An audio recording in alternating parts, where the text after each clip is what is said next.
Yo, what's good, Shinobi Nation? Welcome back to Narutoverse, the home of the craziest Naruto what-ifs. Today, we're diving into part 3 of What If Sarutobi Gives Naruto Key of Success. Let that sink in. Check out full playlist, link is in description. Make sure you stick around because once this starts, there's no turning back. If you're new here, smash that subscribe button, hit the bell so you don't miss the next chapter, and share this video with your entire ninja squad. And don't forget to drop your theories in the comments because your support is what keeps this shinobi grinding. Now, let's jump straight into it. Chapter 16. A Snake in the Forest. Naruto walked back to the other genin as Anko spun around and grinned at them. Welcome one and all to the second stage of the Chunin exams, training area 44. Or as I like to call the Forest of Death. Ah. My home away from home. Naruto said with a smile, making many of the genin who had him turn and look at him with an incredulous expression. Anko snickered a bit, you gakus are looking at one of my favorite training grounds, the Forest of Death, you'll find out why it's called that soon enough. Ha. You can't scare us lady. Kiba scoffed, trying to hide how nervous he felt staring into the forest in front of him. He had heard stories of this place from his mother, and if she was afraid of it then that meant the place was to be avoided at all costs. Anko grinned as she threw a kunai at the dog using ninja, slicing his cheek open. Before Kiba could even yelp, a hand gripped onto his skull to hold him in place, while Anko appeared behind him and licked the genin's blood from his cut. You know, it's tough guys like you that spill that delicious blood I love so much all over the forest's ground, Anko grinned as she continued licking the petrified genin's cheek. Naruto-kun, no offense, but your friend really scares me, Tenten whispered into the blonde's ear. Naruto just chuckled, yeah, she tends to scare people the first time they meet, but she's not bad once you get to know her. However, you really need to ask yourself this, is she creepier than the Lee and Guy sensei's sunset ninjutsu of youth? An involuntary shudder ran down Tenten's spine, I don't think anyone can match that level of creepy. She had more than enough of that ninjutsu to last for several dozen lifetimes over. Anko grinned in amusement as she watched Kiba look shocked, embarrassed, turned on and scared shitless all at the same time. Kami, how she loved messing with these genin. She stopped her blood sucking when she felt a presence behind her and drew another kunai, turning to see a strange woman with a straw hat and an overly long tongue with her kunai being held in said tongue. Here's your kunai, Proctor-san, the woman spoke in an eerie yet perfectly understandable voice, despite having her tongue sticking out. Why thank you, Anko smiled as she took the kunai and put it away in her pouch. But next time I would recommend not sneaking up on me like that, unless of course you have a death wish. I apologize, I just get excited at the sight of blood and your kunai cut my precious hair so I couldn't help myself, the Kusagakure, Hidden Grass Village, Kunoichi licked her lips. Well, it looks like we've got a bloodthirsty bunch this year, Anko said, turning her attention to Naruto who was still speaking with Tenten. Hoi. Gaki, get over here and help me pass out these papers.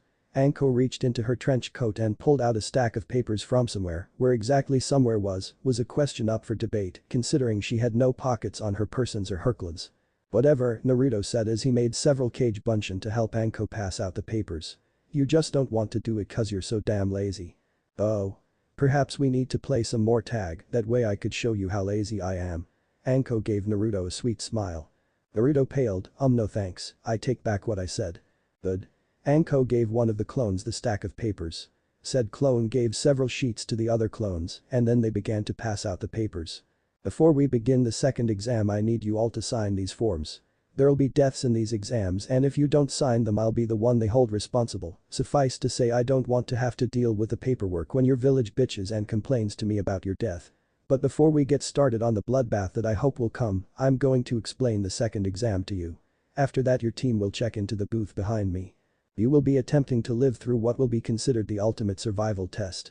Each team will go through one of the 44 gates and head towards the center of the forest, where you will find a tower. However, before you get to the tower you have an objective you must complete.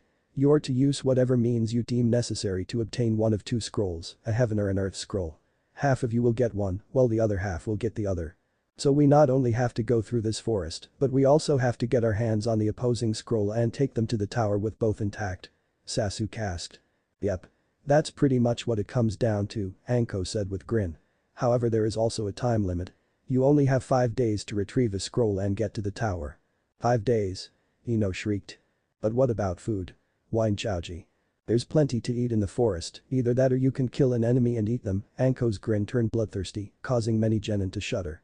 Now there are 2 ways you can fail this test. One is if you don't show up at the tower within 5 days with both scrolls or don't show up at all.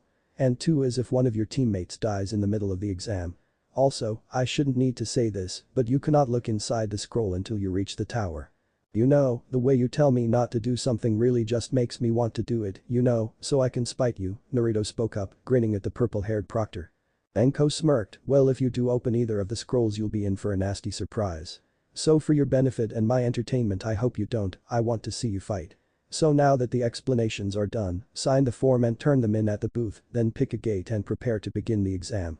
As soon as she finished the Chunin pulled a black curtain over the booth so that no one could look in. Everyone walked away after that, going somewhere to sign the forms before walking over to the booth to get their scrolls. Sasuke looked down at the scroll he had received. It was a heaven scroll, meaning they would need to get an earth scroll to pass.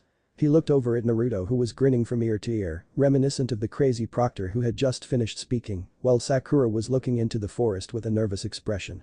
There's bound to be deaths in this exam. I hate to say it, but I'm confident Naruto can handle anything that comes our way. However, I'm unsure if Sakura will be able to deal with it. Sasuke looked into the forest that his team was going to be stuck in for 5 days.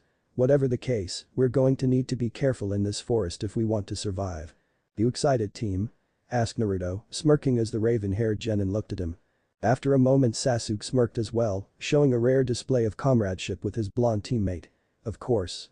This will be a great opportunity to test myself against ninja from other villages. This will definitely be one hell of a party, I can tell you that, Naruto grinned. Suddenly Anko's voice came on over the speakers, the second test of the Chunin exams begins now. The gates opened and the teams shot forward, heedless of the dangers that awaited them. Naruto and Team 7 stopped as the sounds of screaming began to echo through the forest. They had known there would be deaths, but actually hearing the screams of people who may be dying at this very moment really made the dangers of this forest sink in. Oh, from what I heard from your conversation with that proctor you've been here before? Asked Sasuke. Naruto nodded, that's right. I actually train in here several times a week. You could say I know this place like the back of my hand. Sasuke grunted, so then what would you suggest we do? Both Naruto and Sakura looked at their teammate in shock. Neither of them had expected Sasuke to ask someone else for their opinion. Naruto was the first to recover, well we came through gate 33, if we head 2 miles east we'll run into a river that will take us all the way to the tower. My suggestion would be to take that stream all the way to the tower and then set traps at said tower, since we already know that everyone will be heading there eventually. Of course in this sector there are several man-eating plants, so we'll have to watch out for them. Our best bet for avoiding them will be to stick to the middle ground along the tree branches until we reach the stream. Sasuke nodded, I think that's the best plan we can come up with given the circumstances. You know, you seem pretty chill with essentially giving me the chains of command team. Naruto raised an eyebrow and grinned, admitting my superiority.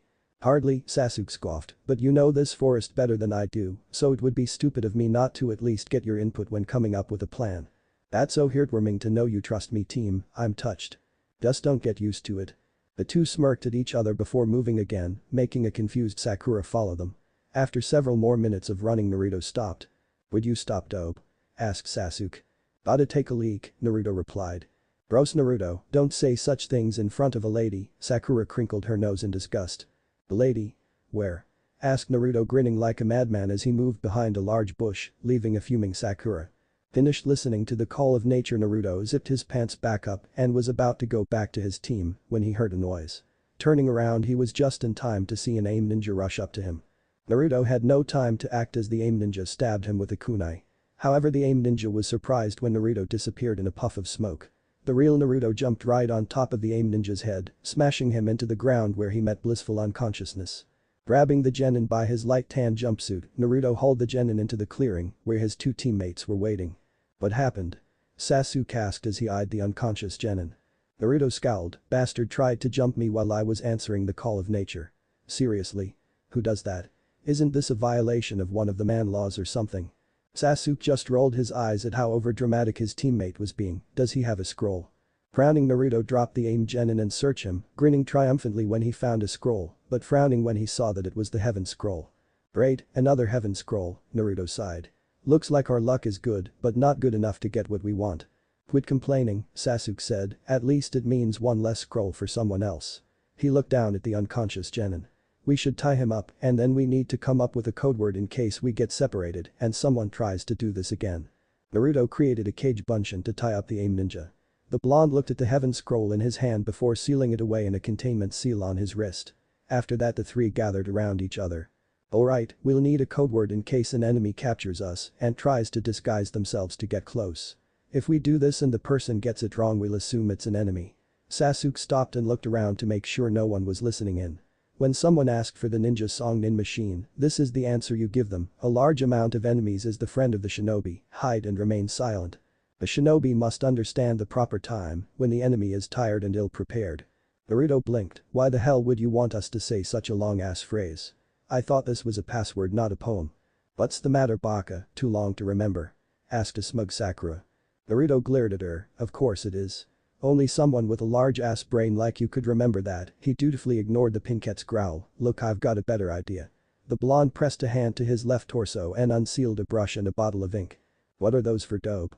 Asked Sasuke, more curious than angry at having someone suggest something else. At least for now. He may not always get along with his blonde teammate, but he knew that Naruto could come through when it counted. And with such a serious test in front of them, Sasuke couldn't afford to let any feelings of superiority or jealousy get in the way. I always carry some Fuinjutsu equipment on me in case I need to make a seal, Naruto explained as he uncorked the bottle. I want both of you to cut your finger and put some blood into the ink. What? Why would we do that? Asked Sakura, not comfortable with the idea of cutting her own finger. Naruto rolled his eyes. This will let the ink bind with you, making the Fuinjutsu, especially the one I'm about to make, that much more powerful. To both Naruto's and Sakura's surprise, Sasuke cut his finger and dripped some of his blood into the ink. After a few seconds, Sakura followed suit, albeit much more reluctantly. So what is this seal? Asked Sasuke as he watched Naruto place his own blood in the ink and begin to mix it. It's called Sateijin Seifuin, Binding Life Seal. Basically what it does is create a set of seals that will react to their brother seals whenever they are within 16 feet of each other by glowing a light blue and giving a light vibration. Naruto dipped his brush in the bottle and stirred it a bit more. There are more powerful variations of this seal that actually give a subtle hint of what the other person wearing the seal is feeling, but those are only for 2 people to use at a time, since any more would overload the human brain. I created this so that it can be used by more than 2 people, and it will only work for those whose blood is in the ink. Sasuke, where do you want yours? Sasuke sat next to Naruto and showed the underside of his wrist. He watched in mild interest as Naruto used precise and quick strokes of his brush to create what looked like a bunch of scribbles to him. Sakura received hers on the opposite wrist as Sasuke and Naruto had to have a clone do his on the left side of his neck, one of the only places that was not covered in cloth and did not have a seal already there aside from his face. Once he had made all of the seals, Naruto created 2 more clones who went through the same hand seals before putting a hand against one of the seals on the 3 genin. Sateijin Seifuin. The seals began to glow light blue before the 3 felt a slight vibration. There we go, all done, Naruto said, feeling proud of finally finding a use for one of the seals he had created for actual ninja uses. But now we should get moving, Sasuke said as he stood up. The group was about to move before Naruto felt a small pulse of chakra. He turned around just in time to feel the beginnings of a wind jutsu. His eyes widened and just when he was about to alert his teammates to the danger, a powerful gust of wind hit them, sending the 3 flying off in separate directions. Sasuke groaned a bit as he stood up and surveyed his new surroundings. He turned around as he heard a twig snap and saw Sakura stepping out from behind the bush. He would have gotten into a combat stance, but his seal began to glow light blue and give off a soft vibration. Sasuke-kun. Sakura said in relief as she came up to him. Sakura, Sasuke gave a nod of acknowledgement. He may not quite like her, but she was his teammate and in situations like this they would need to stick together. Have you seen Naruto? Sakura shook her head, for once not scowling at the mention of her blonde teammate. No, I haven't seen him yet. As if summoned by magic, Naruto appeared in the bushes a little ways away. Hey guys. Are you two okay? The blonde began to move, however, as soon as he got a few feet from them, Sasuke tossed several shuriken, forcing the blonde to block and dodge the attacks. What the hell, team? Sasuke glared at the blonde. This has to be the most pathetic attempt at hinging into someone I've ever seen. First off, Naruto would most likely make some smart-ass remark about Sakura trying to get me alone so she could rape me. Sakura gave a heavy blush and nosebleed at the mental image that evoked, while Sasuke shuddered but continued anyways. Second, the seal Naruto placed on us hasn't changed since you got here, it should have increased in intensity by now. I suggest you reveal yourself before I'm forced to simply kick your ass without an explanation as to who you are. Kukuku, very good Sasuke-kun. It looks like there is more to this team than I thought besides you. There was a puff of smoke, and when it cleared, it revealed the Kusa-kunoichi who gave the pair a bloodthirsty smirk. Looks like this is going to be more entertaining than even I had hoped for. Naruto sighed as he continued jumping through the trees, trying to locate his teammates through the small scent of them he could find. Ugh, just my luck to be knocked the furthest away. As he continued grumbling, Naruto was forced to jump to the side as a giant snake crashed into the tree he was on. I don't remember seeing any giant snakes in the forest. Naruto frowned as the snake hissed and glared at him.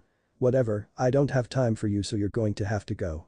There was a puff of smoke before it cleared to reveal a rather ornate katana that was several inches longer and 2 inches thicker than a standard sword. As the snake came at Naruto, the blonde shot off the tree like a rocket, letting the giant reptile crash into the tree, shaking it. Hitting another tree, Naruto pushed chakra into his feet before blasting off. He came at the snake hard, channeling wind chakra through his blade as he sliced at it, cutting the head off. The creature thrashed around for several seconds before it went still, then to Naruto's surprise disappeared in a puff of smoke. That was a summon. Naruto said to himself in shock. But that's not possible, the only ones who can summon snakes are Anko, and the blonde stiffened as he realized who that snake summon belonged to. I have to find Sasuke and Sakura fast and pray that they haven't run into the person who summoned this. Naruto caught a whiff of the pair's scent before heading off faster than before. The strange Kusa Kunoichi pulled out a scroll from her pouch and held it up for them to see. You guys want this, right? An earth scroll, since you have the heaven scroll. As soon as she finished, the Kunoichi brought the scroll to her mouth right before she shoved it down her gullet. Both Konoha Genin turned a light green and looked like they wanted to puke. That's disgusting. Sasuke thought as he shuddered. Now we can fight for these scrolls, with our lives on the line, the woman finished as she released an intense killing intent. Both Sasuke and Sakura gasped as they fell to their knees, shaking and struggling to breath as images as their deaths at the Kusa ninja's hand came to their minds. They saw themselves getting gutted by a long sword, getting brutally ripped apart, and all manner of gruesome deaths. The images of death lasted several seconds before they disappeared. Yet the feeling remained the same, gripping their hearts and preventing them from moving. This is no Jinjutsu, Sasuke struggled just to breathe. Her killing intent is so intense it showed images of my death. I've never felt something like this before, not even from that time with Zabuza.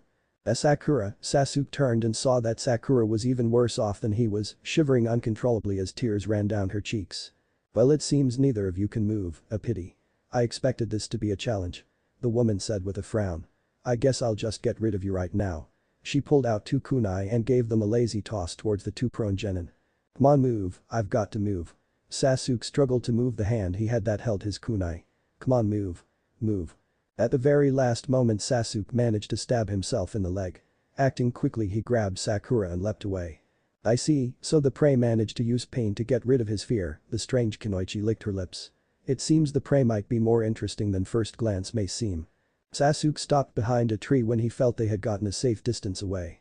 He knelt down on the branch, pulling the kunai out of his leg with a wince. His Sharingan eyes began spinning frantically as he looked around for any sign of the frightening woman. Sasuke-kun, your leg looks pretty bad. Sakura said as she looked at the wound. Let me help you with. The pincat was silenced when Sasuke covered her mouth with his hand as he searched for the woman. He's completely terrified right now. I've never seen him this scared before, Sakura thought in surprise. It was then that she noticed a large snake above them, getting ready to devour the pair, and tried to warn Sasuke, but couldn't because of the hand on her mouth. Finally she managed to back away as she pushed the hand back. Sasuke-kun, there's a snake above you. The raven-haired boy turned and grabbed Sakura before jumping off the branch, just as the snake smashed it. He set down Sakura and jumped away as the snake seemed to follow him. Damn it. I was so frightened I wasn't aware of my surroundings. Sasuke grabbed several kunai and shuriken and began flinging them at the snake, aiming at the head in order to kill it. He gave a soft sigh of relief as the snake hissed and began to fall down.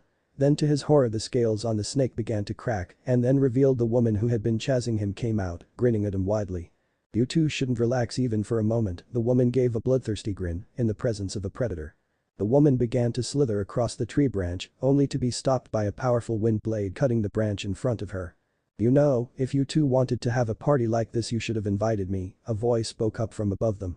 The 2 genin looked up to see their teammate standing there. Despite the joking tone, he had a serious expression on his face.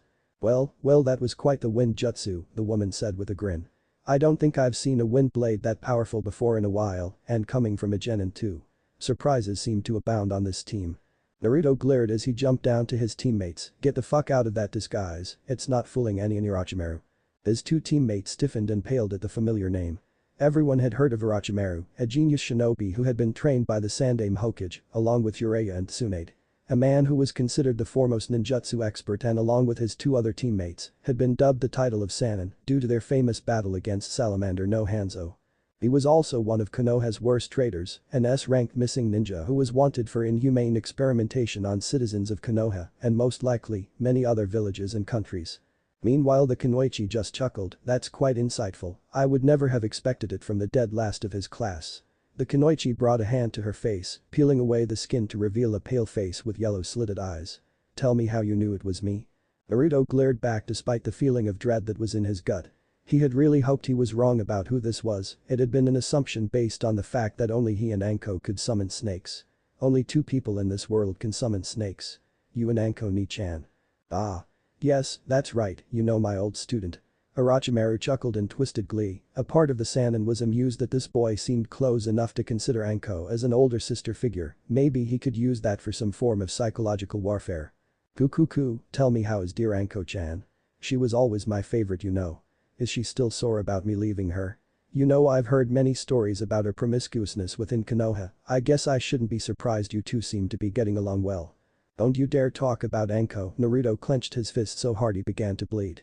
The urge to kill this man was so strong the whiskered blonde had almost launched himself at the snake Sannin right then, it was only through sheer force of will and knowledge that he would not last 5 minutes against this man that allowed him to contain himself. Because of you she's become an outcast, and only a few people are even willing to try and get to know her. Kukuku, it seems I touched a sore spot, Orochimaru chuckled, you and Anko-chan seem quite close. However I have not come here for idle chatter about my previous favorite tool, there are other matters I must attend to. What's he after? Naruto kept his eyes trained on the snake Sannin as he listened to the man's words. The whiskered blonde did his best to remain calm and think clearly, despite being near someone who could kill him as easily as one breathes. There's only one reason someone like him would reveal himself to a couple of genin in a village that he betrayed, but that wouldn't make sense. An S-rank missing ninja comes to the Chunin exams for the entire purpose of fighting one of us in the forest of death. I don't understand what he hopes to gain from something like this.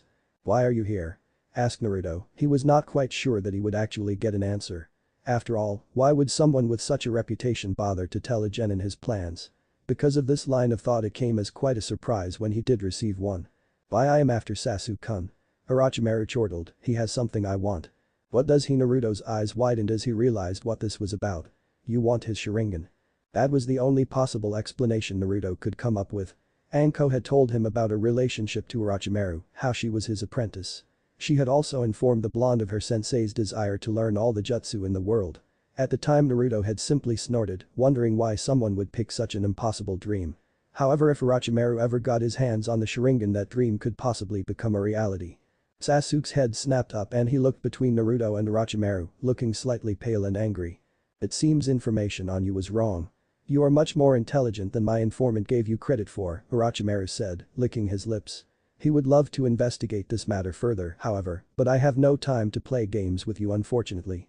So just let me tend to my business with Sasuke-kun and I'll let you live. Naruto looked back at his teammates, Sasuke was still standing behind him looking nothing like the Sasuke he knew from his team. Sakura was watching the proceedings in fear, shaking from head to toe at being so close to an S-ranked criminal of Orochimaru's caliber. I must be stupid to even think of taking on a Sannin on my own, Naruto thought as his hands made a hand seal, releasing the weights and resistance seals he had been wearing. He instantly felt lighter and more agile, he knew it would not be enough to defeat a Sannin, but it would at least help. He turned back around and glared at the Sannin. I may not get along with these two very well, but they're still my teammates. The only way you're getting the team is over my cooling corpse. Naruto declared, shocking his teammates and amusing Orochimaru. How admirable, Orochimaru chuckled at the blonde's determination, amused by his desire to protect his comrades.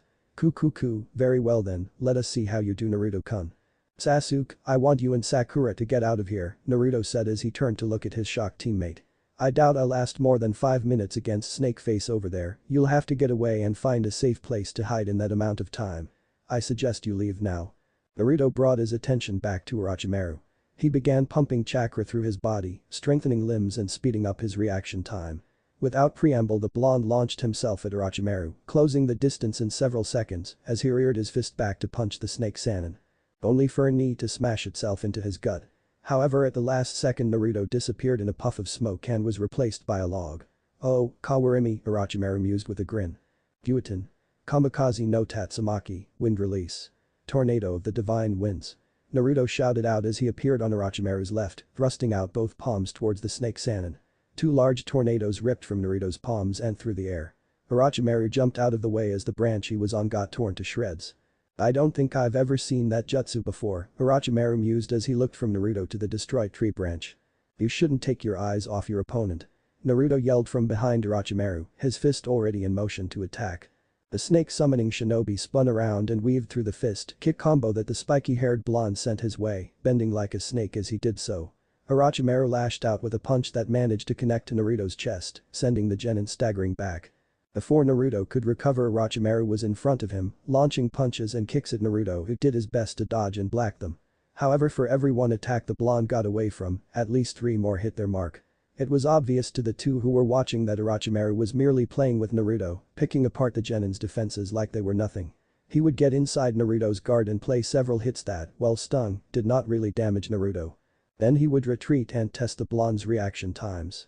Naruto strained his eyes as Orochimaru continued moving, trying to see his attacks and counter them. The man was fast, he was even faster than what the blonde had seen from Guy, and Naruto knew he was still holding back immensely, making the battle enough of a challenge to prove interesting. He knew from his conversations with Anko that Orochimaru was like a snake dealing with its prey, he loved to play with them, to toy with them and humiliate them, to lure them in and strike them. Exactly what he was doing to Naruto right now. Naruto sidestepped a punch, only to find it was a feint and get kicked in the stomach.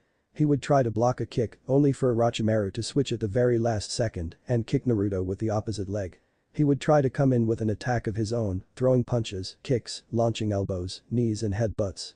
Orochimaru would weave between them like a snake and then hit him with his own attacks. Naruto sent a heel kick out that was aimed for Orochimaru's leg, watching as the man slithered around the attack and came in with his own. Barely managing to shift his body to the side, the blonde Jinchuriki let the attack slide past him. He grabbed onto the limb and attempted to reel Orochimaru in so he could strike at the man's face. However, despite not looking it and despite not being as physically strong as his teammate Tsunade, the snake Sannin's strength still exceeded Naruto's. Rather than letting the blonde pull him in, Orochimaru yanked his arm and made the blonde shinobi stumble. With his opponent now off balance, the S-ranked criminal used a knife strike to hit Naruto in the throat, forcing his esophagus closed for a moment and choking him. Orochimaru then lashed out with a kick to the blonde's ribs, sending Naruto tumbling back. However, Naruto managed to change his fall into a roll, kipping back on his feet. Realizing he was merely being toyed with, Naruto decided to attack from a distance, launching a wind blade from his hand. Orochimaru raised an eyebrow in mild surprise at the display of pure elemental manipulation, but still managed to dodge the attack. Naruto launched several more wind blades, hoping to distract him and buy him enough time to come up with some kind of plan to get him out of this alive. However, it seemed Orochimaru did not feel like giving him any senjutsu. The snake Sannin thrust out his hands and 6 snakes shot from the man's sleeves. Thankfully for Naruto, he had been fighting against Anko for several months and had come up with an effective strategy for dealing with this jutsu. Channeling wind chakra into the palm of his hand, Naruto thrust it forward, unleashing a powerful wave of wind that the snakes smashed into and stopped cold. It was almost as if they had hit a wall. The snakes dispersed, and the blonde also thanked himself for his foresight in learning how to manipulate the elements in its raw form, rather than just using standard jutsu, that he could do this with just the training he had proved that this was a good path to follow up on. Going through several hand seals for something he was not yet capable of doing with just manipulation, Naruto called out one of his more powerful wind jutsu, Fuiten. Rinkuden. Naruto hit himself on the stomach, causing a baseball-sized bullet of air shot out of Naruto's mouth. It sailed right towards Orochimaru, who merely bent his body in an angle that no human should be capable of, before resuming his original standing form.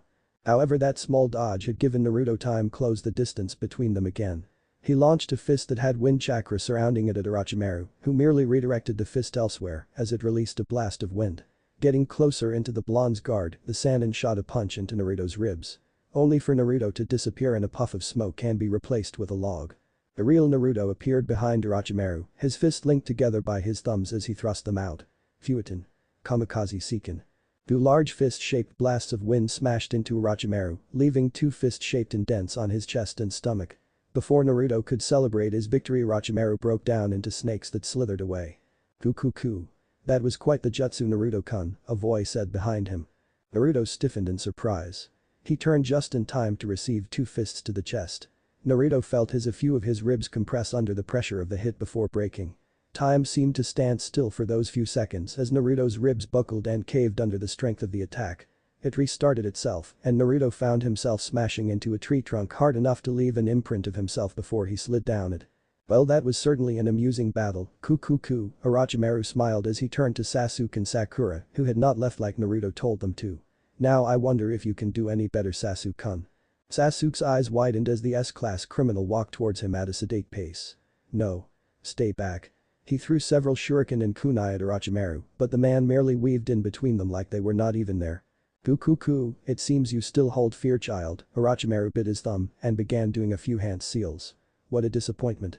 If this is all you're capable of, I'll just let my pet deal with you, Kuchius no Jutsu, summoning jutsu. Orochimaru slammed his hand onto the branch, causing seals to appear on the tree branch under it. There was a puff of smoke and Sasuke and Sakura found themselves staring at a large snake. Time to feast, my pet, Orochimaru chortled from atop the snake. The reptile hissed as it bared its fangs at Sasuke, right before lunging down to devour the boy whole. Sasuke could do absolutely nothing as the snake closed in on him, too busy dealing with the shock of Naruto's decision to protect him and the fear he felt of Orochimaru. However, before the snake could swallow the two genin whole, Naruto appeared in front of it, letting the creature hit him in the back as he channeled chakra to his feet. The giant snake was stopped by Naruto right in front of Sasuke, who stared at the blonde in shock. Outside of the forest of death, one Mitarashi Anko was happily drinking her red bean soup and munching on some dango. There ain't nothing better than dango and red bean soup, and I'm done eating, I guess I'll head over to the tower. It's been about 24 hours, so the fast one should be finishing up. Anko finished eating all of the dango on threw the pointy toothpick at the tree. There, a perfect leaf symbol. She exclaimed as she finished making the symbol of Konoha from the toothpick she had been throwing that had held her dango. There was a sudden puff of smoke and one of the Chunin proctors appeared in front of her. There's big trouble, Anko-san. We need you right away. Anko stared at the Chunin with a blank expression as she chewed on her dango. What is it? Bodies, 3 of them. There's something wrong with them, something I think you need to see. Anko tapped her chin in thought before deciding to follow the Chunin. When she got to the bodies, it was to discover something that rather shocked her, especially since she had seen it before. After examining their papers and personal items, they seemed to be from Kusagakure who were entered into this exam, but the Chunin who was looking at the information on the team shook his head. As you can see, they have no faces. They're blank, as if they've been completely melted off. There's no mistaking it, this jutsu is Orochimaru's work. Anko thought frantically. But why is he here? And why now? Show me the pictures of these 3. Anko demanded. When she got to see the photo it was to see the face of the woman who had grabbed Anko's kunai with her tongue. I should have realized this from the beginning. He was already in disguise at the time, the snake mistress swore as her mind became a whirlwind of activity.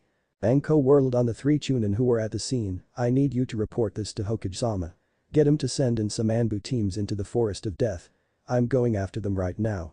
Anko did not bother to wait for a reply as she ran towards the gate and jumped over it, heading into the forest of death to confront her old sensei. Naruto's head was looking down, casting his eyes in shadow as he spoke. What the fuck is wrong with you? The voice was different, more guttural and raspy than it had been. I ask you a question, team. Naruto lifted his head up to reveal red eyes with black slits running down the middle. His whisker marks were thicker, more jagged than the standard lines they normally were. And his canines had elongated, jutting from his upper lip. What's the matter, pussy? Too scared to even run away?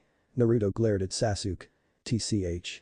This isn't the team I know, that Sasuke may have been a prick, but he was never this weak and cowardly. Naruto reared his fists and then slammed them into the snake behind him, leaving 2 decently sized imprints on the creature's face. The snake hissed out in pain before being forced back the summoning world. I guess I'll just have to take care of this myself. Naruto glared at Orochimaru as he landed on the branch. Now this is interesting, the snake-sanin thought to himself as he began to dodge and weave in between Naruto's renewed assault. His speed, reflexes and strength seems to have doubled. The boy is quite the surprise. Naruto jumped into the air and descended on Orochimaru with an axe kick. The snake-sanin jumped back, letting Naruto's heel hit the tree, creating a small crater on the branch. Naruto appeared in front of Orochimaru and attempted to claw the Sanin's eyes out. Orochimaru ducked and weaved under the attack, coming into the blonde's guard and hitting him numerous times in the torso. However, this time, all they did was make Naruto stumble back a little. Blaring Naruto came in again, this time with a low kick high kick combo. When Orochimaru dodged all of them, Naruto shot a wind blade at him from point blank. To Naruto's surprise, Orochimaru was able to dodge the attack enough that it only left a light wound on his left arm. Gritting his teeth, he charged in even more furiously than before. Despite the increase in speed, Orochimaru found that Naruto was getting increasingly sloppy. Where before his attacks had some fluidity, now he was leaving nearly twice the amount of openings. I see, so the more heightened his emotions get, the stronger and faster he becomes. Orochimaru sidestepped a punch and delivered his own at the genin's face, sending the blonde stumbling back. But it comes at the cost of his ability to think clearly. Deciding he had seen enough, Orochimaru waited until Naruto attacked next, coiraming himself with a Tsuchi-Bunshin mud clone. He appeared behind Naruto and wrapped his tongue around the blonde genin's neck. "What the hey, let me go, you stupid fuck." Naruto grabbed onto the tongue as he began to struggle against the tight hold. Orochimaru lifted the part of Naruto's cloak and lifted up his shirt. "Ah. So that's the seal that keeps it at bay. I have to admit, it's quite the masterpiece. When your emotions are heightened and you're in danger, it releases the power of the Kyuubi, very interesting. You may actually be of use to me." The fingers Orochimaru's left hand began to glow purple. However, just as he was about to slam his fingers into the seal with the Goju Fuyon, 5-pronged seal, Naruto decided that he would rather not have the snake Sanins touch his stomach, or any other part of him for that matter. Channeling chakra into his gauntlets, the slink sound of his tri-claws coming out sounded, right before he sliced a decent-sized chunk of Orochimaru's tongue right off. "Ah." Orochimaru hissed in pain as half of his tongue was severed. "You goddamn brat." He opened his mouth and a snake shot out of it. The snake opened its mouth to reveal a sword, which stabbed Naruto right through the stomach, just missing his spinal cord as it went out the other end. "Ugh."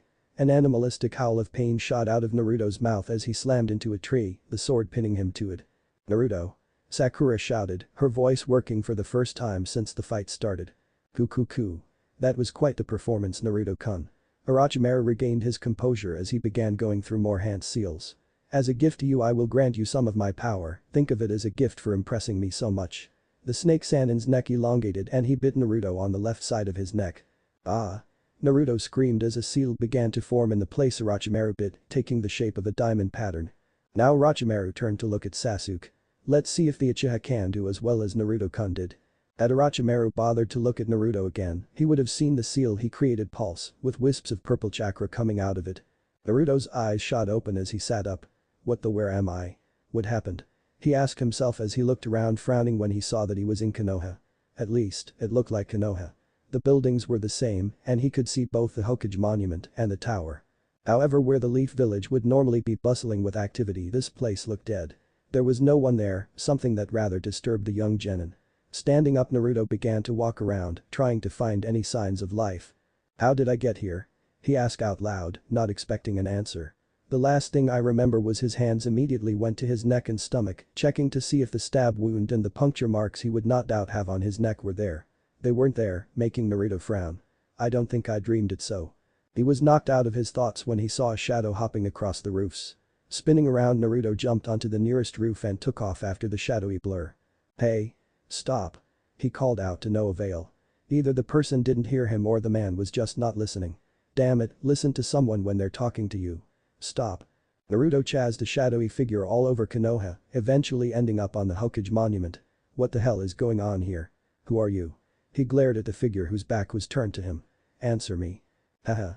The figure laughed, the voice sounded demonic and with an odd echo, as if two people were speaking. "So you can't figure it out. Figures, I was always the brains between the two of us." The figure turned around, lifted the hood it was wearing, causing Naruto to gasp as he saw the spiky blonde hair and 3 whisker marks on each cheek. There was no mistaking it. Chapter 17. Of Battles and Courage. It's almost nightfall, Anko jumped through the trees as she searched for Orochimaru. She had been searching for at least 2 or 3 hours now and was starting to get both desperate and angry. Desperate at the thought of finally facing him and killing him, and angry that she had yet to find even a trace of the slippery snake. "I'll have to find him quickly. Once it gets dark, I'll be at a complete disadvantage." She landed on a branch and looked around, trying to determine where to head next. "Coo. Anko turned at the sound of the voice and saw Orochimaru sticking into a tree. "Well, hello Anko-chan, how pleasant to see you." "Orochimaru, you sick fuck. Today's the day you die." Anko spun around and jumped back as she pulled out several kunai to toss. The snake Sanin's tongue shot out before she could throw them, smacking them out of her hand. Anko landed on a tree branch and looked up to see Orochimaru descending towards her. She jumped back and thrust out her hands. "Senijashu." Several snakes shot out of her hands and latched onto Orochimaru. However, as they sunk their venomous fangs into the Sanin, he turned into mud. "Shit. Tsuchi-Bunshin." She spun around just in time to intercept her former sensei's tongue, which she noticed with some surprise, looked like a part of it had been cut off. She grabbed it with both hands as a snake shot out of her sleeves and wrapped themselves around the tongue, tightening her hold. "You're not getting away." She yanked on the tongue, throwing the surprised-looking snake Sannin over her. He landed on the ground with a thud, and Anko used that opportunity to jump on him and ram a knee in his gut. Once again Orochimaru turned into mud, and this time, Anko was not fast enough as several snakes wrapped around her and smashed her into a tree. Anko didn't even have time to gasp as Orochimaru appeared right in front of her and jammed a kunai into her right hand and pinned it against the trunk. "Back." Anko grunted as her hand gave a spasm from the nerves being damaged. "TSK Anko-chan, you should know better. You know you have no chance against me," Orochimaru chided her, much like he had when she was his student. Anko grunted as she yanked the kunai out. "Fuck. You." She threw it at Orochimaru who merely caught it between his fingers, twirling it around before tossing it back at her and cutting her cheek. Before Anko could respond Orochimaru slammed her into the tree and lifted her up by the neck. "Such anger, are you not happy to see your sensei? You know that hurts my feelings Anko-chan, to know my favorite student hates me breaks my heart." "You oughtn't have a heart." Anko gasped as she struggled to breathe. She tried to stab him with a kunai, but Orochimaru used the Kanashibiri no Jutsu, paralysis jutsu, to paralyze her. "You wound me Anko-chan," Orochimaru chided, wagging a finger at her. "Why are you out here?" Anko grit her teeth, "Are you trying to assassinate Hokage-sama?" No, I don't have enough men for that yet," Orochimaru smirked, "so I thought I'd recruit some outstanding shinobi from this village." Ugh, Anko tried to scream as she felt her cursed seal flare up. "I have to admit I've received quite the bountiful harvest today," the snake Sannin licked his lips. "I came here for one particularly talented genin, and I ended up getting two. Both of them have received my gift." "How selfish of Youth are going to die," Anko gasped. "The chances are 1/10, however one may survive and the other is guaranteed to survive." If Anko could have stiffened she would have. "Woe have you given your curse to? Feeling jealous are we?" Orochimaru chuckled. "Are you still upset that I threw you away? Even after all these years and like you, both of these shinobi are quite talented. One of them is the kid who carries the Uchiha blood after Allen the other." Orochimaru licked his lips. "The other is the Jinchuriki for the Kyuubi no Kitsune." Anko paled for a second before she snarled at him, "If you even touch him, I swear to Kami I'll fucking kill you." "Fukuku, so you two are quite close after all. You know when I spoke of you," he said the same thing. Orochimaru gave a soft chortle, "I didn't realize you were into cradle robbing Anko-chan. Though from what I've heard about your sexual habits I suppose I shouldn't be surprised." Anko could do nothing but listen on helplessly as her former sensei demeaned her relationship with Naruto. Truthfully she did not quite know what she felt for the younger blonde, but she knew she would give her life for him. To listen to her sensei speak of their relationship, something Anko had started holding close to her heart, was more than she could bear. "Just imagine it." Orochimaru smirked, "With that boy under my control and Sasuke-kun's Sharingan, Konoha will most surely fall. Naruto would never follow you." If there was anything Anko was sure of it was that. Somehow despite all the pain he went through, Naruto still loved Konoha, or at the very least several of the people in it, he would never betray them. "Oh, I don't know about that. We all know how Jinchuriki are treated. I will be the one to take away his pain and grant him the power to get revenge on the village that wronged him. Just think. It will be glorious to have him under my control." Orochimaru let go of Anko, letting her drop to the floor. "Anyway, I have 3 ninja of my own participating in this exam. I think I will go and enjoy the coming show." The S-ranked criminal sunk into the floor, yet his final words echoed around Anko. "Oh, and be sure not to let Sarutobi-sensei ruin my fun, or I'll burn Konoha to the ground." Anko was forced to lay there for several more minutes until she could move again. Getting up she made her way to the tower. Sakura looked at her 2 teammates in worry as she changed their now hot rags with newer ones. She knew she was in trouble. Both of her teammates were unconscious, and there was no telling when an enemy shinobi would show up in this place. She had managed to drag her 2 teammates to a large hollowed-out tree, where she had set them in order to give them some kind of cover, but it would be obvious they were there to anyone who looked. She looked down at Sasuke, who was sweating profusely and currently whimpering in some kind of pain. He had stopped screaming an hour ago, but it was obvious he was still being affected by whatever Orochimaru had done to him.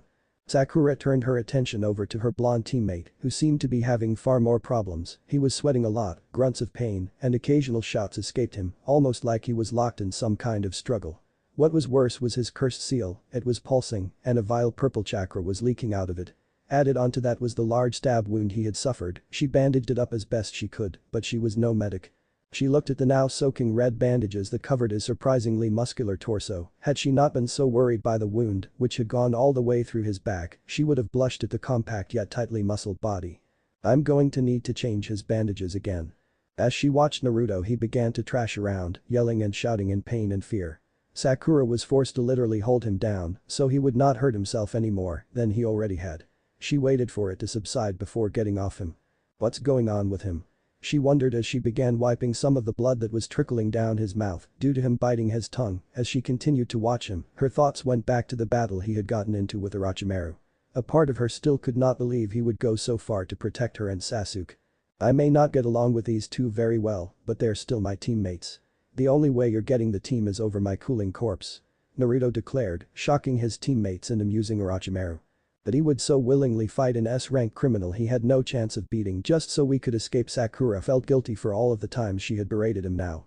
He had risked his life for her, knowing the chances of victory were nil, and she repaid him by yelling at him and trying to abuse him. Not that she could hit him anymore when she tried, but that was not really the point. Seeing his strength and Sasuke's afterwards made her realize that they were getting farther and farther away from her in terms of ability. She was forced to hold Naruto down again as he began thrashing around and shouting in pain. Did you hear that? Asked a black-haired Kunoichi as she turned to her partners after hearing the shouts of fright and pain. Do you think it was the Uchiha? No, it sounded like that blonde-haired kid. Replied the bandage-faced shinobi. Sounds like he was injured. I'm looking forward to paying him back for kicking me. So we should attack them now? Asked a Kunoichi. The bandaged shinobi shook his head. No, let's wait until the pink-haired one falls asleep. We'll attack at dawn to make things easier. Akmondosu, that chick doesn't look like she can even take on one of us, the spiky-haired genin complained. Hell, I doubt she could even take on an academy student. I agree with Zaku. I mean, look at her.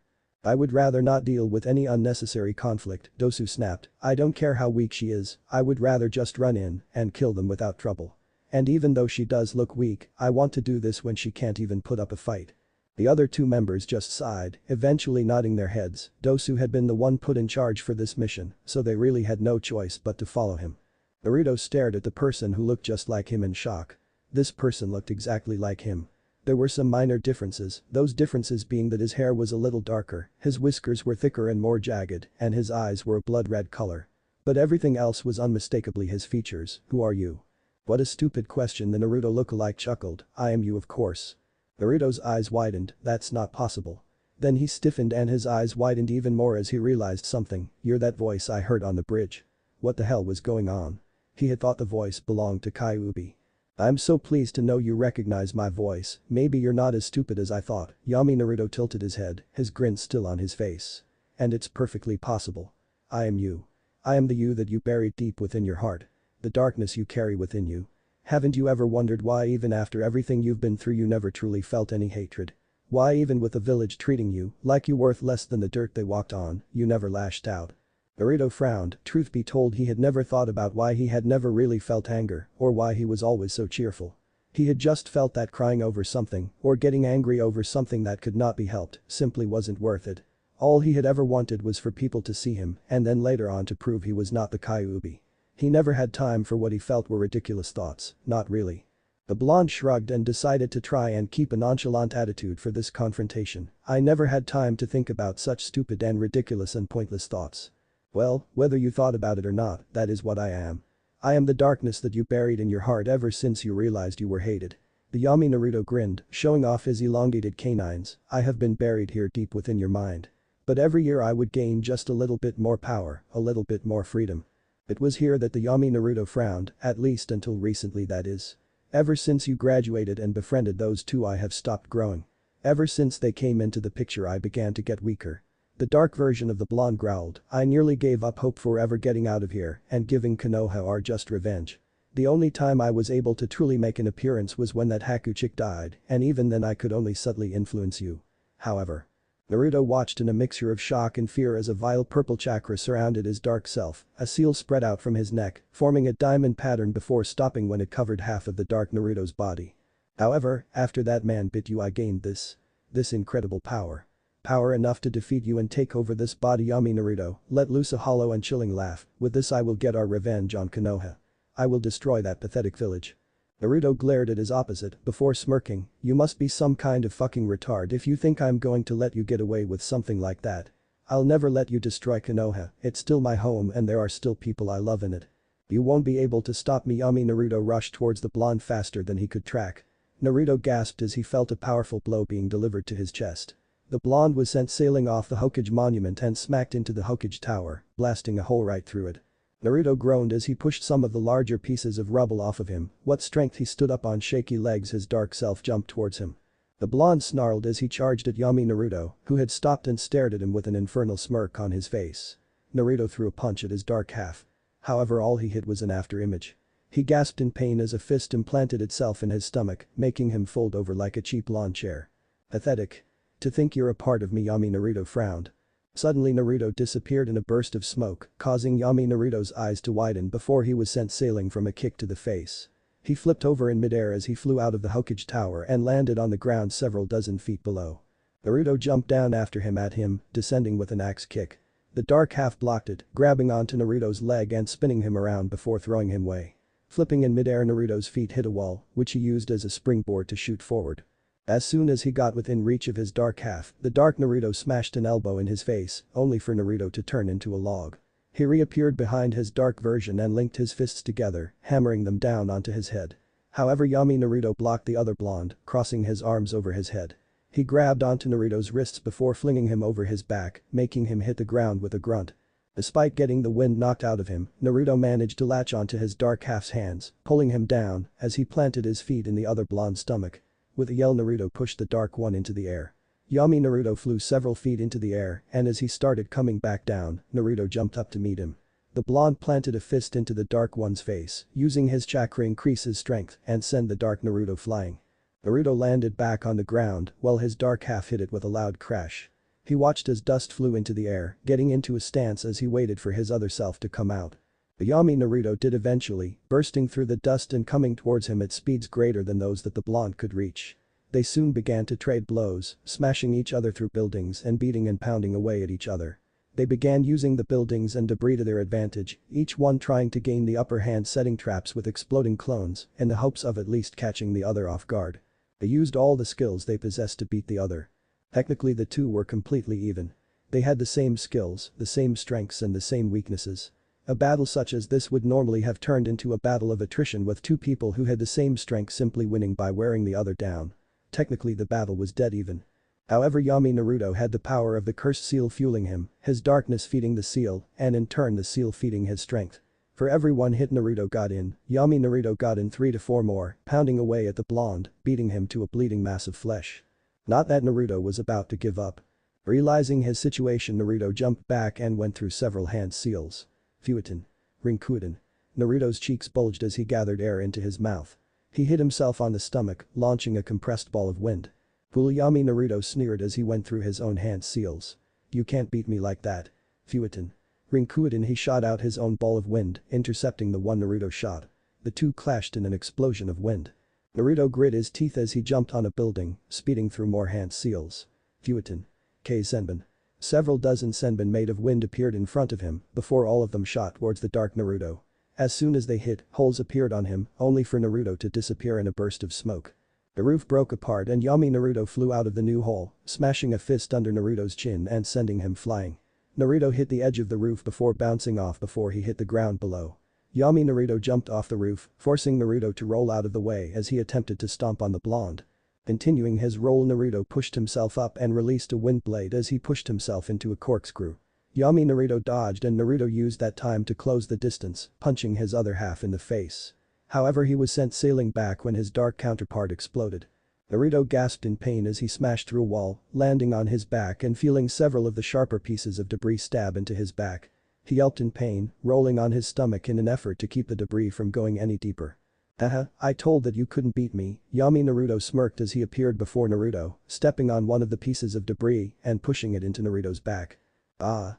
Naruto yelled out, his back contorting as pain shot through his nerves. When his counterpart released him, Naruto gasped for breath, trying to control the spasms that ran through his back. Yami Naruto sighed, looks like I'm finally gonna get my freedom. He kneeled down next to Naruto, don't worry, I won't kill you, that would be like killing myself after all. However, now you're gonna know what it feels like to be locked away and you're not getting out. Damn it. Why is he so strong? Naruto grit his teeth as he tasted blood in his mouth. He tried to get up only to realize his body wasn't responding. On top of that, his vision was starting to get heavy. He's too strong, I can't beat him. Don't give up. Naruto blinked as he heard a feminine voice enter his mind. Who? You can't give up. But he's too strong. If you give up he will destroy Konoha and the precious people you have inside. Precious people. When a person has something important to protect, that's when they become truly strong. Haku, I can't give up now. What would Haku-chan think of me if I just let him win? All of my friends would die. Aja-san, Tuchi Aja-san, Ni-chan, Anko Ni-chan and Ten-chan. I can't give up. Then you must get back up and fight. Who are you? The voice giggled, you will know in time. For now let me help you. Naruto suddenly felt power coursing through him as a foreign chakra invaded him. It felt odd, familiar. Naruto felt as if he should recognize the signature somehow. He stood up as the energy began pushing the debris out of his back, catching the attention of Yami Naruto. If you think I'll ever let you go free you've got another thing coming, Naruto said with his hair shadowing his eyes, the smirk on his face being the only thing Yami Naruto saw. Now I'm gonna beat your ass black and blue. Naruto shot forward faster than his dark counterpart could react, jumping in the air and smashing a knee into Yami Naruto's face. As the dark one stumbled back, Naruto came in, grabbed his head and smashed Yami Naruto's face into his knee, over and over, as blood began to splatter on the floor. Yami Naruto managed to free himself by jabbing his counterpart in the stomach, however it did little more than give him a second to breathe before Naruto was on him again. Like the last fight, this one was completely one-sided. Only this time it was Yami Naruto who was on the losing side. Naruto came in with a left-right, fist-elbow combination. Yami Naruto was able to block the combo, but did not even see the knee that came in due to his focus on the other attacks. The dark blonde gasped as he felt his intestines crumple under the hit, causing him to fold over the knee like a cheap lawn chair. Less than a second later Naruto spun around on his heel and smashed a foot directly in his dark counterpart's face, listening in satisfaction as bone and cartilage broke under his assault. The force of the kick sent Yami Naruto flying, landing on the ground several feet back, skidding along the ground for several more feet before stopping. Panting heavily Naruto walked over to where the figure of his dark half lay. He looked at the face of himself as the cursed seal receded and smirked. Looks like you lost. His dark half scowled, do not think this means I am beaten. I will come back, when the time is right I will return, and, a cruel smile graced his lips, I will destroy Konoha and everything you hold dear. Naruto watched as Yami Naruto disintegrated, leaving nothing behind. You can come back as many times as you want. Naruto replied to his other self's parting words, even though he was no longer there to hear them, I'll beat your ass each and every time. But the battle over the odd energy that had been empowering him left, causing him to fall to the floor, unconscious before he even hit the ground. Sakura continued trying to keep an active vigil over her two teammates, however there was a look of exhaustion clearly written on her face. She had been awake for close to 18 hours, foregoing even short naps, since she did not know if or when an enemy would attack. Her head began to nod as she felt herself getting tired. It snapped back up when she heard the sound of a twig snapping and turned to see a squirrel running towards her. She gave a sigh of relief when she realized it was not an enemy, however her eyes widened and she threw a kunai towards it. Luckily for the squirrel it hit the ground right in front of it, causing the creature to squeak and run off. She let out a deep breath as she watched it scurry away and turned back to watch her teammates. Soon enough her head began to nod and her eyes began to close. That was when she heard a chuckle coming from in front of her. Looking up it was to see the three Oto genin who Naruto had stopped from attacking Kabuto. All of them had a cocky-looking smirk on their faces, well, the two whose faces could be seen, she could not tell if the one with his head wrapped in bandages did or not. Looks like you've been up all night, came the smug voice from Dosu. Now if you don't mind, why don't you wake up the Uchiha? We're here to fight him. Zaku gave the girl a bloodthirsty leer. What did Orochimaru do to Sasuke-kun and Naruto? Asked Sakura, causing the trio to widen their eyes in recognition of the name. You guys work for him don't you? Tell me what that mark he put on them is. The group of Odo ninja paused as they absorbed the new information given. The cursed mark was something only the failed experiments or the elite members of Orochimaru's forces had. Something seemed off about their orders now. Why give the Uchiha a curse mark, only to have him assassinated a short while later? And this girl was saying the blonde had one as well, which was even more out of character for their leader. I wonder what that man is up to, Dosu wondered out loud. However he pushed aside such thoughts for now. HMPH, since you now possess this information I'm afraid we can't let you live. Or the other two for that matter, Zaku prepared to charge the girl. Wait Zaku. Dosu ordered, getting his teammate to stop. The man walked forwards until he stopped at the spot where Sakura threw the kunai. Kneeling down on the grass he ran his hand over the area. This soil looks like it's been disturbed and the grass isn't growing here. It looks like you tried to set a trap for us, poorly I might add. Sakura paled, causing the three Odo ninja to smirk before they leapt over the ground. Before they reached the apex of their jump, Sakura smirked, using the kunai in her hand to cut a strand of ninja wire attached to the kunai embedded in the ground next to her. As the second wire was cut, a large log came flying towards the three Oto genin. While the three were slightly surprised by the second trap, they got over it quickly. Dosu placed a hand with the odd metal gauntlet on the log and channeled some chakra into it. The result shocked Sakura as the log was split in two, leaving the trio's progress to her unimpeded. Her eyes widened as the three descended towards them. As her mind registered that she was going to die, a loud shout of Konoha Senpyu distracted her from the defeatist thought, and a green blur appeared in front of the three Oto genin, knocking each of them away with a kick. As the green blur stopped moving, Sakura managed to recognize the familiar figure. Lee. She thought, confused but thankful for his help. Who the hell are you? Zaku shouted as he stood up and rubbed his sore cheek. I am Konoha's beautiful green beast, Rock Lee, proclaimed the bowl-cut, spandex-wearing genin. Lee, what are you doing here? Asked a bewildered Sakura. The boy looked back at her and grinned. I will always appear whenever you are in danger, Sakura-san. He reached over towards his shoulder and gently grabbed the squirrel sitting on it before setting the woodland creature on the ground. It's all thanks to you, little guy. Sakura gave the boy a smile. Thank you, Lee. Lee gave her a thumbs up before turning to the Oto genin. I said it once before, I'll protect you till the day I die. Sakura just smiled as she pulled out a kunai and prepared in case Lee needed help. Dosu eyed the green-clad genin wearily. He knew better than to judge the boy because of his terrible fashion sense. That speed he had shown proved he was good. No matter how good he is, he's no match for the three of us, Dosu thought as he began to advance towards Lee. Darting forward, Dosu uncovered the odd gauntlet he was wearing, rearing his fist back to strike at the genin. Much to his shock, said boy waited until he was halfway there before slamming his hands into the ground and pulling out a large chunk of rock and dirt. Dosu's arm hit the rocks, causing it to explode. Well, I have not seen you fight. I remember you bringing that strange gauntlet to bear against Kabuto-san, Lee stated calmly. Because I don't know what it does, logic dictates that I shouldn't let you hit me with it. Dosu narrowed his one good eye as he landed on the ground before rushing back towards the Konoha genin. Lee waited for his opponent to calmly, and when Dosu was in range, struck out with a right-left combination. The right fist was blocked, but the left happened too fast for Dosu to see it until it was too late. Dosu stumbled back and was then kicked in the ribs and went flying back a ways. Grunting, he got back up and was forced to jump out of the way when Lee sent a punch at him that was strong enough to make a crater when it hit the ground. Lee stood back up and faced Dosu, who came back at him. Dosu swung at Lee with the arm that did not have the gauntlet attached to it. Lee blocked the arm, grabbed onto his as he threw his opponent into a tree, leaving a small impression. Dosu narrowed his visible eye as he pushed himself out of the impression he was in before charging at Lee again. Realizing that straightforward tactics wouldn't work, he decided a little deception was in order. Humming in, Dosu made a feint with a high punch when Lee moved to block him. He switched attacks and came in with a kick that caught Lee unawares. By the time Lee had recovered, Dosu was nowhere to be seen. A kick to the back of his head sent Lee stumbling forward before he felt a hand grip his leg and toss him into the air, then slam him into the ground. Lee got back to his feet and searched for Dosu. As he did, he felt a presence behind and saw Dosu coming in with his gauntlet-covered fist reared back. I am sorry, Guy-sensei, but I must use that jutsu, thought Lee as he unwound his bandages. As Dosu got within striking range, Lee disappeared from view before appearing below him and kicking the Oto genin in the chin, hard. As Dosu soared into the air, Lee appeared behind him, wrapping the mummified genin in his bandages.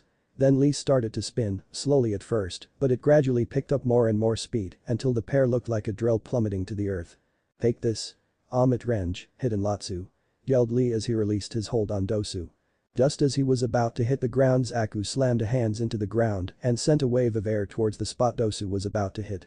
A few seconds later, Dosu hit the ground head first, implanting himself into it with a little over half his body sticking up. With a few wiggles and grunts, Dosu got himself out of the ground and stood back up, no worse for wear. That actually would have killed me had Zaku not softened the ground for my fall, Dosu said as he looked at his now tired out opponent. Impossible, Lee muttered as he fell to the ground, his muscles having torn from using his jutsu. It seems that attack you used has some serious backlash, Dosu mused as he saw Lee kneeling on the ground, panting. It matters not.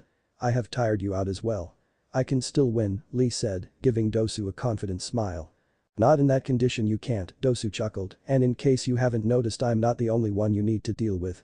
But enough of that, I'm getting tired of your interference, so I'm going to finish you off now. Dosu charged forward once again as he reared his arm back for another attack. Lee tried to dodge only to receive a jolt of pain for his troubles as the after effects of the jutsu kicked in. He looked up just as Dosu swung at him. Lee was lucky enough to dodge the attack, albeit barely, but before he could even think of retaliating his vision began to get blurry and a sharp pain filled his head as his ears bleed. Lee tried to stand, but as soon as he moved he was forced onto his hands and knees as he began to throw up. "You like?" asked Osu. "I call this my melody arm. With it I can amplify sound waves and use the vibrations they cause to break through your eardrum and damage the inner membrane, making you lose your semblance of balance. You won't be able to function properly for a while now." Deciding he did not want to be left out, Zaku lifted up his hands and pulled his palms up to reveal the hole he had in each hand. "My specialty is the ability to control supersonic airwaves and air pressure, slicing up or blasting my opponents. To us, your jutsu are laughable. As you can see, you have no hope against us. You put up a good fight, but it's time to say goodbye, kid." Dosu reared his melody arm back, ready to strike. He didn't get the chance to swing as a powerful punch connected with his jaw, launching him back several feet. Dosu looked up in surprise at seeing a fiercely determined Sakura standing beside Lee, her fist held out in a punch. "So it looks like she's not completely useless after all," Zaku commented with a sneer. Sakura panted as she glared at the trio. There was no way she could win against one of them, let alone all three at the same time. Maybe Sasuke could, maybe Naruto could, but Sakura held no delusions that she could. It didn't mean she was going to let them kill Lee when he had come to save her. "Sakura-san?" asked a wide-eyed and surprised Lee.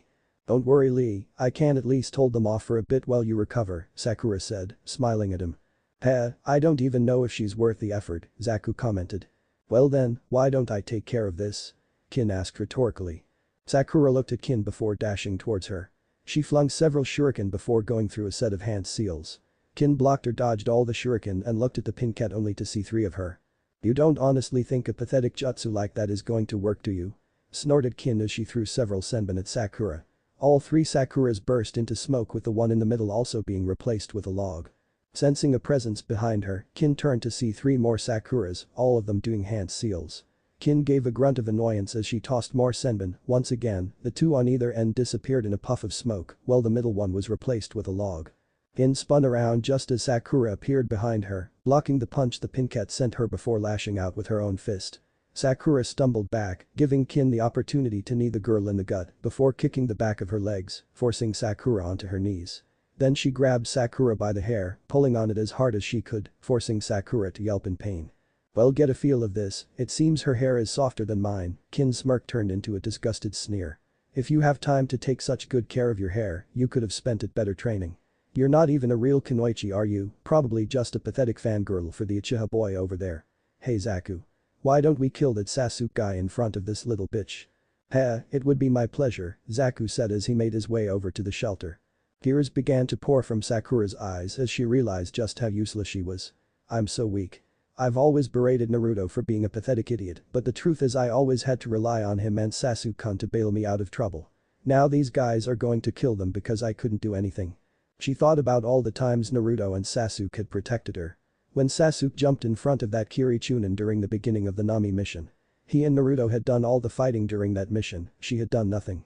And then in the Forest of Death Naruto had put his life on the line for them, knowing he could not defeat Orochimaru. And even though he had been severely outclassed, he had done far better than any genin had the right to, Sasuke as well after Naruto fell. "I don't want to be the one to fall behind," Sakura thought. "I can't be the one to fall into their shadow, I want to stand beside my teammates." The yank on her hair brought her head back up. "Come on, pay attention. My teammate is going to kill your boyfriend, I wouldn't want you to miss it." Sakura's eyes widened. "I can't let them kill Sasuke-kun or Naruto." Sakura brought her kunai up, causing Kin to take notice. "You don't seriously think you can get me like this, do you?" Kin asked with a superior smirk. "Don't be stupid, you're too weak to get me." "Who said this was for you?" "Wah." Sakura slashed the kunai up behind her, cutting off her hair and surprising Kin. Standing up, the pink-haired girl reared her head back and smashed it into Kin's face, causing the girl to stumble back. Sakura then raced towards Zaku, who had taken notice, and began several hand seals. Zaku sent a blast of airwaves at her, but Sakura replaced herself with a log, reappearing on his left doing more hand seals. "Ah. You're so annoying." Zaku shouted as he released more airwaves. However, Sakura once again replaced herself with a log, this time appearing above him. "That stupid technique will only work so many times." He flung a kunai at her and then began searching around for where she would appear next. After a while, when she did not reappear, he blinked, then became surprised when he felt blood splatter onto his face. He looked up to see Sakura with a kunai in her forearm still descending on him. She jabbed her own kunai in his left forearm while biting onto his right hand. The two tumbled to the ground with Sakura on top and keeping Zaku from using his airwave attack. Ah. You bitch. Get. Off. He began to smash a fist onto her head attempting to get her off of him. You goddamn crazy bitch. Get off. A little distance away Choji, Ino and Shikamaru who had stumbled on the scene, watched in horror as one of the people they knew from the academy was getting her face beaten in. What do you want to do Ino? Asked Shikamaru, for once his voice not sounding lazy. Ino bit her lip as she remained silent. She didn't know what to do, a part of her wanted to help her former friend. But another part still remembered when Sakura had given her back the ribbon she had given the pink-haired girl as a sign of friendship. Ino? Shikamaru said. She's your friend isn't she? Didn't you two know each other really well in the academy? Ino looked at Shikamaru before looking back at Sakura who was still taking a beating. A determined expression came onto Ino's face as she stood up. Let's get out of here. After bashing Sakura in the face several dozen more times, Zaku finally managed to get her off. He was just about to blow her to oblivion when Team 10 appeared, though Choji looked like he was about to run away at any second. Great, some more of you. Zaku snorted. No matter how many turn up the outcome is going to be the same. He and the other two Odo Genin were getting annoyed with all these people constantly coming and interfering. They just keep swarming in, they're like bugs. Dosu mumbled. What the hell are you two thinking? Choji hissed. These guys are too dangerous. Choji knew that out of all the teams theirs was likely the weakest. They had the laziest Jonin in Konoha, who preferred playing shogi to teaching. Shikamaru never trained, preferring to either watch the clouds or play shogi with Asuma and recently Naruto when he would show up. He himself was always eating while watching the clouds or watching Shikamaru play shogi. And Ino either only complained, fawned over Sasuke, or talked about beating Sakura. It was made worse because each of them only knew one of their clan techniques. Shikamaru was too lazy to learn anymore. Ino was too busy being a fangirl. And Choji was always too busy eating to learn. He was snapped out of his thoughts when Shikamaru spoke up. It's troublesome, but we have to do this. Now that Ino's shown herself we men can't just run away. Sorry I got you two involved, Ino apologized. But we are a three-man team, we do everything together. Meh, whatever happens, happens, Shikamaru shrugged, we'll find a way to deal with this. But I don't want to die yet. Whined Choji as he turned around and attempted to make a run for it. However Shikamaru had latched onto Choji's scarf to keep him from leaving. Come on Shikamaru. Let go of my scarf. You can leave if you want, fatty, Zaku said, grinning darkly. Choji stopped moving completely, all thoughts of leaving disappeared when Zaku said those words. What did he just say? I couldn't hear him too well. I said you can go back into the forest and fuck yourself. Fat ass. Zaku exclaimed. Oh no now he's done it Shikamaru muttered a quick curse of troublesome under his breath. That word is taboo for Choji. Choji did complete 180 turn around as steam began to pour out of his ears. I'm not fat you stupid piece of shit. I'm big boned. And now I'm gonna squash you. Choji began going through several hand seals and with a cry of Baika no Jutsu, double weight jutsu, expanded to nearly 3 times his size. His limbs and head were pulled into his clothing with chakra coming out of the holes, turning him into a giant ball. Uji's rule. He cried out, somehow still perfectly clear despite being inside his clothes, before he began rolling towards Zaku faster than the Odo Genin expected. What's this weird jutsu? Zaku held out his hands and sneered. It's just a rolling ball of fat ass. Zenku-uha, slicing airwaves. A last of airwaves was sent towards the rolling ball that was Choji, slowing the Genin down some. However Choji jumped up into the air and descended towards him. What the my airwaves were useless. Zaku shouted. And I can't touch that thing or it will rip my arms off, then I'll be crushed. Seeing the predicament his teammate was in, Dosu began to run towards Zaku. Before he could get even 5 feet he found himself frozen. Out of the corner of his eyes he noticed his shadow was attached to Shikamaru who was holding up a hand seal. Page main no jutsu, shadow possession jutsu success. The shadow using Genin muttered. My body can't move Dosu found that even talking was requiring some effort. Choji slammed into the ground, forcing Zaku to jump away lest he be crushed. Shikamaru put his hands on his head with the fingertips touching his head, forming an M and forcing Dosu to do the same. Dosu? What are you doing? Kin shouted as she saw Dosu moving into weird poses. Ino? Now it's just the girl we need to take care of. Shikamaru shouted as he used his hands to make a pair of ears on his head, forcing Dosu to do the same. Got it Shikamaru. Ino made a triangle hand seal. Take care of my body. Ninpu. Shintenshin no jutsu, ninja art. Body possession jutsu.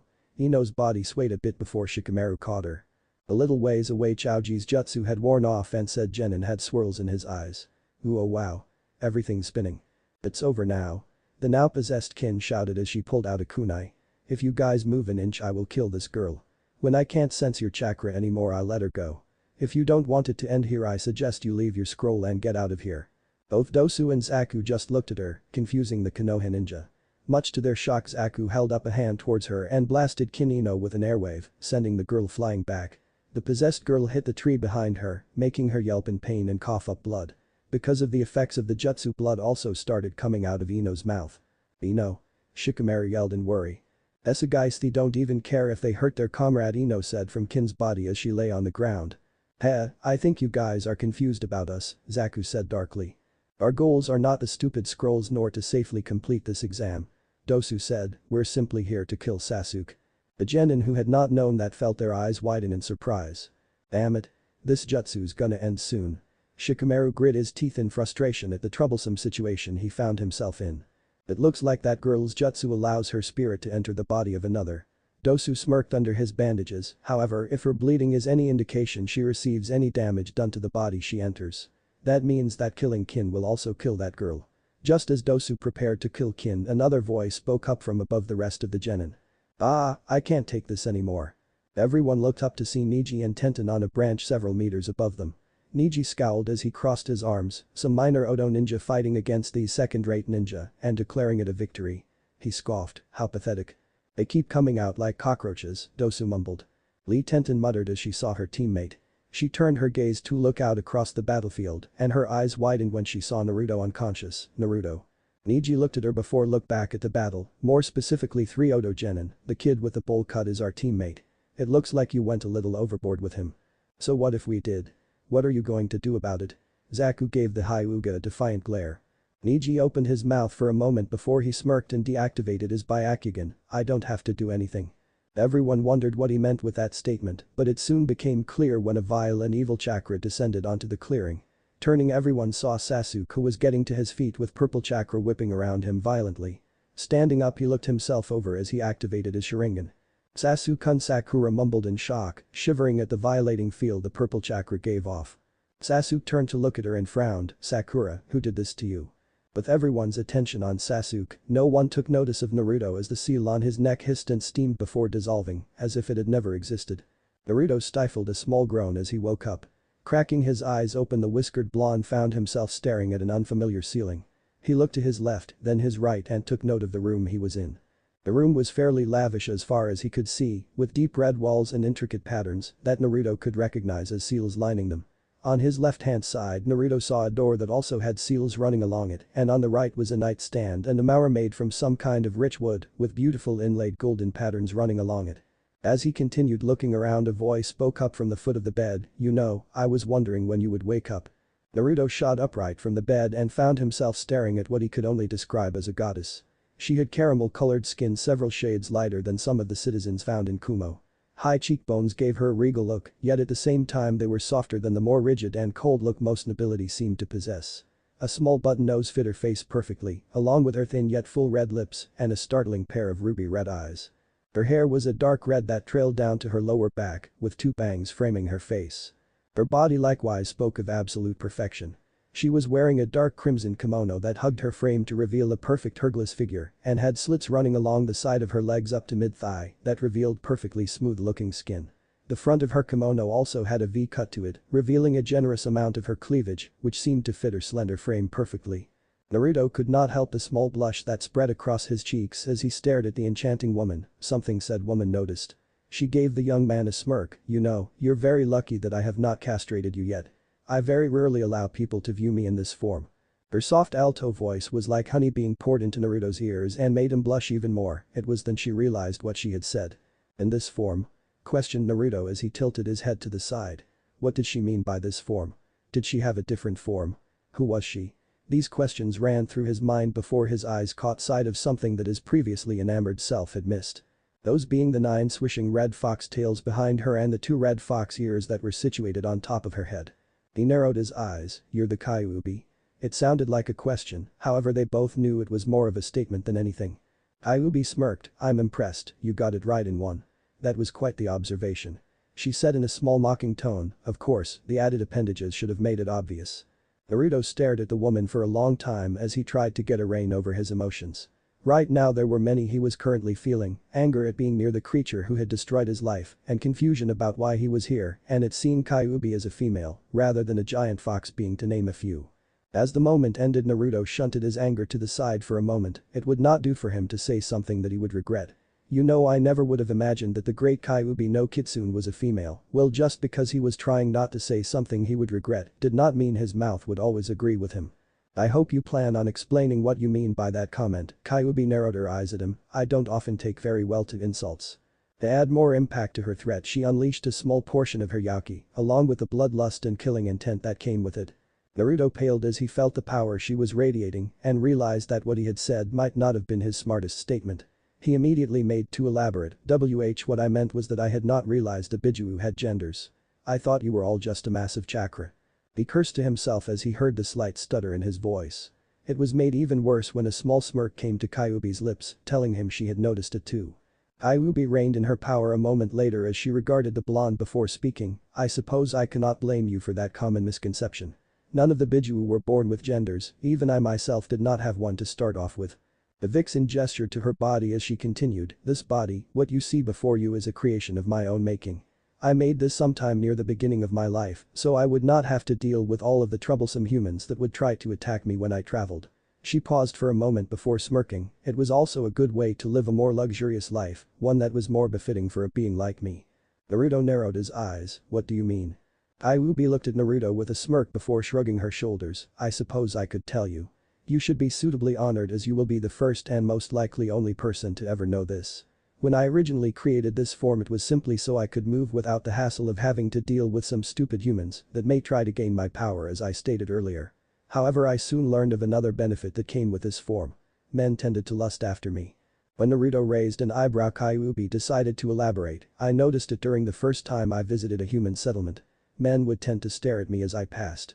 Even those who seemed to have a significant other with them could not help but drool over me. I soon learned that I could use this to my advantage. Naruto's mind ran through that statement several times before he realized what she meant. You're telling me you seduced them? Well, not exactly seduce, Kyuubi smirked. That would imply that I actually touched them. I would never sully my hands by letting them touch some pathetic human in that way, nor would I let a human touch me beyond what was absolutely necessary. No, I simply let my natural charms do the work and they would wait on me hand and foot. It really was quite amusing to watch. So you ruin people's relationships for your own selfish reasons. You use people for your entertainment. Naruto hissed out through gritted teeth, I suppose I should expect nothing less from a selfish creature like you. Kyuubi narrowed her eyes at the blonde, do not presume to know me. I am ageless, I have lived hundreds if not thousands of years, humans are nothing to me. They're like ants, such creatures should be honored that I found a use for them, rather than simply stepping on them like the other Biju were prone to do. Naruto snorted, right, cause the Konoha ninja you killed when you attempted to destroy Konoha were ants that you decided to find a use for, right? Almost as soon as he said that, Naruto was blasted with a high dose of Kyuubi's killing intent. He paled and sweat began to form on his brow as his breathing got heavy from the pressure of the redhead's power. Before he knew what was going on, Kyuubi was right in his face with a glare that put every other glare he had seen on a female to shame. You're so lucky I cannot kill you right now, child. Kyuubi sneered at the blonde, twisting her pretty visage into something truly frightening. Were it not for the seal that binds our souls together, I would have destroyed you for making such a presumptuous and arrogant claim. You know nothing of me, of whom I am, what I am. You only know of the things you have heard from this damnable village and the fools who live in it, words spoken by foolish humans who understand nothing and cannot even see past their own self-importance. You know absolutely nothing of that night. Do you honestly think I would let myself stoop to such a level that I would bother with killing off a small human village such as yours? Kyuubi scoffed, do not be full of yourself, as I said, humans are contemptuous creatures, and I would never tarnish myself by giving in to baser emotions. I may have to destroy one pathetic human village like lesser beings might. Naruto gulped as he tried to keep his fear out of his voice, then why did you attack? The demoness reigned in her bloodlust and power as she backed off and gave the blonde a pointed look, that is not something I would share with another lightly. You have not earned my respect, nor do I feel you deserve that information. Kyuubi paused for a moment as if in thought, perhaps in time, if you prove worthy I will tell you, but as of right now you have not earned the right. Naruto frowned as Kyuubi spoke, a part of him wanted to demand her to tell him what had happened on that night. After all, she was sealed inside of him because of her nearly leveling all of Konoha to the ground. If anyone had the right to know what had happened that night, then it was him. However, he was also not stupid enough to push his luck. In the end, he decided it was best not to speak, lest his tongue say something he would regret. Thankfully, the vixen had some other things to say to break the silence. Now that you know your place, perhaps we can discuss the real reason I brought you here. Naruto looked at Kyuubi with a prominent frown. The real reason? Yes. Deciding to get comfortable, Kyuubi sat down on the bed, letting her tails lay on her lap. The reason I called you here is due to what that man did to you. Naruto noticed the distaste the fox woman's voice held when she said man, making it obvious she did not like him. You mean when he bit me? Asked Naruto as his hand went to the spot he was bitten. Kyuubi nodded. When he bit you, he injected several powerful enzymes along with a portion of his soul and several powerful seals that, if they had taken a hold of you, would have enslaved you to his will. It was here that Kyuubi gave a small pause and her eyes gained a thoughtful look. You are lucky it was me who was sealed inside of you.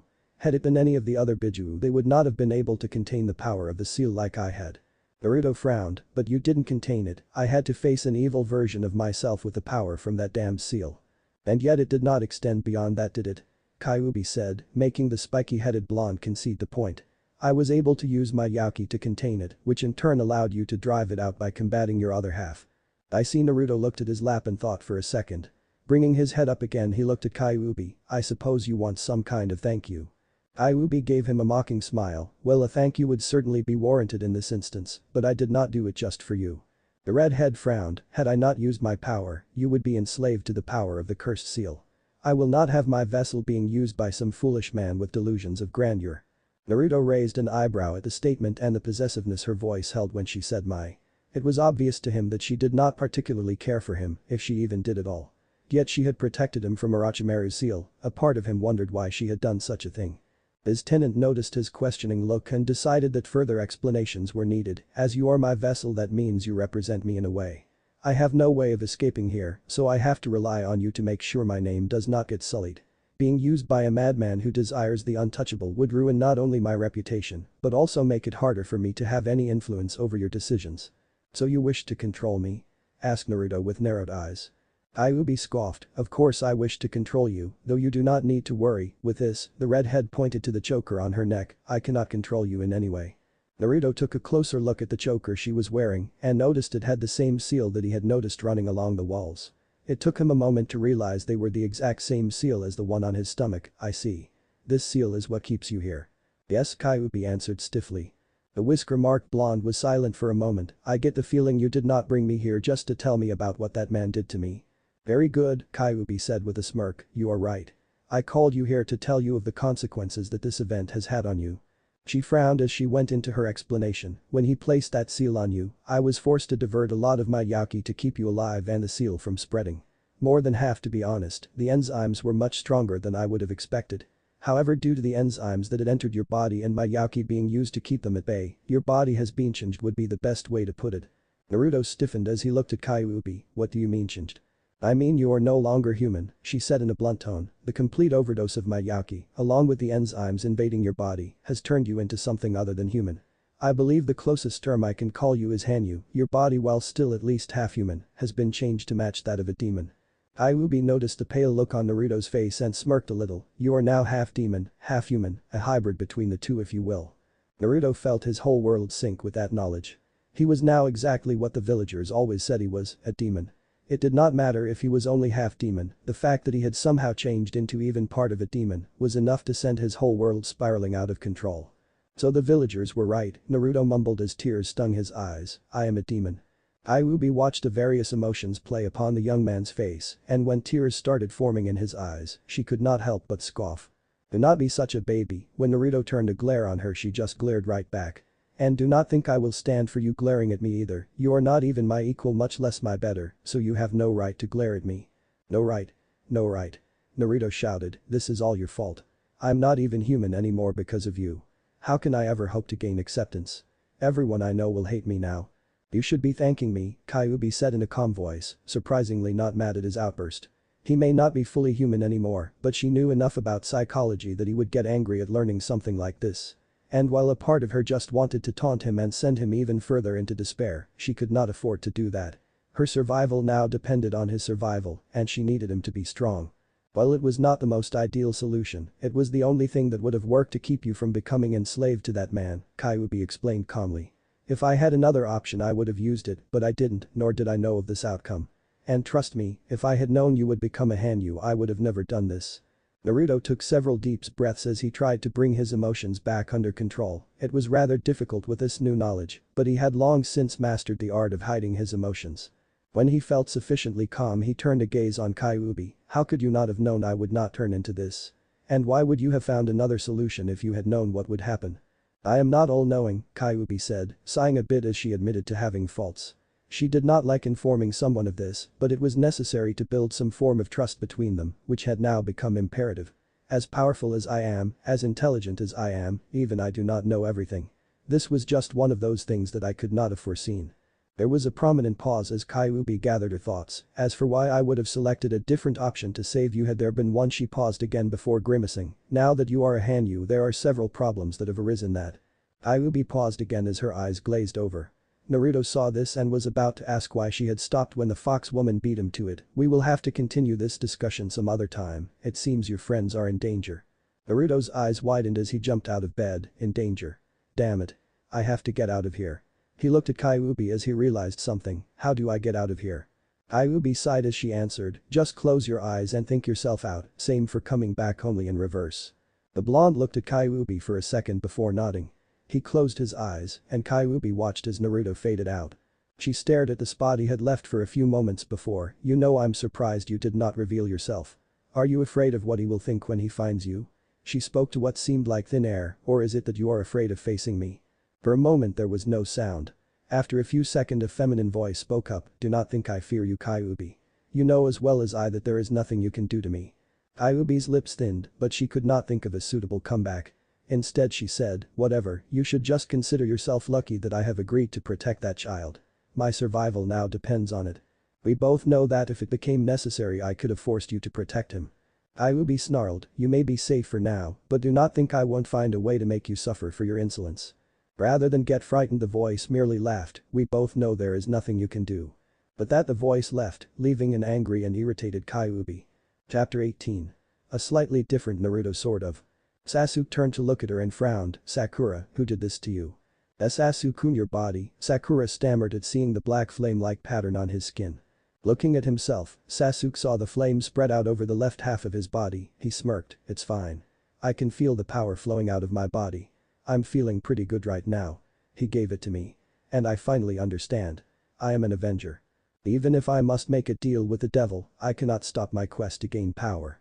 While these thoughts were running through Sasuke's head, everyone else was looking at the raven-haired genin in either shock or curiosity. That shouldn't be possible. That mark only has a 1/10 chance of not killing the person who has it placed on them, Dosu thought in shock. For him to have survived. Sasuke turned back to the Pinket, now tell me, who hurt you? That would be me, Zaku stepped forward with a smirk. Shikamaru's mind, for once, was actually working harder than it had when he usually played shogi against his dad and Naruto as he watched Sasuke. Realizing the danger he quickly turned to Ino and began shouting, Ino. This is going to get bad. You'll get caught up in this if you don't return to your body. You come here too Chaoji. We're hiding. Not good. Kin Ino put her hands together and her family's hand sign. Kai. Kin slumped back to the ground as Ino returned to her body, cough cough. You're back. Shikamaru said in relief as he kept the girl up, thank Kami. Sasuke turned around to face the Odo ninja, his teeth grit as the seals along his body began to spread to the other side, covering most of his visible skin. This is. Dosu's eyes widened as he realized at least a part of what was going on, his chakra is too large. Zaku scoffed as he held out his hands, Dosu, there's no need to be afraid of this half-dead freak. Dosu looked over at Zaku in shock, no Zaku. Don't you realize what that is? But Zaku wasn't listening as he shot his hands towards Sasuke, ultimate Zankyuha. The large blast of air was shot towards the area where Team 7 resided. The attack destroyed everything that had not been rooted to the spot. Naruto-kun. Tenten shouted as she watched her friend's form disappear within the jutsu. When the dust settled, Zaku smirked as he no longer saw any trace of Team 7. Ha! I've blown them all away. Blown who away? A voice asked behind him. Zaku barely had time to turn around before Sasuke backhanded him, sending him flying back. He's fast. Dosu said in shock.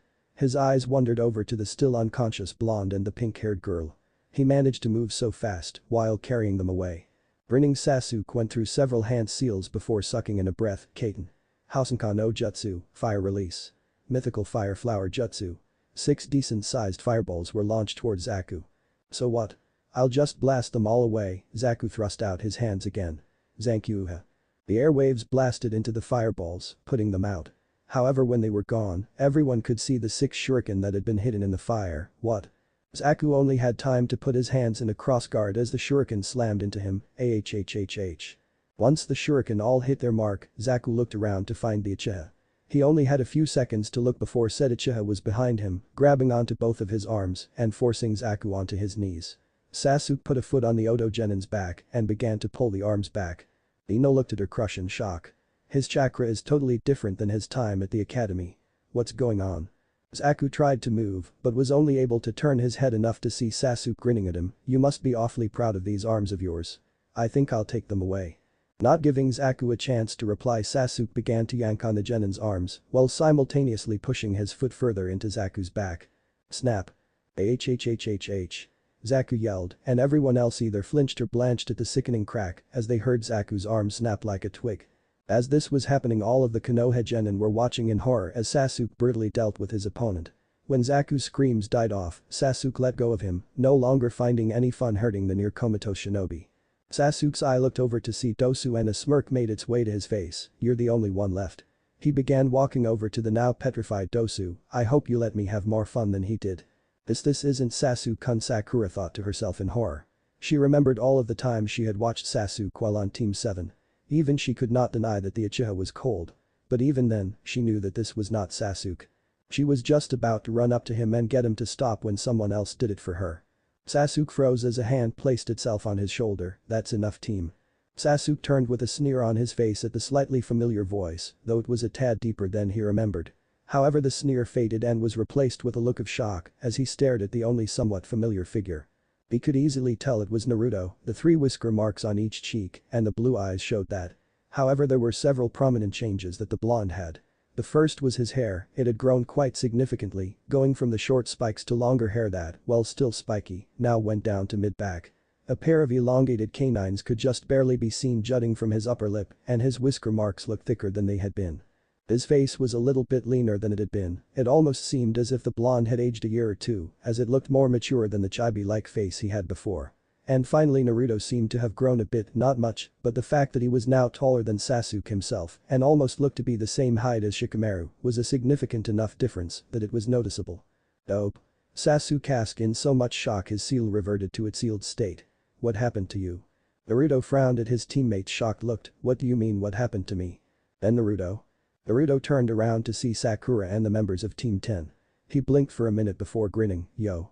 Man, this is so troublesome, Shikamaru muttered as he looked over at Ino, who, despite the situation, was drooling at the blonde without even realizing it.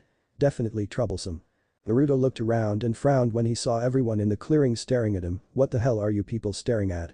But that everyone looked away and Naruto frowned again. Sighing, he turned to look back at Sasuke. I'm disappointed, Sasuke, using something given to you by that man. You should know something like that is always a double-edged sword, nothing good can come of it. Sasuke scowled and would have said something had a voice not interrupted. You're strong. Everyone turned to see Dosu holding out an earth scroll. Sasuke-kun, we can't defeat you at this time. He placed the scroll on the ground, the earth scroll, a gift to you in exchange for letting us go. He rolled the scroll over to them. I know this may seem convenient, but there is something we need to find out. Naruto looked over at Sasuke and sighed before picking up the scroll. He pocketed it before turning to Dosu, who was picking up his 2 unconscious teammates. Do what you need to do, but I suggest you leave my teammate alone. If you show up again with hostile intent, it won't be Sasuke team you face but me. Naruto's eyes flashed red, and I won't hesitate to kill you. Dosu stiffened as something in the blonde's gaze told him he wasn't lying and that not only could he kill him, but that he would kill him. Dosu nodded. Very well, but just so you know, if we do meet in battle we will not hesitate to fight back. As I won't either, Naruto replied as Dosu left. The blonde turned back to the others and was about to say something when he noticed something off. Hey, has anyone seen my shirt? Several face faults went around with those still conscious just now wondering how he had not noticed that. Naruto-kun. Naruto turned his head to see a red-faced Tenten walking up to him. Oddly enough, she was looking anywhere but him. Hey, are you alright? Yeah, of course. Why wouldn't I be? He asked, tilting his head slightly. It's just that you're not able to continue. She merely pointed to the bandages he had wrapped around his torso. Oh, these. Naruto tore the bandages off to reveal perfectly healthy, if a little blood-smeared, skin. He patted where the wound had been a few times. "Yeah, I'm good. I've got a pretty good healing factor, so there's nothing to worry about." Naruto looked up at her and smiled before noticing the redness staining her cheeks. "What about you? Your face is all red." He put a hand on her head, causing her face to turn even more red. "Huh, that's odd, you don't have a fever, but your face looks like a tomato. Are you okay, Ten-chan?" "Oh, of course." Tenten squeaked as she stepped away from the blonde, her face feeling as if it had been burned with a Kaiten jutsu. Anyways, I'm glad you're not hurt." "Thanks," Naruto said with a smile. It was then he noticed Tenten's spandex-wearing teammate sleeping on the ground a few feet away. "Is your teammate okay, Ten-chan?" Tenten turned around to see her teammate passed out and drooling on the forest floor. "Oh haha, yeah, he's fine, just taking a little breather." She backed away from the blonde, causing him to raise an eyebrow. "Why don't I go wake up now?" Naruto watched in a mixture of shock and amusement as Tenten began to slowly awake. He turned his attention back to Sasuke, who was now being fussed over by Sakura. He reached into his pouch as he walked over to them. Rummaging through it for a little while, Naruto found the scroll he was looking for and unsealed a spare shirt and cloak. He began to put his shirt on and frowned as he found the shirt didn't seem to fit. Grunting a bit, he continued to try and make his shirt fit, only to rip it when he zipped it up. "Gah. Stupid shirt. What the fuck is wrong with you?" Everyone once again turned their attention to Naruto, who had lost the epic struggle of trying to put his shirt on and sweat dropped. "Why doesn't it fit?" Sasuke's right eye twitched while the others either sweat dropped or, in the case, Tenten blushed at seeing the blonde's shirt rip over his muscles. Naruto," Sakura said unsurely, getting his attention. "Haven't you noticed?" Naruto blinked at her. "Noticed what?" "You're different, physically I mean." Sakura blushed a bit, even she could not deny that whatever had happened to Naruto had made him fill out nicely. Frowning, Naruto looked at his arms and noticed they looked a little bigger than before, bigger and more defined, though they still held their lithe whipcord quality. "Huh. I guess this is something I gained from becoming a Hanyu. So I have." Sighing, he decided to forego trying to get a shirt to fit and instead just put on the cloak, which now came up to his calves. Finished with his clothing crisis, Naruto turned his attention back to his teammates. "Since we have both of the scrolls necessary, we should probably head over to the tower. No sense in wasting our time here." Sasuke grunted as he stood up. "You're right, Dobe, we should get to the tower as soon as possible, especially since we don't know what the rest of this stage might entail." Nodding, Naruto said goodbye to Tenten and Team 10 before the three began moving towards the tower in the center of the Forest of Death. Naruto stopped jumping around. Sakura shouted as Naruto shot back towards them after having been flying through the forest at speeds faster than she could properly track. Humming back, Naruto brought himself towards Sasuke and Sakura, who had been jumping at a more sedate pace and watching the blonde with some annoyance. "Sorry Sakura, it's just that I've never felt so good before." After they had left the others and began making their way towards the tower, Naruto had been noticing all the differences he had with this new body of his. For one, all of his senses were now through the roof, he didn't even have to channel chakra into them, and they were just naturally powerful. He had also noticed an increase in his physical capabilities, his strength, speed, stamina, reflexes. Everything seemed to have gained a bit of a boost, though he would have to test his physical capabilities out to see the full extent of his growth. Even his mind seemed to have been affected by his new change. He noticed it was nothing major, but he could think much more clearly now, like some kind of blocker that had been in his mind had been released and unlocked his potential. Another thing he noticed was his chakra felt different. It was much more chaotic than before, yet at the same time it flowed through his coils far more smoothly, allowing him to access it more easily. All in all, he felt great. "Whatever, let's just get to the tower," Sakura sighed, not quite able to blame Naruto for being so energetic. Nor would she, Naruto had proven himself to her in the forest, risking his life for theirs. The least she could do was be nice to him. With Naruto calming down and guiding them, the group made it to the tower 2 hours later. When they walked in, the trio looked around and frowned when they saw it was empty. "Damn it, no one's here." Naruto grunted in annoyance. "I thought someone would have at least been here to greet us and take the scrolls." Sasuke grunted a bit as he stood up a little straighter, untangling himself from Sakura, who had been helping him move since his cursed seal had disappeared. "I'm alright now, Sakura." "Oh hawk Sasuke-kun," Sakura said with a smile, though on the inside she was crying at the loss of holding her Sasuke-kun. "I can't believe we had to let go of him. Shanro." Inner Sakura shook her fist in anger. "So what do you guys think we should do now?" asked Naruto. The other two blinked as they tried to figure out what they should do as well. "Hey, look at this," Sakura said as she pointed to a large poster on the wall opposite of the entrance. Naruto read the message on it several times over before nodding. "I think it's telling us to open the scrolls." The other two agreed and Naruto and Sasuke each grabbed one of the scrolls. "Alright, we'll open them on 3. Sasuke and Naruto looked over at each other. 123. The two opened the scroll and looked to see what was inside. Naruto's eyes widened as he recognized the complex seal on the scroll. Sasuke, it's a summoning jutsu. Toss your scroll now. The two tossed the scroll away where they landed on the ground in a few seconds later, there was a puff of smoke, signaling someone had been summoned. When the smoke cleared it revealed Iruka standing there. Hey. Iruka-sensei. Naruto said with a grin. I didn't realize you would be a part of this. Iruka looked over at Naruto and blinked for a second before he spotted the whisker marks. Naruto. What happened to you? Naruto shook his head, to be honest, I don't really know myself. I had passed out after the blonde frowned for a moment, that's right. Iruka-sensei, you need to inform the Hokage that Orochimaru is in the Forest of Death. What? Iruka shouted in surprise, shock and fear, how do you know this? Because he attacked us, Naruto said, looking over at Sasuke who was now rubbing the seal on his neck. He managed to put some kind of hickey on Sasuke, I can't be sure, but I believe he was after the team's Sharingan. Iruka stiffened as he processed the new information. Anything dealing with Orochimaru was bad news, and if the man was after the Sharingan it would spell trouble for Konoha. I'll be sure to inform Hokage-sama right away then. In the meantime I suggest you rest from your ordeal, chances are, Hokage-sama will call the three of you in to give a report on what happened.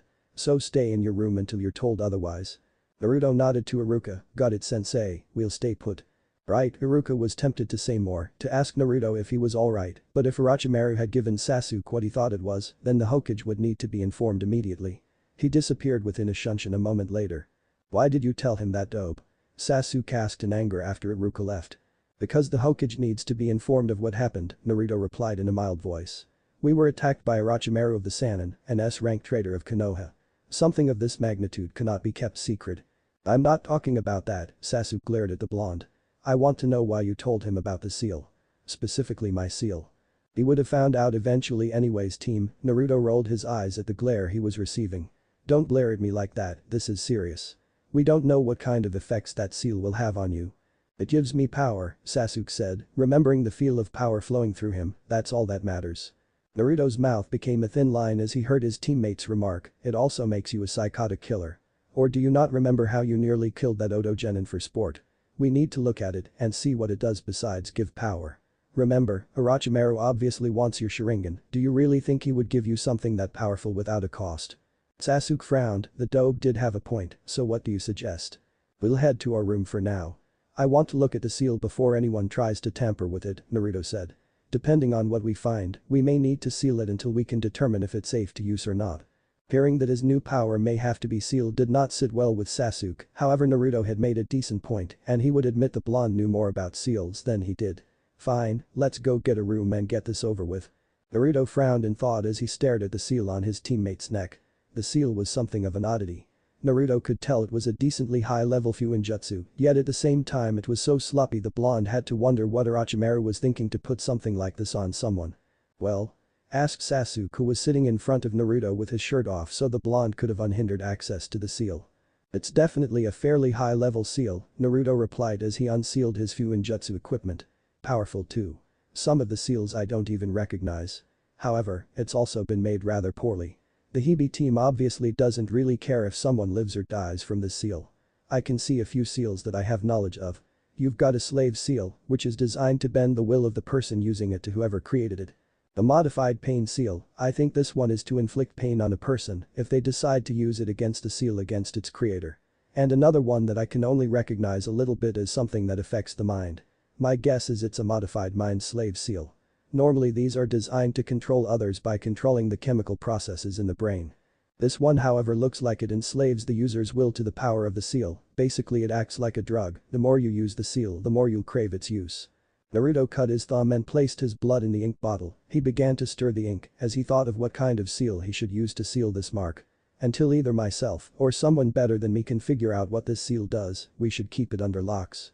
Sasuke grunted, still not liking the thought of having all that power sealed away. However he understood what his blonde teammate was saying and did not want his will to be enslaved to someone else. Using quick and precise brushstrokes, Naruto began to create a counter seal to keep the cursed mark under control. Don't you also have one of these cursed marks? Asked Sasuke a little while after Naruto started sealing, I thought he bit you too. He did, Naruto said, biting his bottom lip in concentration. However, the seal couldn't take hold on me. This mark seems to feed off of a person's dark emotions to get its power, so if someone rejects their darker side the seal can't take effect. Naruto started riding all along Sasuke's back as he found himself needing more space to write the seal. I remember when I was caught in my mind because of the seal. I had to fight my dark half in combat. Apparently he had the power of the seal, so when I defeated him the seal disappeared as well. Sasuke frowned, his head merely showed a younger version of him being powerless, and Orochimaru had come and offered him power. I didn't have something like that happen to me. It's probably different for everyone, Naruto shrugged as he finished creating the seal.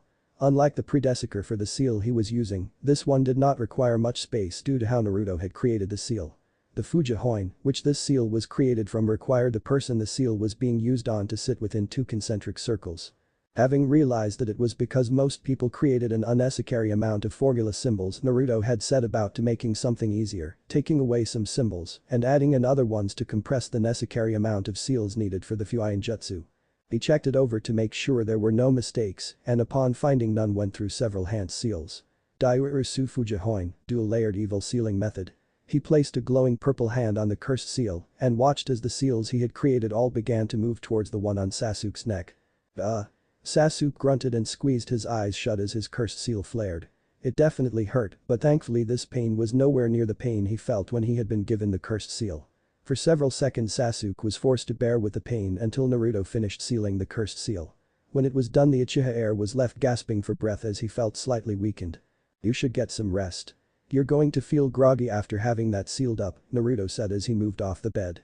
Sasuke didn't say anything, but nodded as he lay down and fell asleep. A few minutes later the door to the shower opened and Sakura stepped out in a clean set of clothes. "Shower's open if either of you two wants it." She looked over to see Sasuke already asleep and Naruto moving to the shower. As the door closed Sakura went over to Sasuke and looked down at the sleeping figure of her crush. She sighed as she went to one of the other beds and went to sleep. 15 minutes later Naruto came out of the shower in a pair of orange boxers. Seeing his teammates already asleep and feeling kind of tired himself he went over to the last bed and plopped down on it. Rolling onto his back Naruto closed his eyes and decided to visit Kyuubi and finish the conversation they had started from earlier. Opening his eyes Naruto found himself in a forest that he recognized as the one that surrounded Konoha. A little ways away in front of him was a small hut with some smoke coming out of a chimney.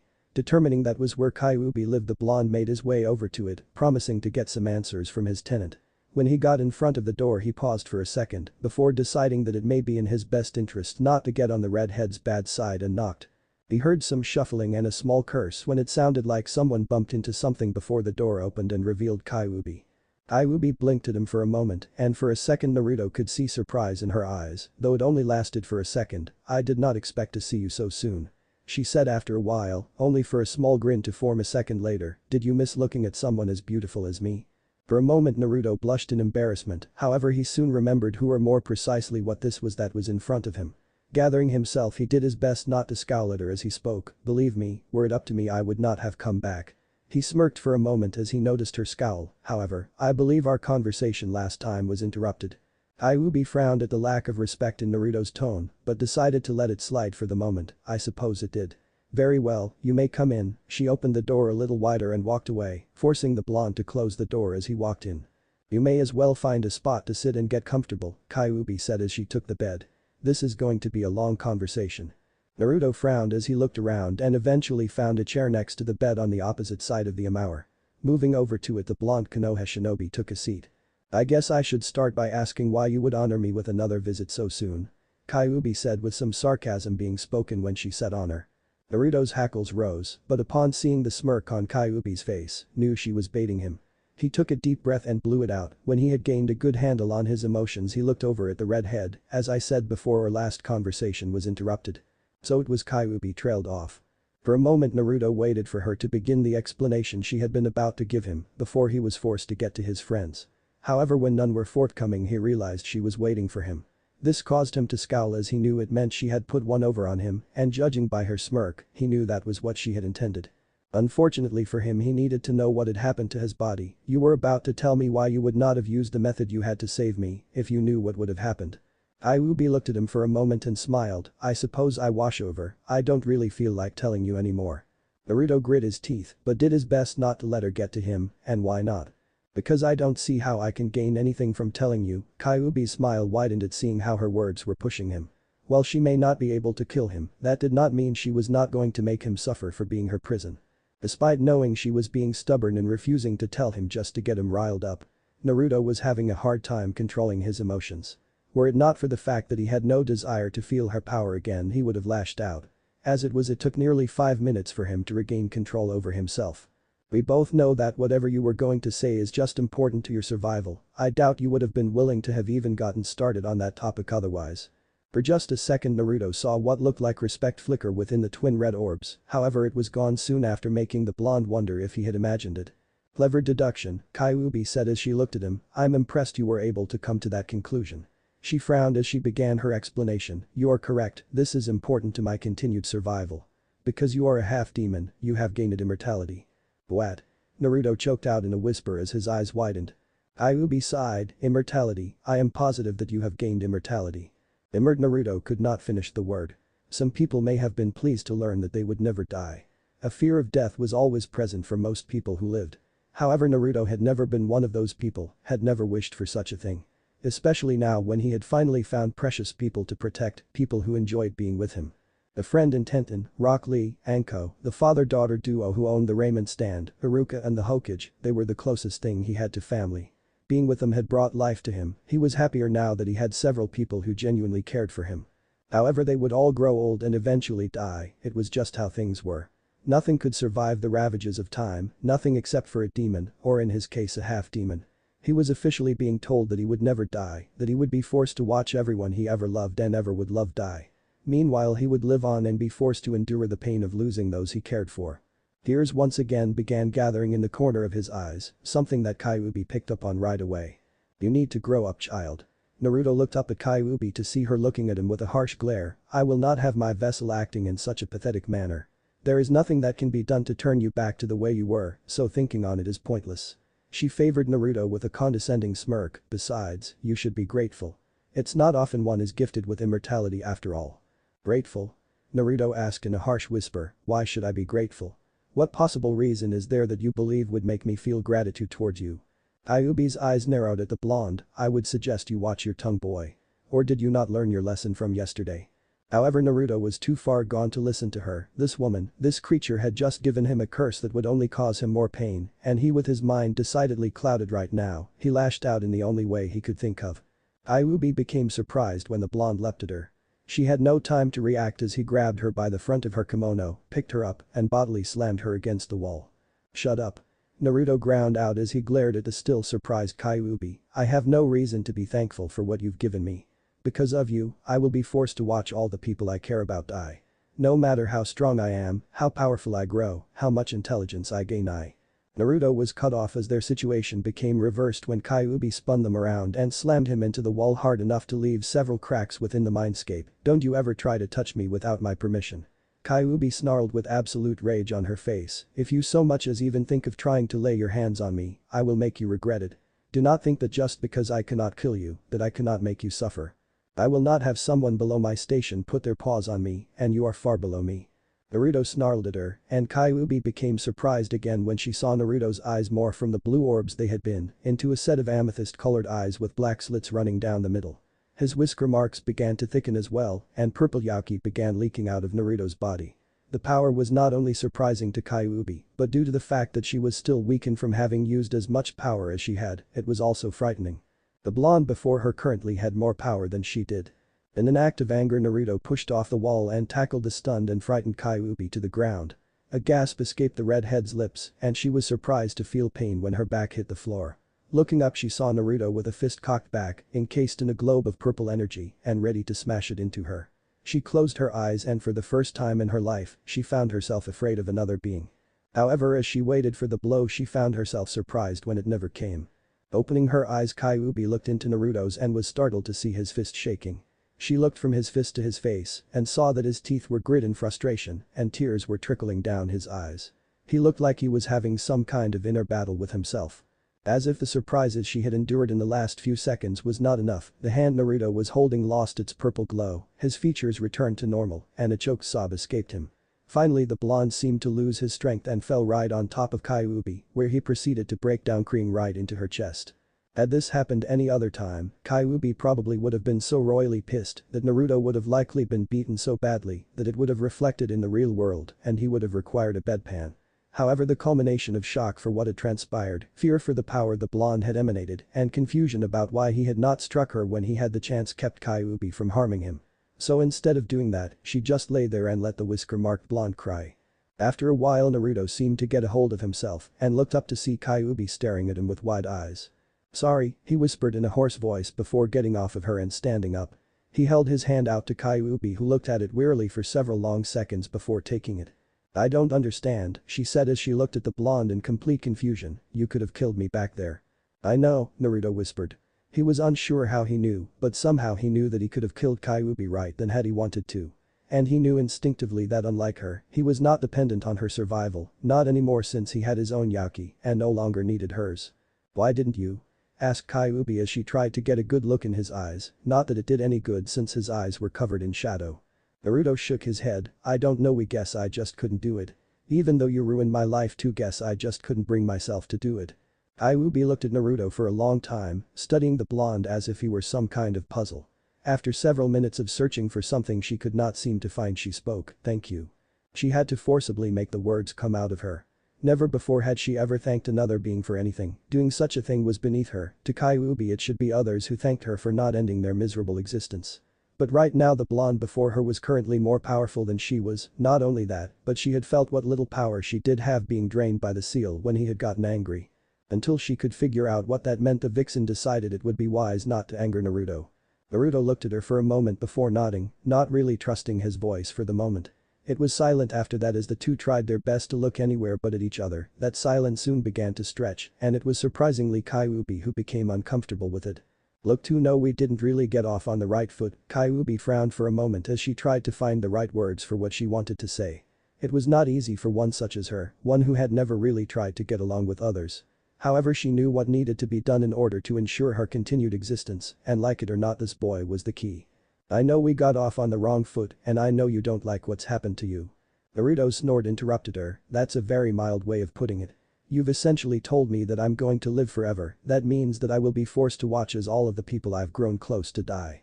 You've made it virtually impossible for me to meet my friends in whatever afterlife waits for us. Hell, you've made it hard for me to even make friends now." The blonde's voice was soon reduced to a whisper, "And you've made it impossible for me to find love." Despite herself, Kyuubi winced. "That's not true, at least not in the context you're thinking." When Naruto merely raised an eyebrow, she tried her best to elaborate. "It is true that our relationship, like marriage or something permanent, is impossible." At the blonde's glare she realized that might not have been the best way of putting it and tried to finish what she was saying more delicately than she normally would, "But that still does not mean you can't find someone out there who will love you." "But they won't always be there," Naruto said. "Eventually they will die and I will be alone again." Kyuubi found herself biting her lip. There was something about the way he said that brought an odd desire to help him out of her. That or perhaps she was still afraid of the power he had displayed. "I'll be there, you know," she said, causing the young half-demon to look at her with an odd stare that almost caused her to blush. "Because you're a half-demon now, there is no way for me to escape the seal." "So she trailed off for a moment when she noticed him still looking at her. After a few seconds, a blush finally did arise from her cheeks, one made from both anger and embarrassment. "Look, would you stop staring at me like that?" After a few moments, Naruto's eyes went to a less imposing stare. "Sorry, it sounded like you're telling me that you've offered to stay with me." Kyuubi's blush seemed to increase a bit. Well, it's not like I have a choice. I'm stuck here now. Before I turned you, I could have escaped the seal if I had managed to convince you to take it off. However, when you changed into a Hanyu, something in the seal changed as well, and now there is no way for me to escape." She gestured around both her neck and the walls. "Even were you to rip the one off of my neck, these walls are impossible for even you to take off." She frowned. "I suspect it has something to do with the seal that man tried to put on you." "I don't know much about sealing. I never really bothered to learn anything about sealing until I actually was sealed, to be honest, but I do know that placing a high-level seal on a body that already has an existing high-level seal can cause a disruption in the original seal that was placed on the person. Likely that's what happened here, and it caused the seal that held me to mutate before I could contain it." She shook her head, "Though as I said, I can't be too sure." I see. Naruto trailed off for several moments as he tried to come to grip with everything he had just been told. He felt like he had been given far too much information, and his mind was going to melt down from being so overloaded. With a heavy sigh, he sat down on the bed, which was the closest object to him. He looked up at Kyuubi, who was still looking at him. "Why don't you tell me about what it's going to mean for me to be a Hanyu now?" He realized that at the moment there was no way he could come to grips with what had just happened, so it would be best if he moved on to something else before he dealt with the knowledge he had been given. "Are there any benefits to me becoming a half-demon?" he asked. Ayubi stood there for a few seconds before getting herself together. She tentatively sat down next to him. "There are a few things I can tell you, however I should warn you, I don't know everything there is about this new form." "But didn't you turn me into a Hanyu?" Naruto asked in confusion. "I would have figured that you would know my abilities, since you're the reason I changed." Ayubi shook her head. "Unfortunately I have only basic knowledge on Hanyus. There has not been a half-demon in nearly 4 millennia. Long before even I was born.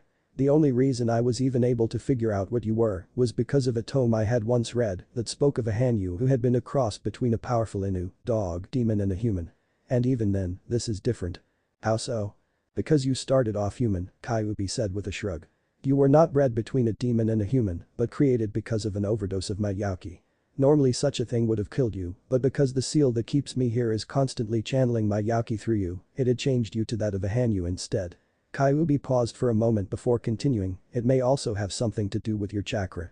"My chakra?" asked Naruto with a frown. Kyuubi gave a small nod. "Your chakra was more stronger than most. It had an odd vitality to it that made it stronger than other people's chakra. I believe it was at least another part of the reason you did not die during the transformation." I see. Naruto looked thoughtful for a moment before getting back to the topic at hand. "So then my abilities are likely different than those of this other Hanyu you read about?" "Yes," Kyuubi answered simply. "But that's a given considering you were made this way because of me. From what I read, the demons of ancient times were nowhere near the strength of the Biju. In fact, most Jonin-level shinobi could go toe-to-toe with the demons of the past." Naruto tilted his head to the side and raised an eyebrow at that tidbit of information. "How do you know that?" "More tomes." "Partially. However, there were also still a few demons other than myself and the Biju when I was first born." Kyuubi shrugged. "Most if not all of them were killed off, with only the most powerful surviving, and even then I think the stronger demons were eventually killed, leaving only us Biju." "So then how were you born?" asked Naruto, actually getting interested in learning more about the past. Despite not liking Kyuubi, hearing a piece of history that nobody else was likely to know held an odd form of appeal to the blonde. Feeling a bit more bold now that they were no longer at each other's throats, Kyuubi just gave him a knowing smile. "A story for another time perhaps, we're getting off topic after all." Naruto pouted at not having his curiosity sated, and Kyuubi was unable to contain the laugh that escaped her. "Now I'm sure you already know the basics of your abilities. Your speed, strength, endurance, reflexes, senses and regeneration have increased significantly. I would say that you are now on par with your friend in the horrible green spandex when he is not wearing his weights.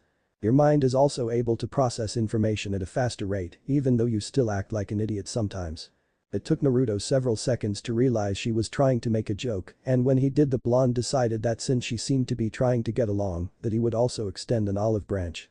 He gave her a small tentative smile, which made Kyuubi give an internal sigh of relief before she continued her explanation. "As far as other abilities, I'm not 100% sure. As I said, this has not happened for a long time. Aside from that, you are the first and likely only human to ever become a Hanyu from a Biju. I would hazard a guess that you will be able to use at least some of the techniques I have created over the years." "You created your own jutsu?" asked Naruto. Despite the revelations, emotions and mental exhaustion they had given him, he could not help but feel a small bit of excitement at the prospect of using jutsu created by the Kyuubi no Kitsune. Kyuubi hummed as she tapped a finger against her chin in a thinking pose that made her surprisingly cute. "I suppose you could call them that. However, none of these actually require hand signs, instead they are pure manipulation of either an element or Yauki. And you may not be able to use all of them, since your Yauki is not as potent as mine." "Yauki? You mean I have Yauki?" asked Naruto. "Of course, you're a Hanyu now, so your chakra was actually replaced with Yauki." Kyuubi frowned for a moment. "Technically you can consider it half Yauki. When my Yauki mixed with your chakra, it melded with it, turning you into a Hanyu. That's partly why your physical abilities are so much better now. Because Yauki is many times more potent than chakra, your coils constantly have a set amount flowing through you no matter what you do. This means that Yauki is moving through all the various parts of your body, enhancing them. This is actually going to be useful to your physical training, since it means that your muscles will never atrophy from disuse. So basically I could stop exercising right now and remain at the same level of physical performance?" asked Naruto. Kyuubi nodded, "Yes. And if you continue to get stronger, your muscles and bones and anything else that gets strained, torn or broken, will becoming twice as strong." Naruto nodded as he thought about what that would mean. Since his body would no longer atrophy, he would not need to wear his weights all the time, and less training, in fact, may prove to be more beneficial than if he were to keep his weights and resistance seals on, since they would not be needed to keep his muscles from deteriorating. So does this mean my Yauki will be harder to control?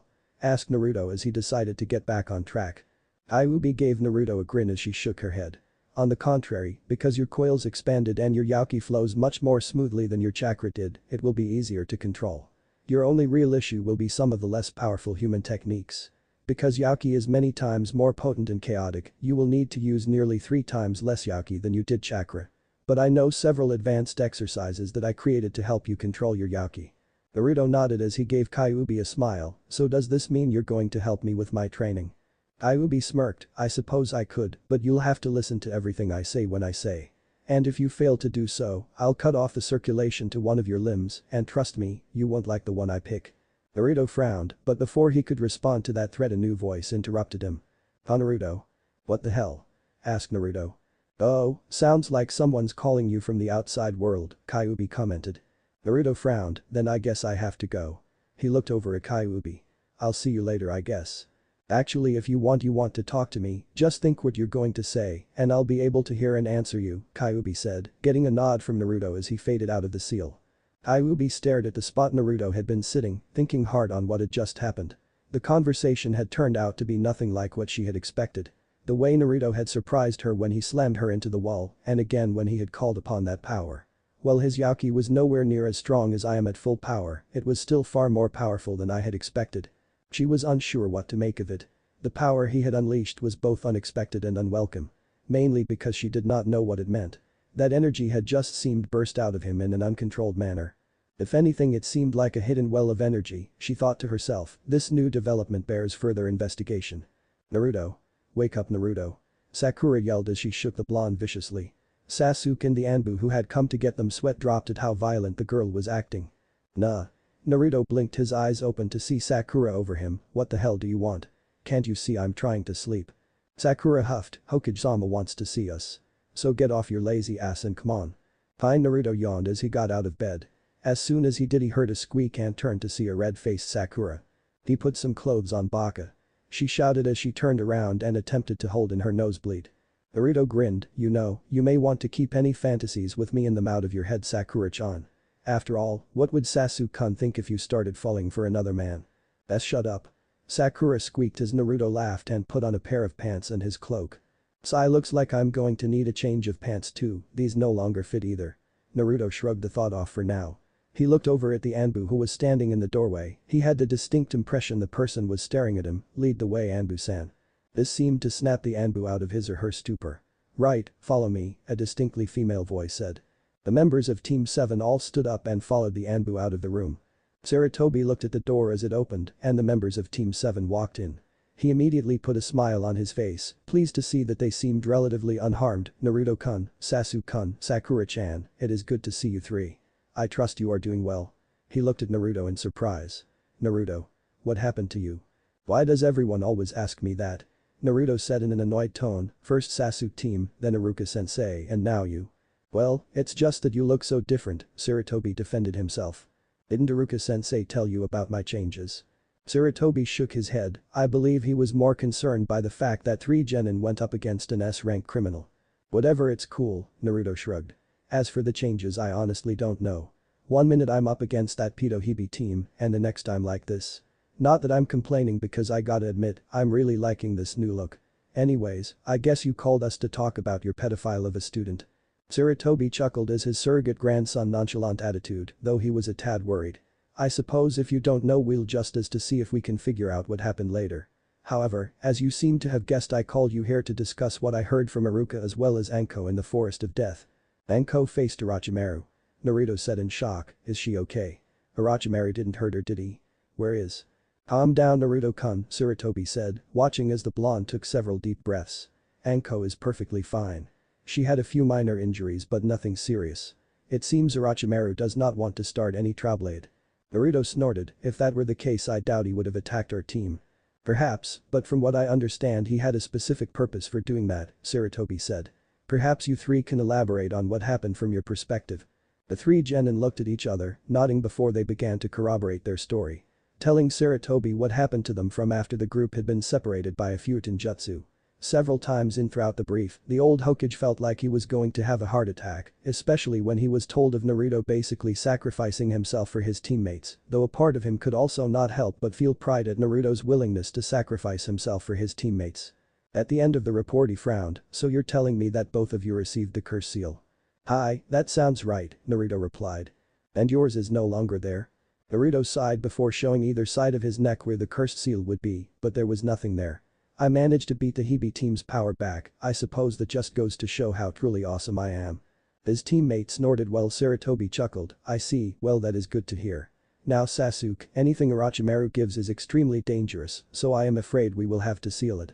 "Don't worry Ajisan," Naruto interrupted, "I already took care of it." Sarutobi blinked, "What do you mean you already took care of it?"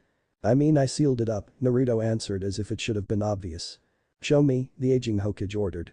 Sasuke frowned but went over to Sarutobi and showed him the seal nonetheless. The Hokage looked down at the seal to see the familiar heaven seal like Anko's. However, surrounding that was a seal that looked extremely complex and powerful.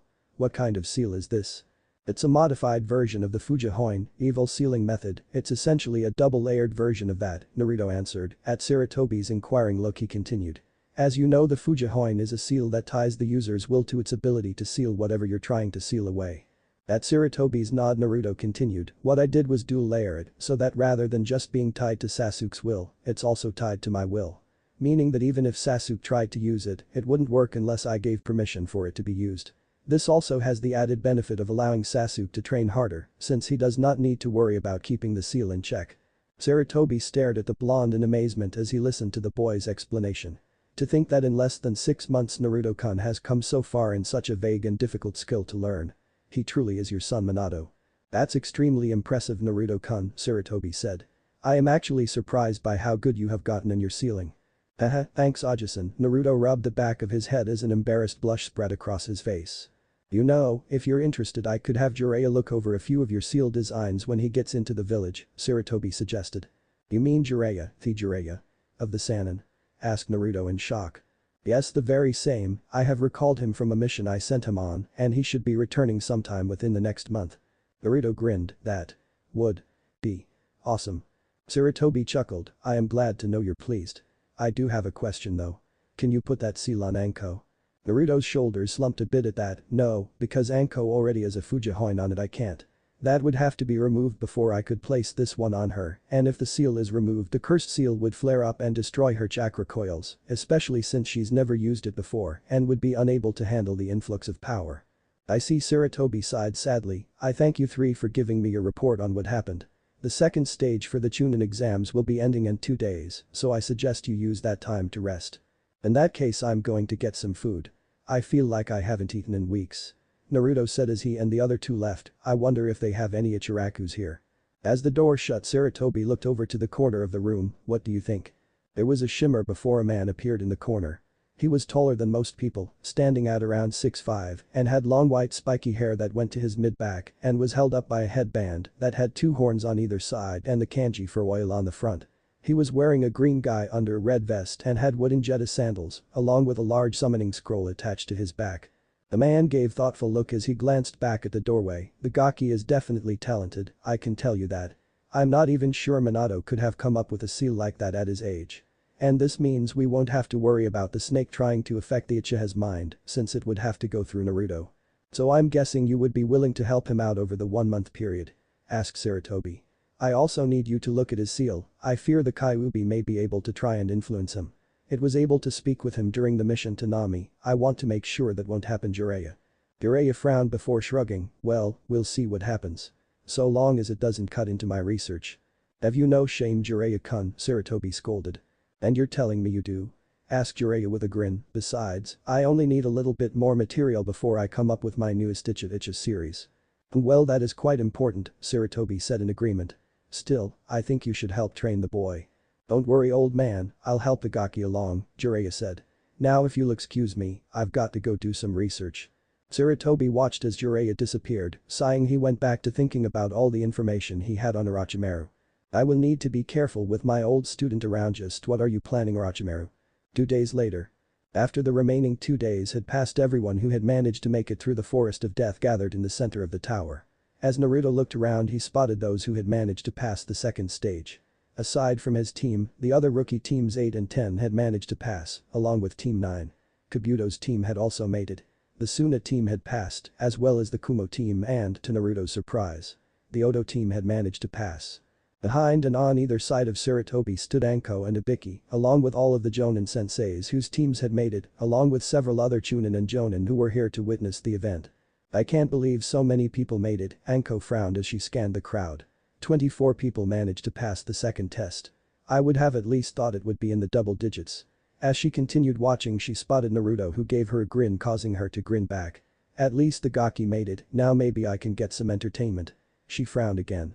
Though he did face Orochimaru, but I was told by Hokage-sama not to worry and that his curse seal had disappeared. "I'll have to ask him about that later." "Looks like your team made it, Kakashi. They didn't do too bad, or perhaps they got lucky. But from here on out it's all about skill, and with my team here yours is out of luck," Guy said to his eternal rival. You say something, Guy." Kakashi turned towards the green-clad Jonin with a bored look. "Oh. Rival Kakashi, that attitude of yours is so hip and it gets on my nerves." Guy formed a fist in front of his face as fire seemingly ignited in his eyes. Kakashi sweat dropped before turning his attention back to the stadium floor. "So that's Naruto-kun sensei and Guy sensei's eternal rival," Tenten-eyed the silver-haired man. "Well, if we're going by the looks department, he's got Guy sensei beat." "It looks like quite a few made it," Yujito thought as she looked around at the others. She paused when she spotted the blonde. It seems he was more than just empty bravado after all. For this many teams to make it, and most of them rookies, it's no wonder these three nominated their team. Sarutobi looked over to Kakashi, Kurenai and Asuma. "To everyone who has made it this far, I would like to congratulate you on passing the second stage of the Chunin exams," Anko started, breaking everyone from their thoughts. "Now I suggest all of you listen carefully to Hokage-sama, who will be explaining the third test." Everyone stood a tad straighter as the Hokage stepped forward. "Before I explain the third test, there is something I would like all of you to know. And that is the true reason for this exam." Many of the genin perked up at this, wondering what he was talking about. "Why do we have all of the shinobi villages taking these exams together?" Many people believe it is to promote friendship among other countries. Others believe it is to raise the skill level of our shinobi. It is here today that I will tell you the truth, because I do not want you to be confused about this. Sarutobi took a slight pause as he watched the genin look at him in curiosity. "The truth of the matter is that this is a replacement for the war among allied countries," Sarutobi stated, surprising even the most knowledgeable genin. "I see many of you are confused, so I will explain. A village's strength is determined by the strength of its shinobi, not just having the numbers over another village, but proving that our shinobi are stronger than those of other villages. By holding the Chunin selection exams, we can prove to the daimyos and other villages the strength we have to offer, though I will admit this is not entirely reliable. To simplify this explanation, your strength represents the power of your village, and that in turn makes other villages wary of attacking and entices more clients to choose your village for missions over theirs." Sarutobi watched as several of the genin there began to understand. He then looked over at Naruto, who was picking at his ear and looked bored. The old Hokage sweat dropped. "I doubt he's even listening to what I have to say." He was just about to start talking again when a sickly-looking jonin appeared in front of him. Actually, Hokage-sama, would you please let me explain this to this genin?" Sarutobi nodded and took a step back. The jonin stood up and turned around, and Naruto had to raise an eyebrow at the man's appearance. He was dressed in the standard jonin uniform and had a bandana-style headband. But what caught Naruto's attention were the deep-set bags under his eyes, as well as his general sickly look. "I wonder if he's actually sick, or if he's just faking it so people underestimate him," Naruto wondered, having read about psyching your enemies out so that you could surprise them. "Welcome, my name is Heiicheku, and I'm the proctor for the third stage of the Chunin exams," Heiichi spoke, coughing so much that many of the genin wondered if he was fit for duty. "Unfortunately, it seems that the first and second stages of the Chunin exams were too easy, and we now have too many candidates. Because of this, we will be holding preliminary matches." "Why do we have to have preliminary matches?" asked a confused Sakura. "Why can't we just all continue?" Heiichi coughed as he looked over at her. "Because honestly, the first two exams seem to have been too easy this year. We just have too many people. There will be many daimyos and other important people coming to this exam, so we need to make sure that only the best of the best are in it." "So basically the cream of the crop," Naruto said. "Well, I was looking for something to do anyway. I suppose it will be fun to play along with this." "Alright." Heiichi sweat dropped at seeing the Anko-ish grin on the blonde genin. "Before we begin, I will explain the rules. As the referee, I expect you to follow everything I say. If I command you to stop, I expect you to do it. Failure to do so will result in your immediate extermination from the exams. Fights will be done one-on-one, and the winner of the fight will progress to the next round. Your opponents will be chosen at random, and the match will end when an opponent dies, loses consciousness or gives up. If I see that a match is unable to continue, I will also end the match. Any questions? But none were forthcoming. Hayate continued, anyways, if any of you want to quit, now's your chance. As Hayate looked around the room, Kabuto looked up at his Jonin-sensei, only to see the man shake his head. He frowned and thought, not quite sure why Orochimaru wanted him to stay, but something he would do nonetheless. I guess I can keep the old blood down for a while longer. Hayate, seeing that no one was going to back down, decided to start the match. Everyone turned their attention to the screen as it began to run through a list of names before stopping on 2 of them. Pain. Housenkan no Jutsu, Fire Release. Mythical Fire Flower Jutsu. This technique creates a volley of small fireballs, which are spat out of the user's mouth, flying wildly in every direction and assaulting the enemy. In addition, the flames are controlled one by one with chakra, so avoiding them all is extremely difficult. Shuriken can be hidden within the flames, creating an unexpected secondary surprise attack. Like the flames, the shuriken can be controlled with chakra. For the most part, however, this technique is used as a distraction. Fujihoin, Evil Sealing Method. This jutsu is used to suppress jutsu-induced marks on a person. Marks of weaker power can be completely suppressed by this jutsu alone, but for marks of higher power like Sasuke Uchiha's Cursed Seal of Heaven, this seal is dependent on the recipient's willpower to some extent. It is also capable of holding back certain Kekkei Genkai, such as that of the Kurama clan, as seen when Kurenai tried to do this. This seal requires a number of hand seals and a large amount of chakra to be performed. Preparation for this jutsu requires 2 concentric circles with kunai placed in intervals along the circumference, in addition to a number of characters written in blood that radiate out from the center of the curse seal. According to Kakashi, this jutsu is quick but painful. The seal can be removed at any time by the caster or whoever the seal is on, as demonstrated during Sasuke's battle with Naruto in the Valley of the End. Since this seal does rely on the will of the individual onto whom it's placed, the affected may be able to just will it away without an unsealing jutsu. Iwarisu Fujihoin, Dual-Layered Evil Sealing Method. This is a more advanced version of the Fujihoin that was created by Uzumaki Naruto. Rather than being tied to the will of just the person it is attached to, the seal is also tied to the will of the person who placed it, effectively doubling the amount of protection the seal gives. The only way to break such a technique is to either overpower it with chakra, which is an extremely painful and potentially fatal for the person the seal is on, or to have advanced knowledge in Fuiin Jutsu on the level of Master Fuiin Jutsu user like Jiraiya. Chapter 19. Prelims, A Time for Battle. Uchiha Sasuke vs Akadu Yoroi. Well team, looks like they decided to start you right off the bat, Naruto grinned at his foul-haired teammate. Sasuke grunted as Naruto and the other genin walked up the stairs, leaving him with his opponent. He watched his opponent move towards the other end of the arena, with his hands in his pocket and typical cool as a cucumber Uchiha expression on his face. I hope you're ready, Uchiha, Yoroi stated as he got into a fighting stance, powerful clan or not, you're going to lose here. Sasuke would have rolled his eyes at the other genin, were it not uncool for him to do so, you keep telling yourself that. Are both fighters ready?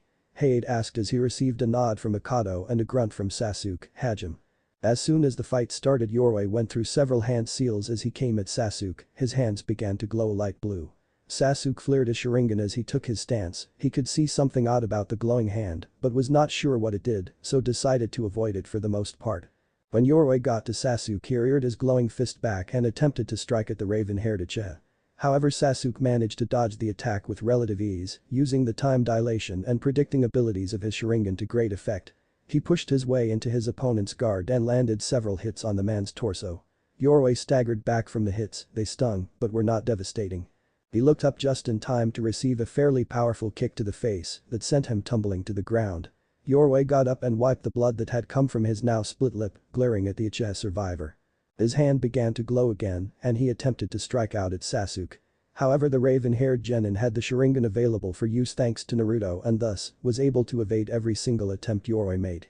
It was made easier because Kakashi was faster than Yoroi when they sparred, so this man was pretty much going at a snail's pace. Sasuke blocked the left fist coming at him and then ducked under the glowing hand. When the hand passed over him, Sasuke felt a slight drain on his chakra reserves. I see, so that's why he's been so adamant about getting me with that hand. Sasuke thought as he swept Yoroi's legs out from under him and then lashed out with a kick that connected to the other ninja's jaw on his way down. You know, if you want to actually hit me, you're going to need to be a lot faster than that, Sasuke stated as Yoroi got back up with a glare. Also that little chakra draining jutsu of yours isn't going to work on me. Yoroi glowered at Sasuke and came at him with his glowing hand again. Sasuke team's got this in the bag, Naruto stated as he watched the battle. That other guy's like a one-trick pony, he can't seem to do much more than that glowing hand of his. It does look like Sasuke-kun's winning rather easily, Sakura stated in agreement, making Naruto raise an eyebrow at her as he wondered why she was not screaming at him for calling her crush team. Though she has been a little nicer since I woke up with my battle from the Pedo team, Naruto thought to himself before shrugging and turning back towards the battle. As soon as Yoroi got right up to Sasuke, said Jen and disappeared. The next thing Yoroi knew was getting a hard kick under the chin and getting sent flying into the air. Sasuke appeared under him using the Konoha Kage Byu, Leaf Shadow Dance, to get under him. That's my Lee stuttered, recognizing the attack that he often used and the one Sasuke had seen only once. I remained silent, though he was not pleased by Sasuke blatantly stealing someone else's move without asking or bothering to really master it. I'll admit that move was taken from someone else, Sasuke stated as he hovered behind Yoroi. But from here on out it's all original, Shishiren, Lion's Barrage. He called out the name of his attack and used a heel drop into Yoroi's stomach. Said Genin was sent sailing into the ground, smashing into it and coughing up blood before passing out. Shousecha Sasuke. Hayate announced. Sasuke stuck his hands back into his pocket and walked back up the stairs where his teammates were. You stole that move from Lee, Naruto accused. HN. I did what I had to. That move was useful, so I figured I could learn it, Sasuke said, feeling the need to defend himself against Naruto's accusing eyes. Naruto glared at Sasuke, you took it without his permission and used it in a move of your own. That's a blatant sign that you don't respect others for their hard work. Lee put a lot of effort into learning those moves and for you to just copy them shows you don't appreciate just how powerful they are. For some reason when Naruto said that Sasuke winced. He would not admit it, but that kind of accusation actually stung. Whatever, he tried to play it off. Naruto scowled a bit but decided not to comment on it further as two more names appeared on the board. Yamanaka Ino vs Higurashi Tenten. Good luck Ten-chan. Naruto called out as Tenten walked down the stairs. Tenten was glad that she was not facing Naruto or he would have seen the blush on her face. Several of the girls did notice however and scowled. Yosh. Tenten, show them your flames of youth. Guy cried out. Let your youth burn brightly. Lee shouted in enthusiasm. Tenten blushed even deeper, not sure what was worse, having Naruto cheer for her or having her green spandex-clad teammate and sensei cheer her on. Well I suppose Naruto-kun's cheering is not so bad. But do Lee and Guy sensei really have to be so loud? Are both fighters ready? Asked Hayate as soon as the two got onto the stadium floor. When they both signaled readiness Hayate nodded, Hajime. Ino threw some shuriken as soon as the battle started before running at Tenten. Said weapons expert sighed as the weapons came out her. She began to dodge the weapons with ease and to the shock of Ino, grabbed onto several of the shuriken before tossing them back. Ino's eyes widened as two shuriken managed to graze her arms and bit back a yelp of pain. If you're going to use such a basic tactic against me then you might as well quit, Tenten stated in a bored tone. It's obvious from the lack of muscles on your body and the fact that you look like a twig that would snap if a breeze hit it that you were nothing more than a fangirl at the academy. Ino scowled, shut up. I'll show you. She ran at Tenten who merely sighed in disappointment. The moment Ino got within 2 feet of Tenten, said girl leapt into the air and spun around. Konoha Senpyu. Tenten smashed a kick right in Ino's face, sending the girl flying back several feet where she landed on her back and gasped as the air was knocked out of her, with such weak skills you should just give up now. I'm not done yet. Ino said as she struggled to get up. You know your teammate is gonna get her ass kicked right? Naruto said as he made his way over to Team 10. Badly, I might add. Ten-chan utterly despises fangirls like her. Now I think that's being a little unfair, Asuma said as he took a drag of his cigarette. Ino has a few tricks up her sleeve. You mean the Shintenshin no Jutsu? Asked Naruto before shaking his head. That jutsu requires the person she is aiming for to stand still, and if it doesn't hit her soul will be stuck outside of her body until it hits something and bounces back. Besides, Ten-chan could have ended this a long time ago if she had used her weapons, since that's what she specializes in. Also, you're forgetting that she was trained by Guy Sensei. Asuma shivered a bit, you make a valid point there. How do you know so much about that girl? Asked Shikamaru. He actually agreed with Naruto, there was no way Ino would win this and for all the reasons the blonde gave. Naruto grinned, I've been training with Ten-chan and her team since I became a genin. Every other day after missions and team training with my own, I go over to training ground 9 and train with her and Lee. Shikamaru nodded, and a part of him wondered if this was why the whiskered bond seemed so much better than he had been in the academy. Though he was positive there was more to this than just that. Shintention no jutsu. The pair snapped their attention back to the battle as Ino called out the one clan jutsu she knew. However, it didn't matter since Tenten had already moved from the spot Ino had been aiming for. When the girl slumped down, Tenten merely placed a kunai at her neck and waited for the blonde girl to come to. When she did, it was to see the bun-haired girl in position to slit her throat. Yield, Tenten ordered. Ifan, Ino huffed in disappointment. They coughed as the match ended, Shausa Higurashi Tenten. Tenten grinned as she made her way back up the stairs. She was stopped as Naruto stepped in front of her and gave her a grin.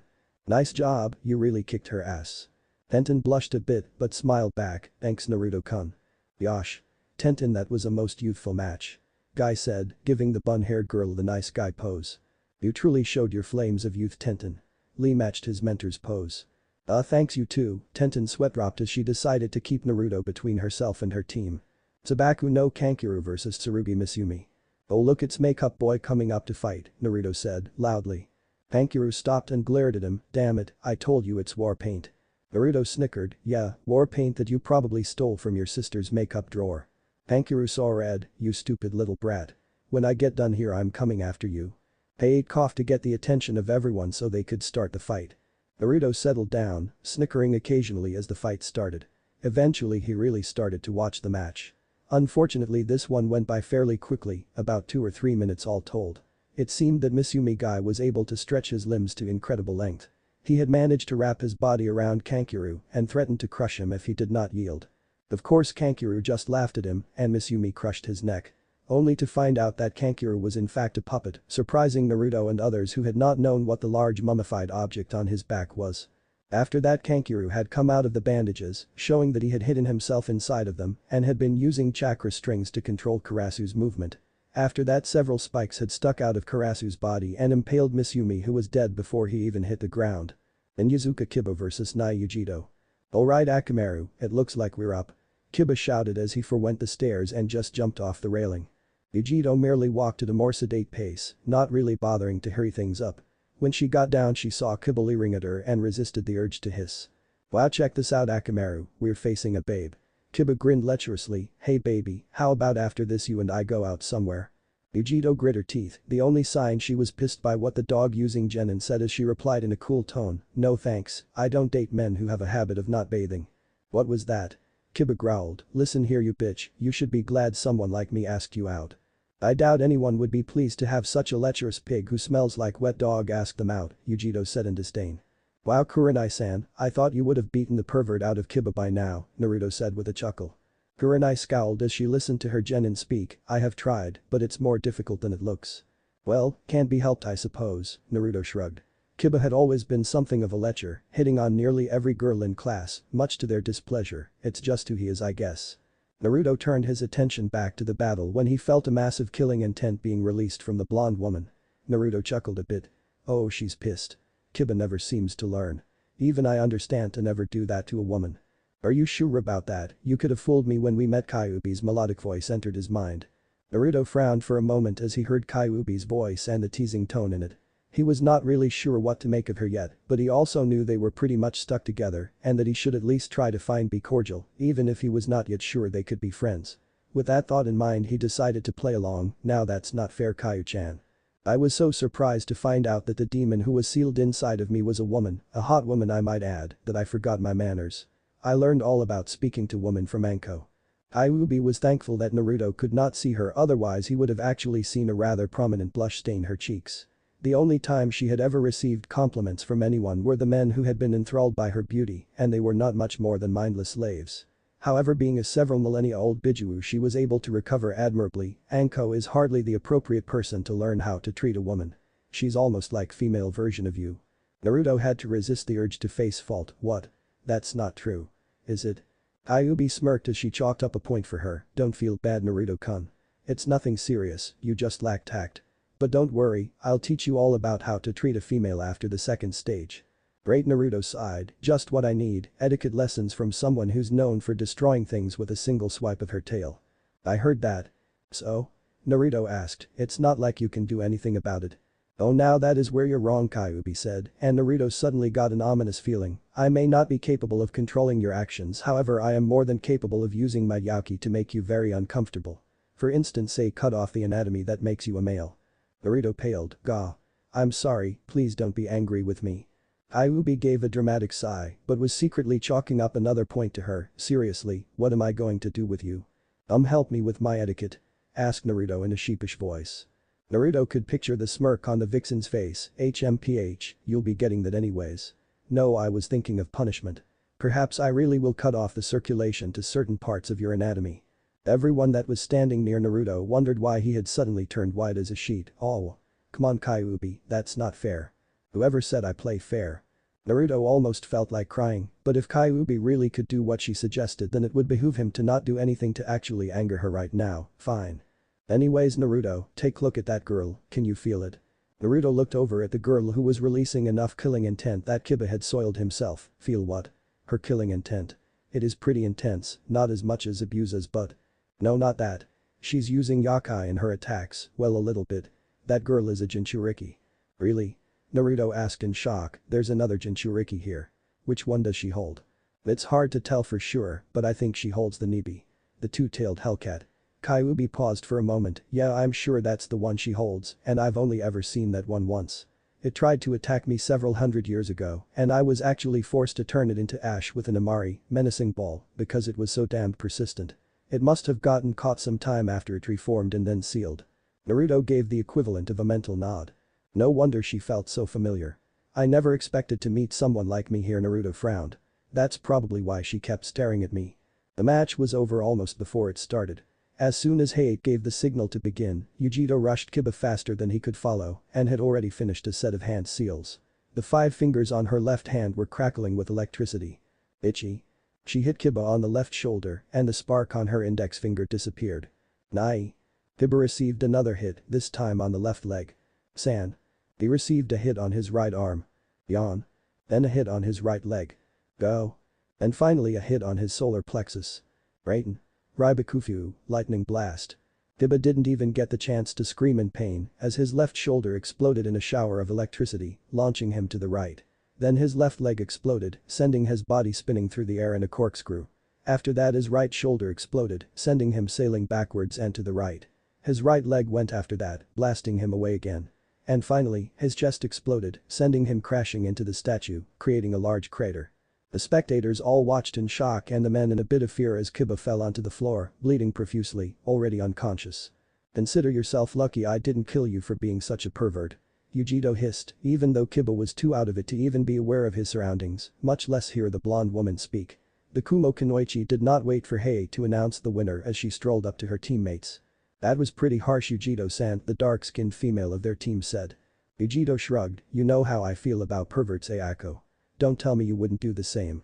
Ayako shrugged, I guess I would, at least since it was that dog-using kid. She glanced over at the blonde-haired boy who she had barely managed to recognize as the obnoxious blonde from the first exam, though I might not if it was him. Yujiro looked over to her fellow blonde to see him talking with that bun-haired girl. You know she's right, he is quite the catch. I so don't need your perverted comments right now, Nibi, Yujiro said, with a frown and small blush. She really wasn't sure why Nibi would make comments on men. The giant cat had no gender and did not seem interested in humans, yet for some reason it loved to tease her whenever an attractive male was around.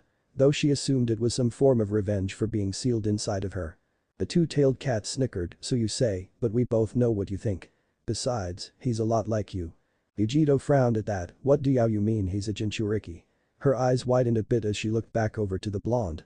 As if sensing her eyes on him, Naruto turned his head to see her staring at him. The two eyed each other for a moment before he gave her a grin and waved. Yujiro blushed a bit and looked away, causing Naruto to chuckle and get back to his conversation. Of course, though I sense something odd about his chakra, it's different. What do you mean different? That's just what I mean, it feels different than human chakra. To be honest, it almost feels like a demon's yakai, only it's not as potent. Yujiro took a small glance over at the blonde again. Wondering what was so different about the blonde Konoha genin.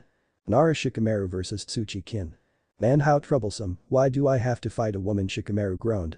Several tick marks appeared on Ino's head. What was that, Shikamaru? Do you have a problem with women? Shut up, troublesome blonde. Shikamaru walked down the stairs, ignoring Ino's threats to castrate him for his sexist comments. He reached the bottom of the stairs and made his way over to the arena. Hey RF, do you think I could just forfeit this fight's too troublesome? Plus I really don't want to be fighting a girl. Hey 8 sweat dropped at the lazy Nara boy's attitude. In got a tick mark on her head, so you got a problem with fighting girls huh? Then I suppose I'll just have to beat you quickly. Whatever. I saw the other two sound ninjas' abilities, Shikamaru frowned as he looked at the black-haired Kunoichi. However, I don't know anything about her on top of that she's already seen my jutsu. Hajime. Shikamaru went into several hand seals for the only jutsu he knew. Kage main no jutsu. His shadow began to elongate and stretch as it made its way towards Kin. That jutsu again, Kin snorted. You're nothing but a one-trick pony. She began moving, dodging the shadow as she threw several senbon with bells attached to them. Shikamaru ducked, dodging the senbon. He turned his head when he heard a chime and saw the bells attached to the senbon. Bells? Shikamaru smirked, that's an old trick. Next you'll throw one needle with a bell and one without it right. Then when I react to the sound of the bell and dodge the first one, the second one will get me right. You sure like to run off your mouth. Kin said as she threw several senbon needles. If you think I run off my mouth then you should be glad you're not facing Naruto, Shikamaru said. I heard that you lazy bastard. Naruto shouted. Troublesome blonde Shikamaru said, and he was about to dodge when he heard a bell ring, only to realize at the last second that she was using the string to ring the bells behind her. Now I've got you. Kin shouted as she threw her senbon at Shikamaru. Unable to dodge the attack, the lazy Nara genius raised his arms to block it, getting several senbon stuck in his arms. Shikamaru was about to make his move after that when he found himself losing balance. What the he looked over at Kin and saw that there were now 3 of her. You like? Kin asked with a smirk, this is my Jinjutsu. I utilize sound waves and direct them inside your body to knock your equilibrium off, you're likely seeing several of me by now. Damn it, Shikamaru muttered as he watched the 3 Kins walk closer to his position, each one taking out several senbon. Ha! Not so tough now are yo, she stopped when she felt herself freeze, new ugh my body. Heh, Kage main no jutsu success, Shikamaru smirked as he shook of the effects of her sound-based Jinjutsu. Interesting. So that's how he did it. Naruto said as he spotted what really happened. What do you mean Naruto? Asked Sakura, looking up from the battle towards her blonde teammate, how did he do what? How he caught her, Naruto said as he gestured over to the battle. I almost didn't see it, in fact if my eyesight wasn't as good as it was, I doubt I would have seen it. So how did he get her? Asked Tenten as she leaned over the railing. I guess you two haven't noticed yet, but the shadows for the strings attached to that chick senbon are far thicker than they should be. Naruto grinned as he watched Shikamaru take out a shuriken and launch it at the girl, who had been forced to do the same thing. At last the minute Shikamaru dodged the attack by bending backwards and forming a bridge. Kin had no such luck. Shikamaru had maneuvered her so that when she bent over she ended up smacking the back of her head on the wall, knocking her unconscious. Yeah. Go Shikamaru. Ino cheered, pleased to see one of her teammates had made it. DCH, this is so troublesome, Shikamaru muttered as Hade announced him as the winner. Abiram Shino vs Abum Zaku. This sucks, I wanted to get some payback on that Uchiha for what he did to my arms, Zaku said, getting a snort from the raven-haired genin, who decided the fight was not even worth watching. When the battle started Shino decided to speak, shocking those who had thought him mute, you do not have use of your arms, I would suggest you forfeit. HMPH, forfeit this. Zaku took out his left arm from its sling and thrust it towards Shino, Zankyuha. A blast of air shot towards Shino who did nothing to dodge. As soon as it did Shino was sliced through before he dissolved into bugs, what? Shino appeared right next to Zaku and punched him in the face. The Odo genin stumbled back a bit before righting himself and growling, Zankyuha. He sent another sonic airwave at Shino, but the Konoha genin dissolved into bugs again. Damn it. Quit hiding behind your insects. I am not hiding behind anything. Zaku turned to see Shino standing behind him, ha. I got you now. I do not think so, Shino said as he pointed behind Zaku. Said genin turned around to see a swarm of bugs behind him, you see, well you were so focused on me and my Kikai Bunshin, bug clones, I had been letting my bugs amass themselves. And since you have only one arm to fight with, you can only hit one us. It is always good to have an ace in the hole. Rather than forfeit Zaku looked smug, an ace in the hole huh? Then how about this? Zaku brought his other cast out of its sling and aimed it at the bugs, while the other went to Shino. Zankyuha. Everyone had expected that to be the end for Shino. However they became surprised when rather than shoot out those powerful airwaves, Zaku's arms expanded as if something was stuck inside of them. Zaku watched in horror as his arms began to get larger and larger. A scream tore through his throat as the pressure on his arms became so great that they were both ripped off at the elbow. It wasn't long before Zaku passed out from the pain of losing his arms, making Shino the winner. An ace in the hole is all well and good, but 2 aces are better, Shino said and walked back up the stairs as Hade announced him the winner. Sakura shuddered at the gruesome sight of seeing someone's arms getting ripped clean off. I don't understand, how did Shino do that? He hid his bugs inside of that Zaku guy's air plugs, Naruto answered as he reviewed the fight in his mind. While Zaku was looking between Shino and the army of bugs, he had more bugs slip inside of those windpipes on his hand to seal them up. The pressure from the air that was inside of his arms became so great that they were simply ripped off from the force. "You're correct, Uzumaki-san," Shino said as he came up the stairs. Naruto grinned, "Good match, Shino." Shino nodded and walked back to his team. "Man, those bugs were just creepy." Ayako said with a shiver, "I wonder where he got them." Vegito frowned as she answered, "He's a member of the Aburam clan. They apparently allow those insects they use to live inside them and feast on their chakra. In return they are granted the ability to use them to communicate and fight for them." The KO gagged, "So they're like parasites. Gross." "Chen. Seems Kano has filled with a bunch of freaks," Daisuke grunted. Vegito just shook her head at the bratty Genin's stupidity. "Ikiso Daisuke versus Rock Lee. Yes. Yes. I finally get my turn."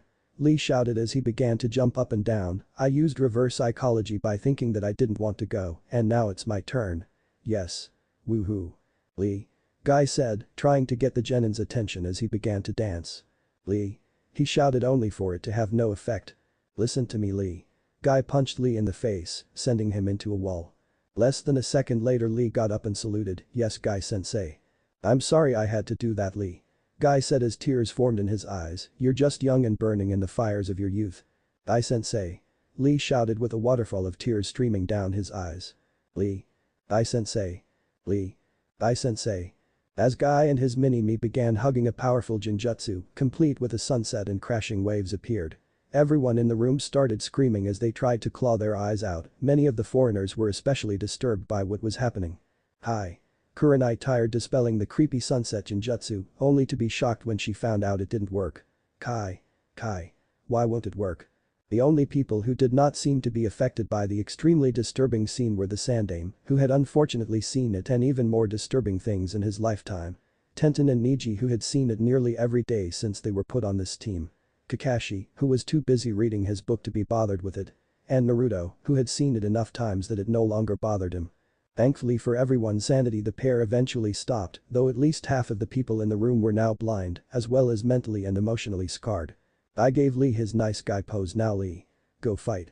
Let your flames of youth explode." "Explode?" Lee shouted as he jumped off the railing where Daisuke was already waiting for him. "About damn time, you freak."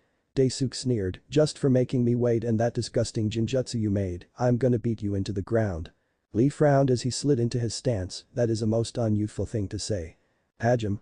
The moment the fight started Lee shot off like a rocket speeding towards Daisuke, who was forced to abandon his hand seals and roll out of the way of Lee's attack.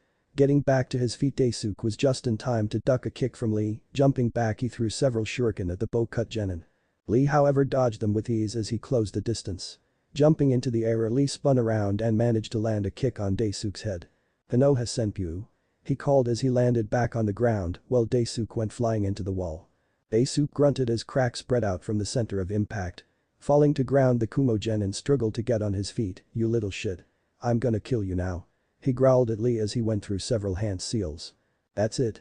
Take this." Raiden. John, lightning release. False darkness. A large lightning bolt shot out of Daisuke's mouth, blasting its way towards Lee. Or at least, where Lee had been. The lightning struck the ground and caused sparks and dirt to fly everywhere. Daisuke began looking around for Lee, only to be caught off guard when said genin appeared right in front of him. Daisuke tried to attack but received several blows to the torso for his troubles. He staggered back, holding his now cracked ribs as Lee disappeared again. Daisuke received a kick to the back of his head, sending him tumbling down. He managed to turn his tumble into a roll and landed back on his feet. However Lee was already there, launching a kick into the Kumo genin's gut. Daisuke stumbled back and looked up. Once again Lee was not there and he received a kick to his head to the left side of his head for his troubles. Watching the Kumo genin wobble a bit, Lee felt that he needed only one more hit to win this. However as he came in Daisuke had finished a set of one-handed seals he had learned and placed his hand on the ground. Raiden. Tenrai Dejeki, Celestial Shock. Electricity burst along the ground and Lee was moving towards it too fast to stop and dodge. The electricity hit Lee making him cry out in pain as he dropped to his knees. "Ha! How do you like that?" Daisuke asked, his breathing heavy as blood poured down his face from the bust nose and lip. It is most impressive, Lee said as he stood up, smoke pouring from him as he shook the attack off. A most youthful technique, however I am not without some techniques of my own. He looked up at his sensei who gave him a thumbs up. Smiling, Lee unwound the bandages on his arms. What the hell are you doing? Asked Daisuke, allowing Lee to do this so he could regain his energy. You will see, Lee replied as he finished unwrapping his bandages. The moment he did he disappeared and Daisuke felt a foot smash under his chin and launch him into the air. Using the Konoha cage Byu, Lee appeared behind the genin and wrapped his bandages around Daisuke. The pair then began to spin as they descended and Daisuke ended up crashing headfirst into the arena floor. Lee panted a bit as everyone looked down into the crater to see Daisuke with his eyes rolled up into the back of his head. The only way people could even tell that he was alive were the twitches and spasms his body seemed to go through periodically. While the medics carried Daisuke out, Hayate announced the winner Shousa Rock Lee. Yes. I did it, Guy-sensei. I won. Lee shouted as he fell on his butt, no longer able to move due to the jutsu he used. Naruto and Tenten went down and helped Lee back up the stairs where Guy was grinning broadly. Way to go, Lee. That's the way to show your flames of youth. Thank you. Guy-sensei. Lee said with tears in his eyes. Naruto noticed the looks the two were giving and decided to stop them before this resulted in a hug fest with him and Tenten caught in it. If you two start hugging, I swear to Kami I'm going to throw you over the railing, Lee. Tenten giggled a bit while Lee looked embarrassed. I apologize, Naruto-san, I will try to keep my youthful flames down. Naruto rolled his eyes before grinning at Tenten who smiled back. Ayako vs Hyuga Neji. Neji smirked as he saw who his opponent was, it must be fate. Oh no, this could be a problem, Tenten muttered as Neji walked down to the arena floor. Naruto blinked as he looked at Tenten, then to her sensei who had a rare serious expression on his face.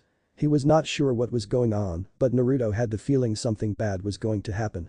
Neji seems pleased with something, but Tenten and Guy seemed too worried. The whiskered blonde looked at the two before turning his attention back to Neji.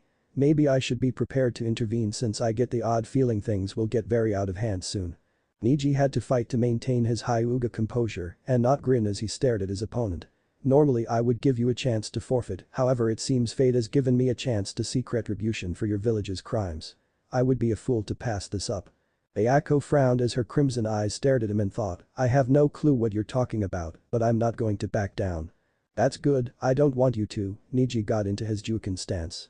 Seeing as both fighters seemed ready, Hayate began the match, Hajime. As Neji rushed forward, intent on making the Kumo Kunoichi suffer, Ayako went through several hand seals. Raiten. Kusari no Raikou, chains of lightning. Ayako smashed her hands into the ground and lightning that took the shape of a chain shot out of the ground. Neji was forced to jump left and backpedal as the chain began to follow him, stopping after several seconds. Ayako began more hand seals, hoping to not give Neji the chance to close the distance between them. If he gets in close, I'm done for. Raiten. Ryari, lightning release. Lightning spear. Ayako held out her hand and a spear of lightning formed in it, which she then proceeded to toss at Neji. Neji growled as he realized his concentration had slipped enough that there was no time to dodge. Hayten, rotation.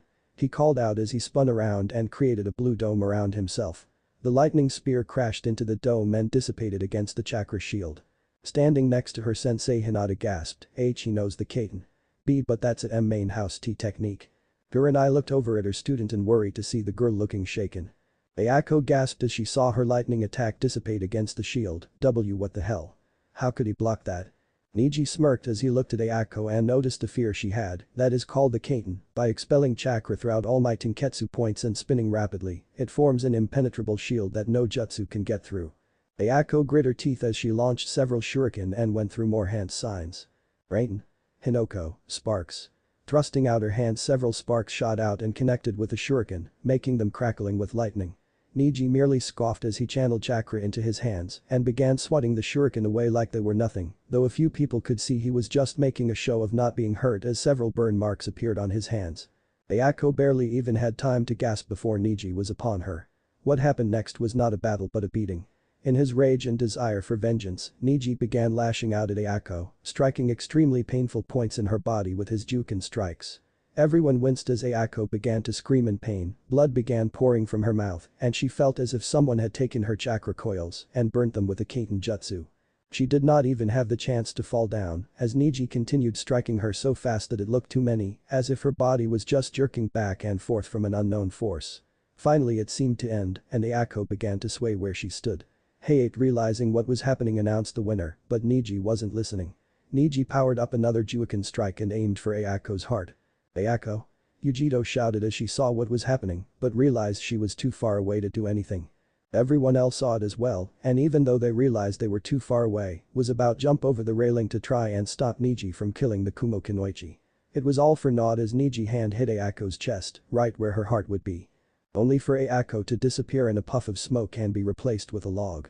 Eyes widened as they recognized the signs of a Kawarimi, but were confused about how it happened, since Ayako had been pretty much depleted of chakra and her Tenketsu were undoubtedly closed off, even if she did have some left in her reserves. It was then that people noticed Ayako on the other side of the arena, directly behind Niji and in the arms of one Uzumaki Naruto. "What the hell was that, team?" Naruto shouted as he gently laid a barely conscious Ayako on the ground. Niji looked surprised as he spun around, but glared when he realized who it was. "Uzumaki, you shouldn't interfere in another's battle." The battle was over, Shippuden. Naruto growled out the words. While he knew this was a battle and people got hurt in them, what Niji did was uncalled for and vicious in the blonde's mind. "Were you not listening to the proctor announcing you as the winner?" Naruto stood up and backed away from Ayako as Yujito and several medics ran out to Ayako and get her on a stretcher. He looked at the girl who had lost conscience some time ago and growled.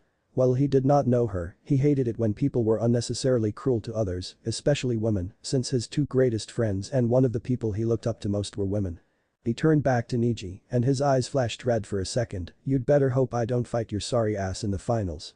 Because if I do, I'm going to knock it back to the age of the Rikido Senin." I appeared beside Niji and placed a hand on his shoulder. "Niji, I'm disappointed in you. I know why you hate Kumo, but blaming it on someone that was not responsible for what happened is just as wrong as what they did." Niji sneered as he shrugged Guy's hand off and went up to the stairs.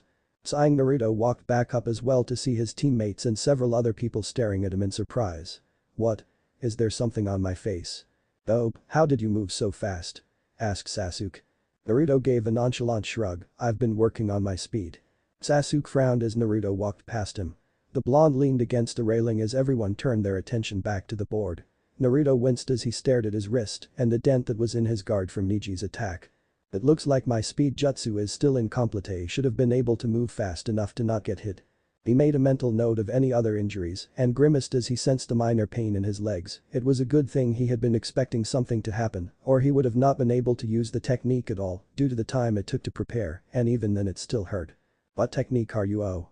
Kyuubi said as she went through his memories to see what he was talking about. "It looks close to finished though. It's definitely faster than that Shunshin you ninja use, that's for sure." "That's because I made it combat oriented. I noticed back in Nami that Shunshin had several powerful weaknesses aside from the standard swirl of leaves or smoke. That kind of covering only works on lower level opponents and it's easier to track, so I need something better." "Well, when we get out of here I will help you where I can." Kyuubi reflected on how odd it felt for her to actually offer some help to someone, but justified herself by saying it was to help with her continued survival. As an afterthought she added, "Though, I'm only really good within the techniques I myself created." Naruto gave the equivalent of raising a mental eyebrow as Kyuubi offered help. For a moment he thought about rejecting it, but soon realized that having someone with as much knowledge as Kyuubi may prove beneficial. "Thanks Kyuubi," he said before turning his attention to the board to see who would fight next. Uruno Sakura vs Ibaku no Temari. Temari smirked as she jumped down the railing onto the arena floor. "Looks like I get another fangirl. How boring. You won't be talking like that when I beat you." Sakura sneered as she walked down, angry that this Suna bitch was actually calling her out on her fangirlish tendencies. "Ah. We'll kick her ass." Inner Sakura shouted. Seeing that the two girls seemed to be ready, Hate called the match, Hajime. Sakura ran at Temari and create 3 bunshin, making the blonde pig-tailed girl sneer. What a pathetic academy-level tactic. If this was all the girl was capable of, then she might as well just end it. Temari whipped out her fan and swung it. Kamatechi no Jutsu, Wind Scythe Jutsu. Sakura was hit by a large blast of cutting winds that slammed her into the opposite wall where she lost consciousness. Everyone in the arena sweat-dropped at how pathetic the battle was.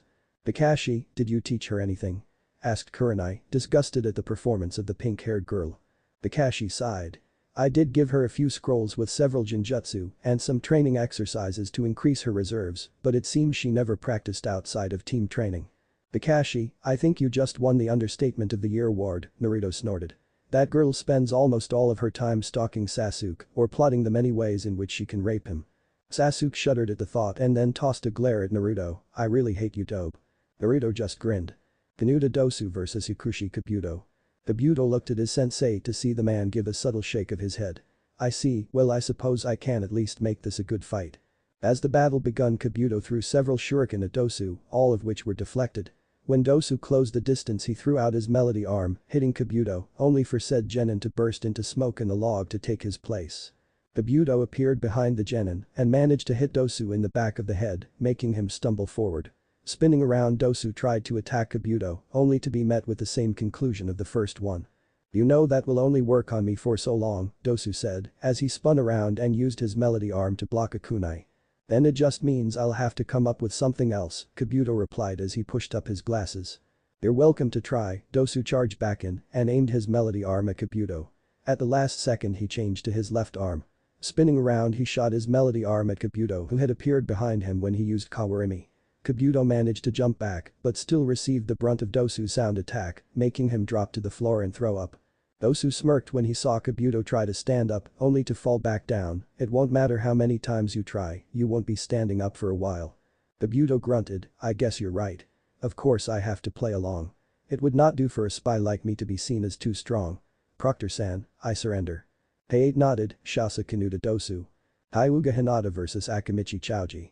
Let's make this a good battle na, Hinata? Asked Choji, giving the lavender-eyed girl a smile. Hi, Hinata said, feeling both glad and slightly sad that she had to fight someone as nice as Choji. Hajim.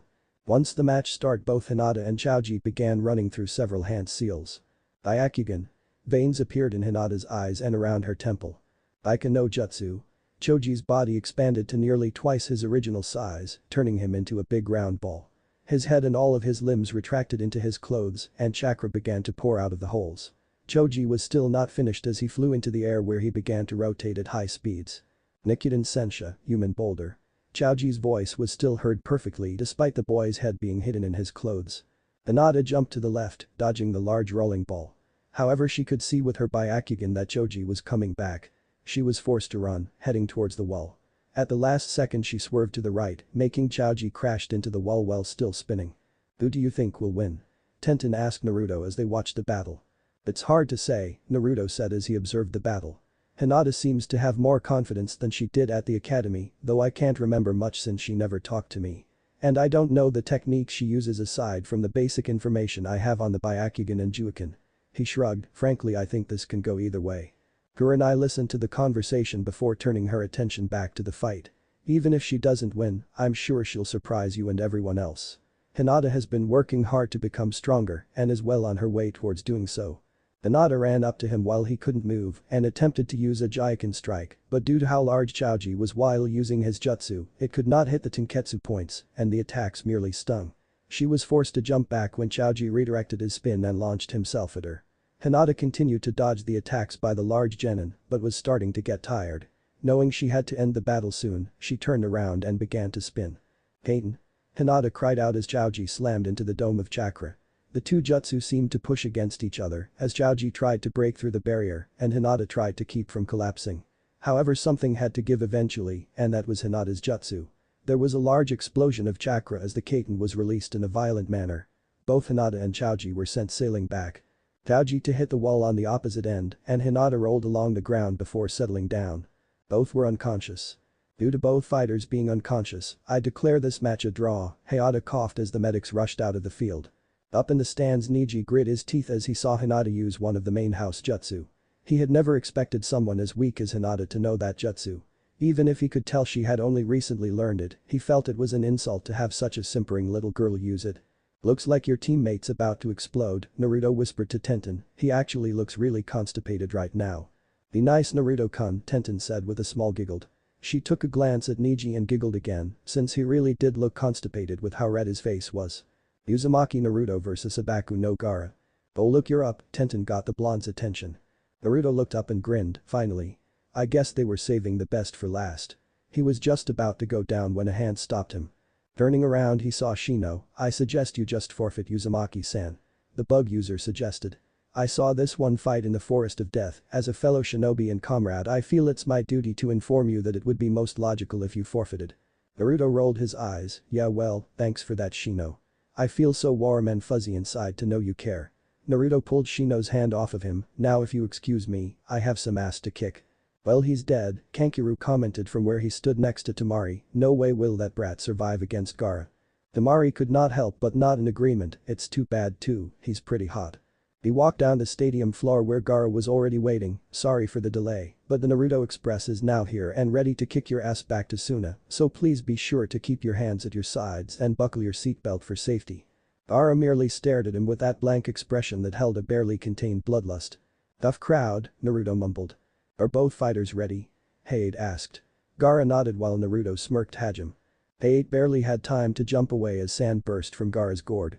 Despite being surprised, Naruto was able to get out of the way as the sand closed in on him.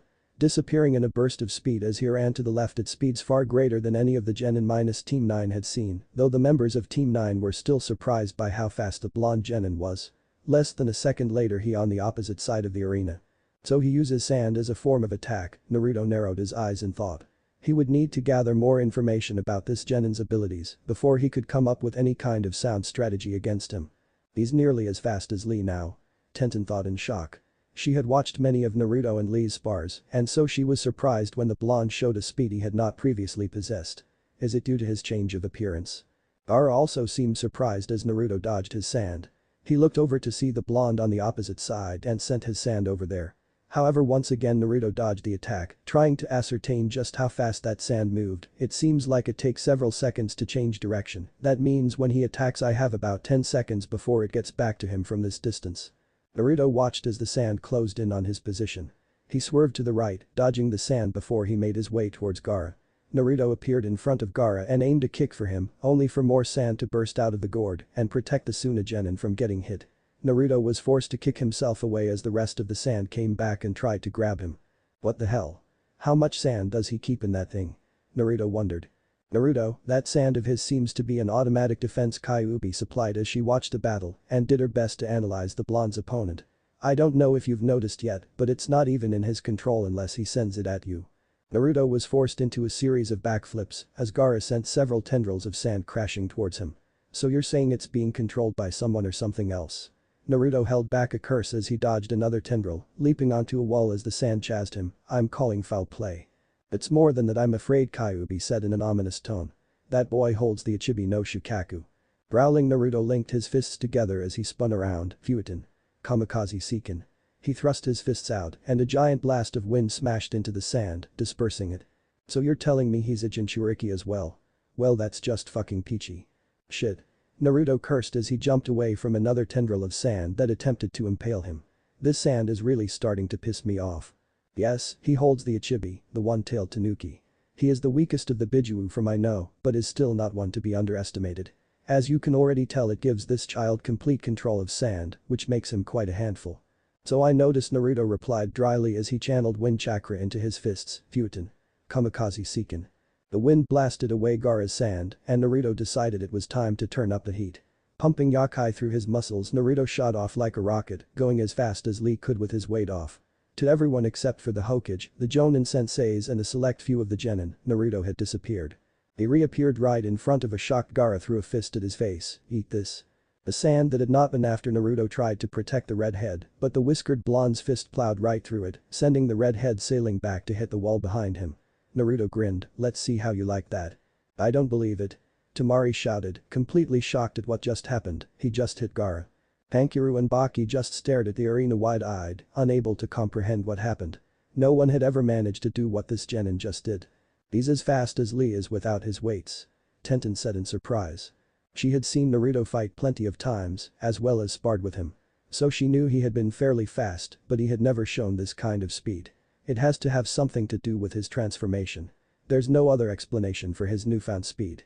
"Yosh. Naruto-kun's youth is blazing," Lee shouted. "Lee. It seems you've inspired this young man to fan his youthful flames." Guy shouted, seemingly in agreement.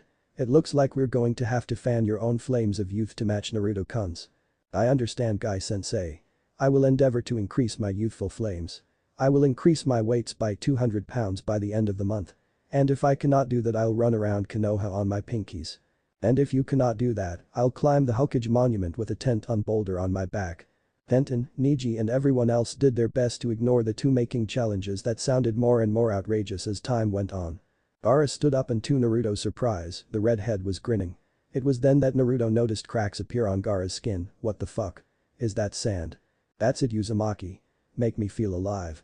Gaara shouted, and with those words the sand started shooting at him again. Naruto growled as he began dodging sand left and right, it seemed to be even faster than before. He spared a second's glance at Gaara and saw him making hand gestures. He must be using his hands to increase the speed of his attacks, Naruto growled as he blasted towards Gaara, bulldozing right past through the sand as he body slammed into Gaara. The blonde continued on until he smashed Gaara into the wall, grinning when he heard Gaara gasp in pain as several cracks formed along the point of impact. Naruto jumped back as Gaara slumped to the floor, nothing beats a sand shield out of the way like good old-fashioned blunt force trauma. "Yow, you hurt me." Gaara screamed as a bit of blood dribbled out of his mouth, "I'll kill you." Sand seemed to come at Naruto from all directions, making him curse as he tried to dodge. However, even with his speed he could not dodge them all, nor could he pick up enough momentum to plow through the sand, and eventually one of the tendrils grabbed onto him. Gaara began grinning maniacally as he directed his sand to slam Naruto into everything he could, walls, the floor, the ceiling, the railings. No one could keep out the wince as Naruto was smashed into seemingly everything. Naruto groaned as Gaara's sand threw him into the wall where he left a large crater. "Fuck. That hurts." The blonde spit out some blood that had begun to congeal in his mouth.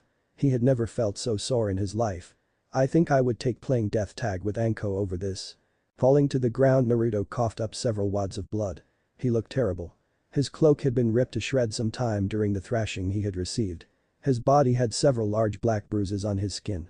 Almost enough that it looked like his entire body had turned into one large bruise. Many of the genin watched in shock as Naruto stood back up, unable to comprehend how he could even move after the beatdown he had received. Naruto looked up to see a wave of sand coming towards him. Fuck. He began to speed through a set of hand seals, hoping he could complete them in time. Hiruzen. Kamikaze no Tatsumaki. Naruto thrust his palms out and two large tornadoes blasted from them, destroying the wave of sand Gaara had created. "Ayubi, do you have any ideas on how to beat this guy? Because I'm all out." Naruto rolled to the left as sand shot at him, crashing into the floor before it continued to follow him. Ayubi did her best to contain her irritation as she spoke, "I'm trying to think of something, Naruto. Just give me a minute." "I don't think we have a minute." Naruto dodged another tendril of sand, only for one to catch his left arm from behind. Gaara grinned as Naruto struggled to get rid the sand off his arm. He made his hand into a fist, Sabaku Sausu. There was a loud crunch as blood burst out from the sand. "Aya!" Naruto's scream tore through the arena, and several of the genin, mainly those from the Rookie 9, blanched in shock and horror. Gaara began to laugh maniacally as he pulled the sand away for a moment to reveal the stump Naruto now had for an arm. "Yes. That's it. Scream for me.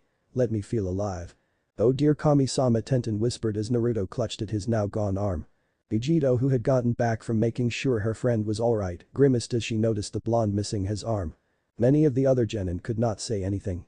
Sakura threw up, Shino looked on solemnly, Hinata, who had just woken up, looked like she was about to cry, Ino, Chaoji and Shikamaru all looked like they were also on the verge of vomiting.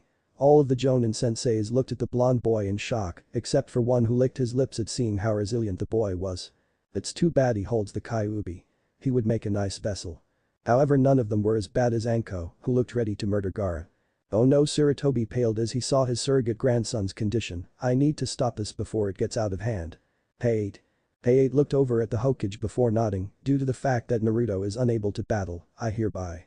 "No." Naruto roared, drawing everyone's attention to him as he stood up, "Don't even think about stopping this match. I'm not done yet. This battle isn't over until I say it's over." Everyone looked at Naruto like he was crazy. However, the look of utter determination in his eyes left little room for argument. "That's good, Uzumaki. Keep struggling. That way I can feel more alive when I kill you." Gaara crowed, his voice holding nothing more than madness in it. Naruto glared at Gaara, despite the pain he was in, "You're not gonna be laughing like that after I beat your ass." Any ideas?" "Well, I can regenerate your arm if you want." The vixen offered, "But it's going to hurt." "I think I can take it. Now let's do this so I can kick some Tanuki ass." Kyuubi sighed a bit as she prepared for what she was going to do, "Brace yourself." Naruto felt Kyuubi's yakai coming out of the seal and gritted as he felt it travel along his body and to his arm. Everyone watched in shock as the red energy from the Kyuubi was released. Naruto's eyes flashed red as his whisker marks began to thicken. All of the Konoha ninja who were old enough to have been there during the Kyuubi attack recognized that chakra. "I don't believe it. He is using its chakra." Sarutobi watched as the boy grit his teeth in pain. "I didn't realize he could." Or does the Kyuubi have something to do with this? What an intense feeling. Nibi said, so this is the Kyuubi's power. This is the Kyuubi.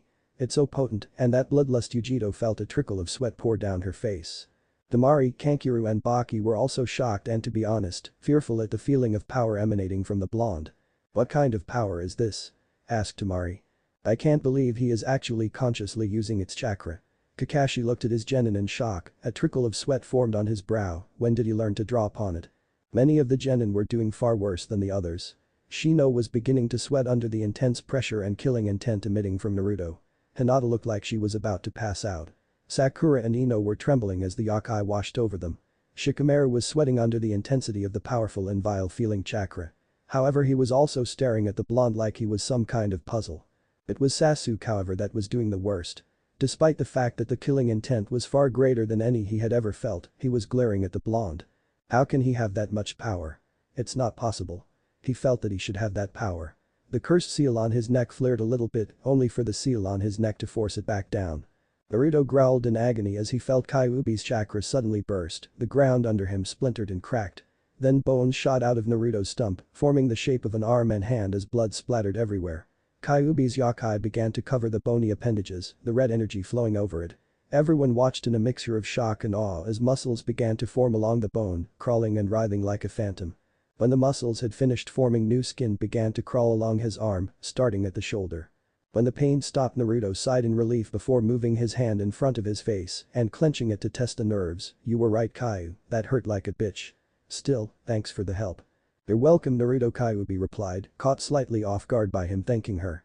By the way, I think I have a way to beat Shikaku's vessel. Well, lay it on me then, cause I'm running on empty.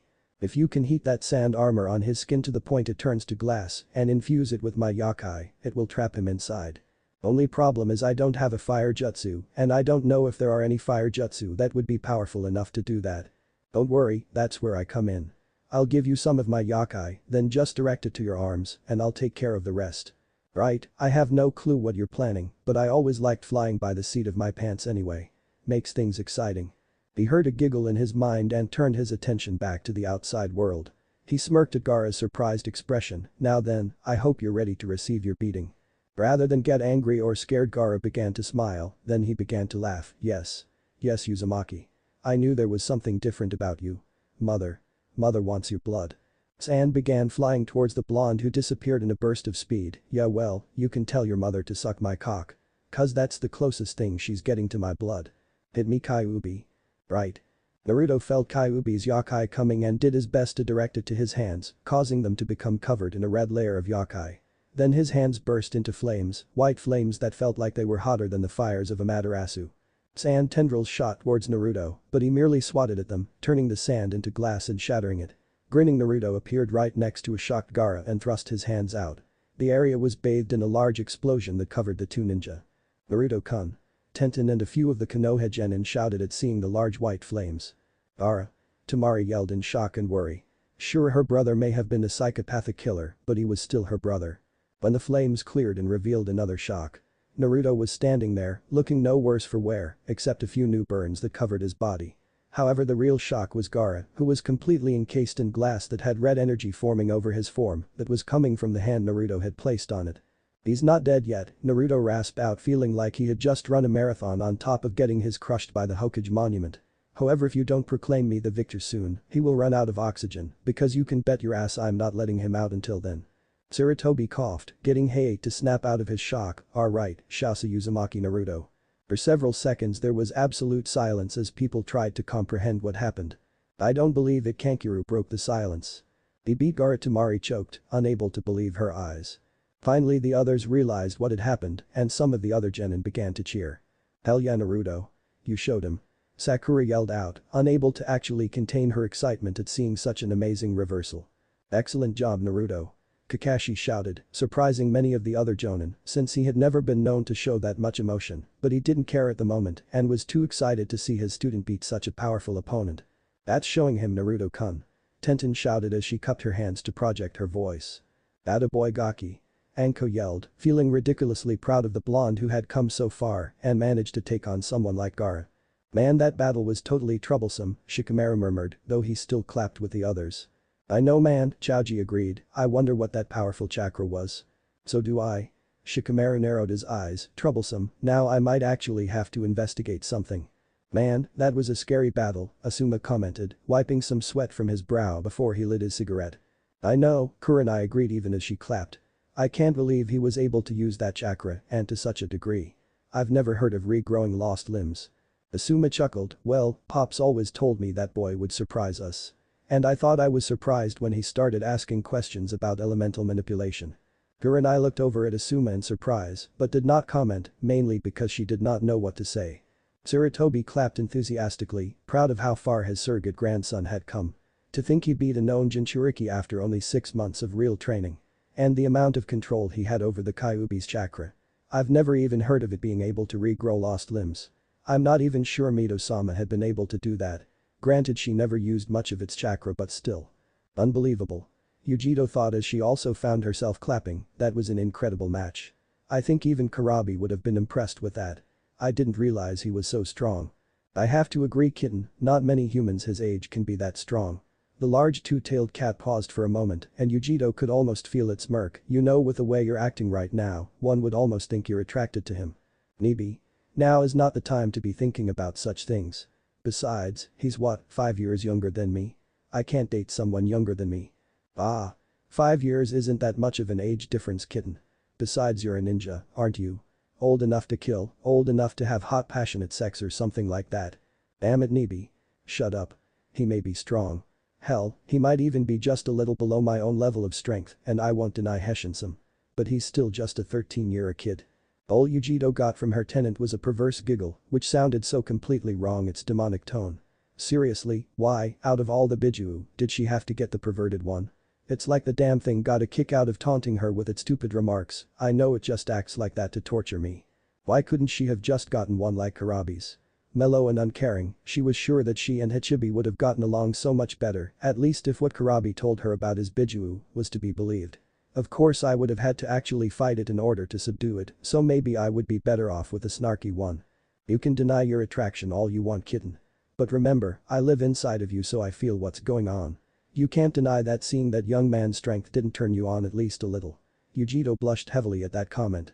She turned her head so her Jonin sensei wouldn't take notice of it. Naruto grinned as he released his hand on the glassed Gaara, who was standing there with a look of perpetual shock on his features. Falling on his back the blonde began to laugh, despite the fact that each laugh he took sent pain shooting through his nerves. Gaara. Naruto moved his head to see Temari trying to find some way to free Gaara from the glass. Temari-san, Naruto got her attention, Gaara's fine, he has enough oxygen in there to last about an hour. I suggest taking him somewhere and start chipping him out. Unless he can get out on his own. Temari looked at him for a moment before nodding in thanks. She ordered both her sensei and younger brother down before yelling for medics to help her get her youngest brother out of the glass prison. Feeling exhaustion settle in, Naruto passed out. The last thing he saw were several shadows crowding around him.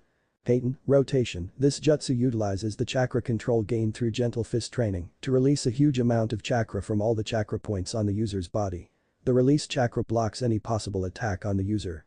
The user then spins rapidly to parry the attack, both creating a rotating shield of chakra around themselves and tossing away any nearby attackers.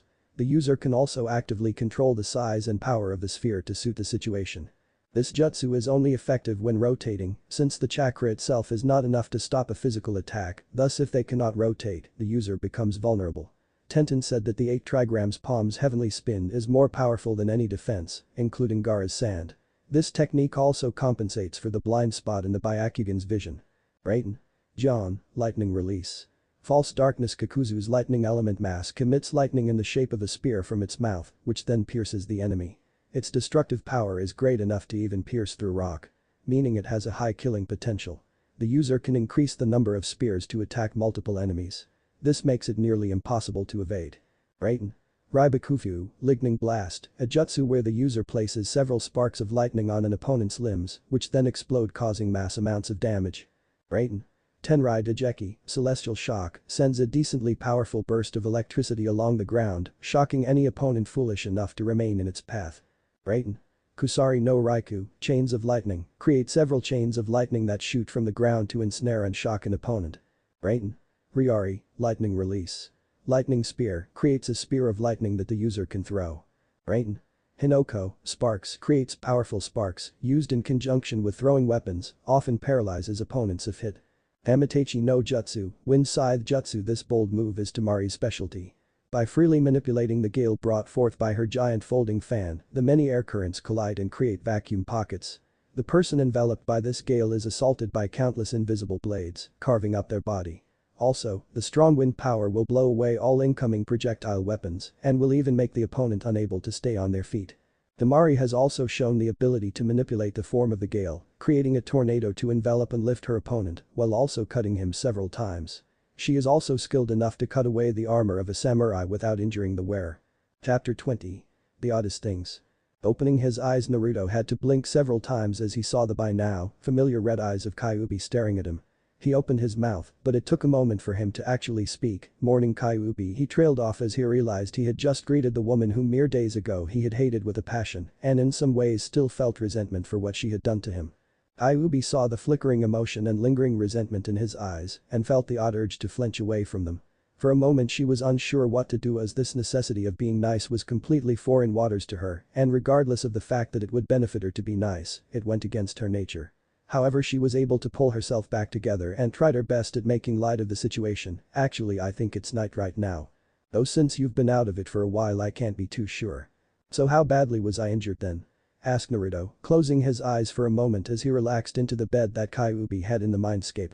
Bad enough that you were unconscious when you first entered the mindscape, Kyuubi replied.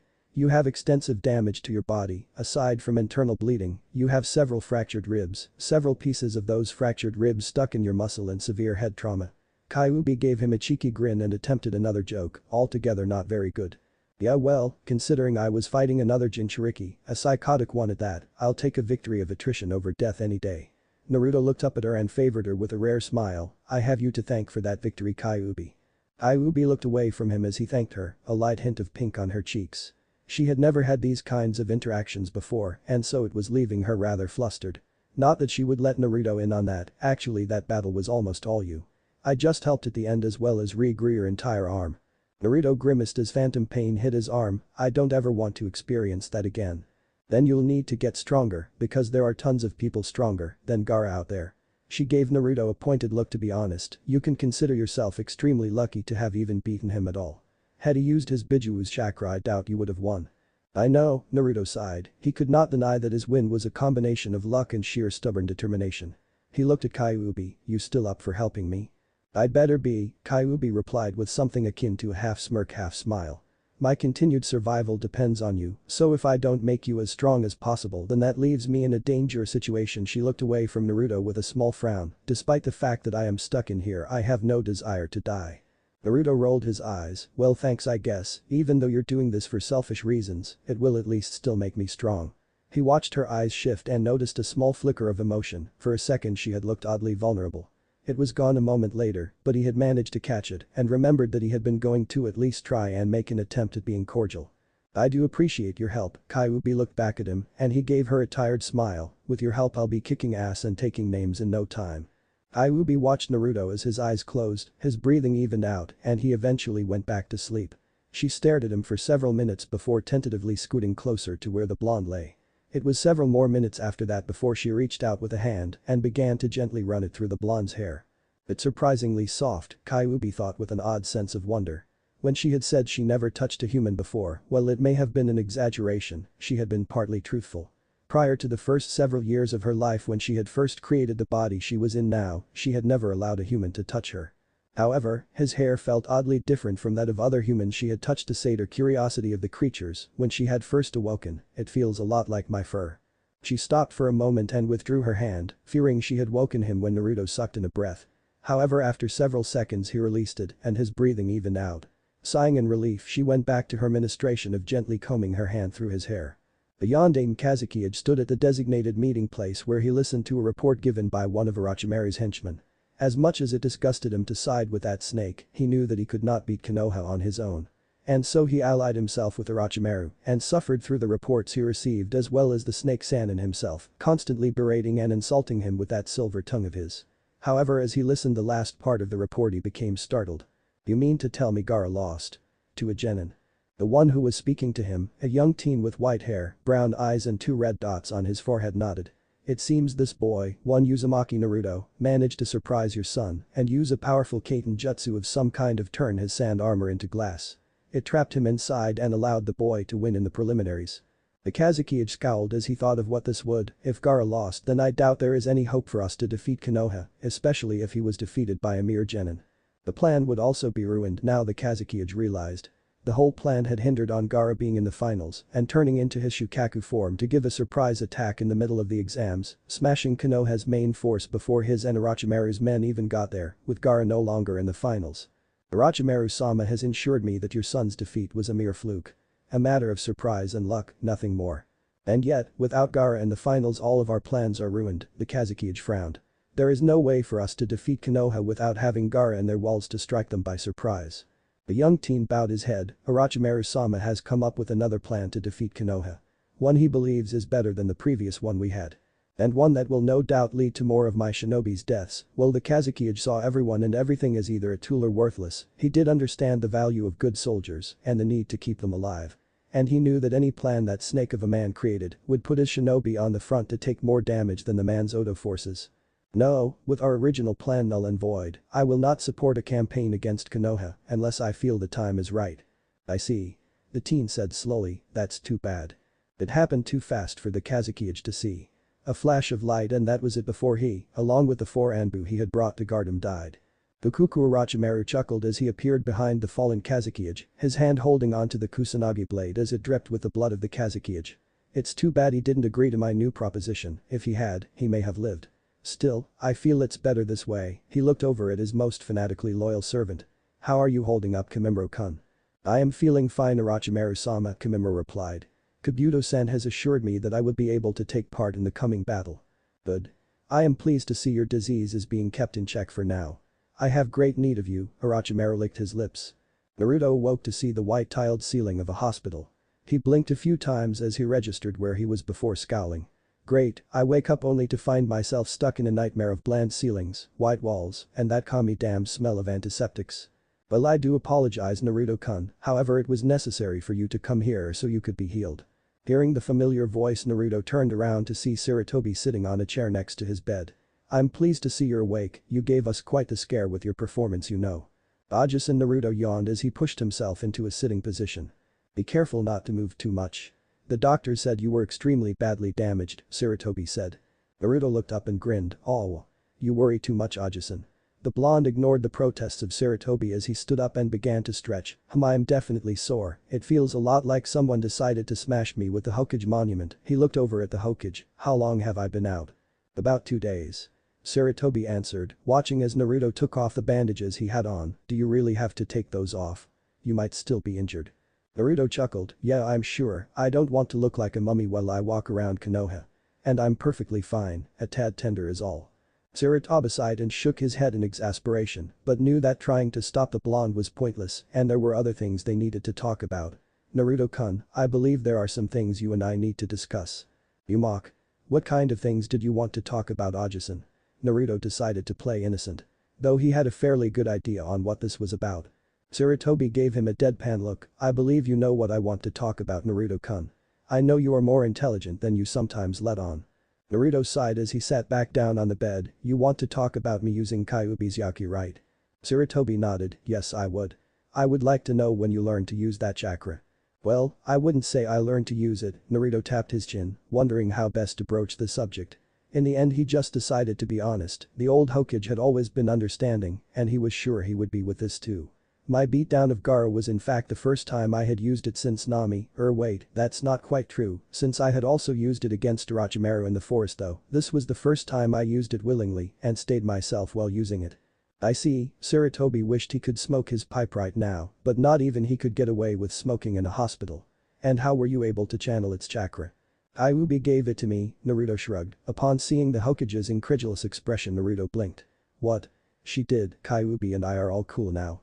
He paused when he listened to that statement in his head. Well, we're not exactly cool, but we're no longer at each other's throats. Ah. I see. Kyuubi and your Sarutobi frowned as he registered the 2 things Naruto said.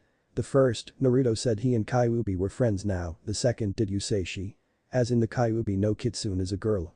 Naruto winced and held his head for a moment as he heard Kyuubi start to yell out threats to Sarutobi. Yes, she's a girl, and she wants me to tell you that if she hears one more sexist comment about her gender, she's going to make sure you suffer untold amounts of torment before the Shinigami comes to take you. Sarutobi shivered a bit at the implied threat, despite the fact that there was no way for Kyuubi to do anything of the sort. I see now you said you and Kyuubi are on good terms. Of course I did. We're on cordial terms. Naruto thought of his statement for a second before nodding. I think that's the best way of putting it. And how do you know Kyuubi is a she? Asked Sarutobi as he eyed the genin wearily. Naruto chuckled. If you had been in the seal you would not have had to ask me that. Trust me when I say that there is no way she can be anything but female. She has this human form, half-human form that she introduced herself with when talking to me. I doubt I could find many if any woman who is more attractive than her. As he registered his words his mind blanked for a second, despite what he had said being completely true he was surprised he had said them. Perhaps the damage from his battle with Gaara had caused a severe case of head trauma, or maybe Enko had rubbed off on him even more than he had initially thought, since that sounded like something she would say. Kyuubi, having heard what Naruto said from the seal smirked. Why Naruto, you truly know what to say to make a lady feel special. Naruto had to resist the rather large urge to snort. Try not to get used to it, I doubt I'm in my right mind right now. And while I won't deny that you are very physically attractive, it will take a long time before I would consider speaking of you in such an intimate manner were my currently screwed on right. It will take more than a pretty face for me to be friendly with you. Within the seal Kyuubi frowned for a moment. She supposed she should have expected him to give out that kind of response, it was a natural reaction people had to someone hurting them, as much as she had hurt Naruto. But, you know I am trying to be nice to you. I know Naruto sighed, I do realize that, but you are also the cause of a lot of problems that I have no clue how to deal with right now. He felt an odd fluctuation in his seal, it felt almost like a brief flicker of irritation and slight depression, only it was not his. However he put any thoughts on the odd sensation out of his mind for the moment. The Hokage had to take a moment to register that new information, he decided to file it under the too troublesome to open section of his brain. How can you be sure that it's not just a trick? The Kyuubi is a malevolent and cunning being. One who nearly destroyed Konoha I might add. Naruto shook his head, I'm sure she's genuine. He looked over at his surrogate grandfather, at the very least I do know that she cannot influence me due to the seal, she admitted herself, not in so many words, and she was rather angry at the time because of it, so I doubt she had a reason to lie. She also told me that her helping me is a matter of self-preservation, if I die she dies, and she does not want to die right now or ever for that matter. I see Sarutobi trailed off as he began to think on what he had just heard. Naruto Kyuubi's voice came in tentatively. Naruto blinked at the odd tone she used, yes Kyuubi. Tell your Hokage that my attack. Kyuubi paused, and Naruto had a feeling she was trying to admit to something that she was either ashamed of or did not want getting out. His thoughts were confirmed a moment later when she spoke again, tell him that my attack was not of my own making. Not of your own making? Asked Naruto in a tone laced with curiosity, what do you mean not of your own making? Look, that attack was not my handiwork. Remember what I told you, I may not like humans, but I don't care for bringing myself to kill them.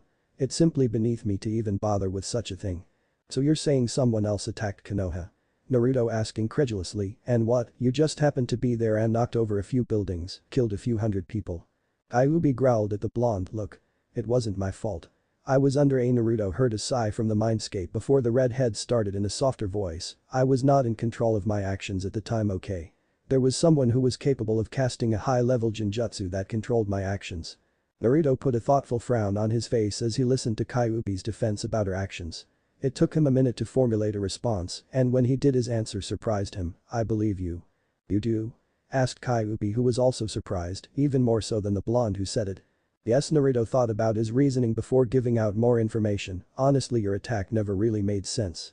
I mean, I sort of just assumed that Biju were simply mindless beasts, but your obvious naughty paused, and this time he could clearly feel Kyuubi's shock through the seal, he wondered on that for a moment before shaking his head and getting back on track. So given what you've told me it only makes sense. For a long moment Naruto did not hear anything from the vixen in his head. He was about to talk to Sarutobi and inform him of what he knew when, thank you. You're welcome Naruto responded. Ajusan, Naruto said, getting the aging Hokage to shake his thoughts away and focus on the young blonde before him. Yes, Naruto-kun. I believe this may help you come to better terms with what I told you already. Kyuubi was not responsible for the night of the attack. I guess you could say she was not herself. Wasn't herself? Sarutobi questioned. What do you mean wasn't herself? He watched as Naruto's eyes glazed over for a moment. He must be speaking with the Kyuubi, the old Hokage reasoned. She said it's okay to tell you. During her attack on Konoha, someone had cast a high-level genjutsu that even she couldn't break out of and controlled her. Naruto shrugged, I don't know who since she won't tell me, but apparently that attack wasn't really her fault. Kyuubi is of the belief that slaughtering a village of humans is a task that is beneath her, something that she would not do simply because she is a being of higher power and not one who would give in to their baser instincts. What he says would make sense. Sarutobi's hand twitched as he wished for his pipe. I have always wondered what had happened that night. With Minato there should have been no issue with the Kyuubi breaking free. Which means someone had to have released the Kyuubi, and I doubt they would have done that unless they were sure they could control it or. Still, this new information of Kyuubi being a female and not evil, or at least as evil as we were all led to believe, is a contradiction to what I had been told. Mito-sama always said the Kyuubi was a hateful creature. Then again, I can't really imagine a being like Kyuubi attacking for no reason, especially if what Naruto says about her general countenance towards humans is true. He looked over at Naruto. In any event, Naruto does not seem to be under any influence from the Kyuubi, and Jiraiya said the seal was working perfectly when he checked it yesterday. In the end, I will need to trust Naruto's judgment in this matter, since there is really nothing else I can do. Aja-san, are you alright? Naruto asked, waving a hand in front of the Hokage's face. You're still there, right? Huh? Oh yes, Naruto-kun. I apologize, I was thinking for a moment, Sarutobi said. Right. Naruto drawled out as he gave the venerable old man a smirk. You do know that spacing out like that is a sign of old age. You might want to be careful. This coming from the one who continuously calls me old man, I would think that it wouldn't matter, since you'll just call me out on being old anyways, Sarutobi shot back. Touché. Naruto grinned, so can I go now? I really want to get back to my shitty-ass apartment so I can lie in my own crap bed, rather than the hospital ones. I doubt I could keep you here even if I tried, Sarutobi replied in an amused tone. Go on, you're free to leave. Oh. Before I forget. Naruto stopped to changing into the clothes that had been set out for him to look at Sarutobi. You will be facing Hyuga Neji in the first round of the finals. Naruto looked at Sarutobi and grinned, well that's nice. I wanted to kick that fate-loving prick's ass anyway. I'll need to get in some good training then. Do you know where Kakashi-sensei is? Sarutobi shook his head. I believe he went off to train Sasuke for the finals. However, he did tell me to give you this. The Hokage took out a scroll from his robe and tossed it to him. Naruto caught the scroll and looked at it for a second before pocketing it. Is there anything else I should know? The Sandaime Hokage smiled at him. Yes, there is. You had several visitors come to see you. Really? Who? Naruto asked as he put on a large white shirt several sizes too large for him. Higurashi Tenten was one of them. Sarutobi rubbed his chin. Most of the rookies who fought in the preliminaries came to see you, and surprisingly you had a visitor from Kumo, a blonde kunoichi by the name of Naiujido who made it to the finals. The old Hokage frowned thoughtfully at that. He could not help but wonder what Kumo's Jinchuriki would want with Naruto, given that village's attempted kidnapping of Hyuga Hinata during the treaty signing. He was feeling weary of letting that woman near the whiskered blonde. Naruto smiled at hearing all the people in his class had come to see him. However, he was confused as to why Yujido had come. Well, she is a Jinchuriki, so maybe she just wanted to talk. He shrugged the thought off for now. Thanks for telling me, Aja-san. Since I'm still kind of sore, I'll visit them today rather than start training. I think that's a good idea, Naruto-kun. Sarutobi agreed. Also, you might want to check out the hot springs on one of your days off. I believe it would prove to be beneficial for you. Naruto blinked for a moment as he sensed some kind of hidden meaning there, but shrugged it off quickly enough. Thanks for the advice, maybe I will pay it a visit. Sarutobi watched the blonde go and shook his head. The things you get into, Naruto-kun, swear you're giving me more gray hairs than my grandson. Walking into the Higurashi weapons store, Naruto plastered a grin on face. He looked around to see that Kaido was manning the shop today, meaning Tenten was probably out training. Ahoyo, Kaido-san. He greeted. Kaido looked up from the weapon designs his daughter had been making and smiled when he saw Naruto. Ahoyo, Naruto-san, I was wondering when you'd come into my shop. As the boy walked over, he got a better look at him. I guess Tenten wasn't exaggerating when she said you had quite the transformation. You look quite different. Naruto rubbed the back of his head. As you can see, I'm in need of some new clothes. My old ones no longer fit. So I noticed, Kaido said dryly as Naruto made a clone and had it start grabbing clothes. You know, my daughter was awfully worried about you. She said you injured yourself pretty badly when you fought in the preliminaries. Kaido watched the clone grab a bunch of clothes for Naruto to try on. She's pretty mad at you too. Naruto shivered a bit as his clone brought him some clothes. I'll try to find some peace offering to appease her then. Maybe a really expensive kunai set. Kaido laughed as Naruto made his way to the changing room. Sighing, the blonde looked at the clothes he had set down and began to try on different kinds. Eventually he decided to go with a pair of black pants with white wraparound bandages, a black long-sleeve shirt, a new pair of black shinobi sandals and a black cloak like the one he had before, except this one had dark red flames lining the bottom. As he walked back out, Naruto spotted something else he felt might be interesting to add to his attire and grabbed it as well. He grabbed several more pairs of clothing before bringing them to the register. "Hey Kaido-san, I was wondering if you had any fingerless gloves in the color orange." Kaido raised an eyebrow at the odd request before nodding. "We do have a few." He went into the back of the store before coming out with a box. "I had another customer who seemed to have the same fetish for orange as you, so I used to have these custom made for her." Naruto looked at the orange fingerless gloves. They had a metal plate on the back as a guard, however, where most of the plates had a Konoha symbol, these ones didn't. Instead they had the swirl that was shown on the Chunin and Jonin flak jackets. He picked one up before putting it on, clenching and unclenching his fist to get a feel for the gloves. "They're perfect," Naruto grinned as he squeezed and flexed his hand. "I thought you might like them." Kaido smiled at the blonde staring at the gloves in fascination and joy. "Your mother loved them after all." He shook the errant thought away as he rang Naruto up. "Your total comes to 5,000 yen. Naruto unsealed Gomichan and took out the necessary money. "Thanks for the clothes. If you see Tenten, tell her I'm out of the hospital." "Got it." Kaido gave Naruto a wave as he left the store. After getting a clone to send his clothes back home, Naruto went to pick up some Ichirakus, where he had an interesting encounter with Am, who he had caught drooling when she was looking at him. When he finished, the blonde left and wandered around town trying to figure out what to do today, all the while dutifully ignoring the stares sent his way. "I can't train today since I'm still kind of sore. I suppose I could visit Tenten, but I kind of want to hold off on her trying to turn me into a human pincushion for as long as I can." Naruto sighed. What to do? "Naruto, why don't you go visit that Yujito girl?" Kyuubi suggested. "A vessel." "You mean the Kumo Jinchuriki?" Naruto asked. "I suppose I could, though I have no clue where she is." He sighed. That meant he would have to ask around.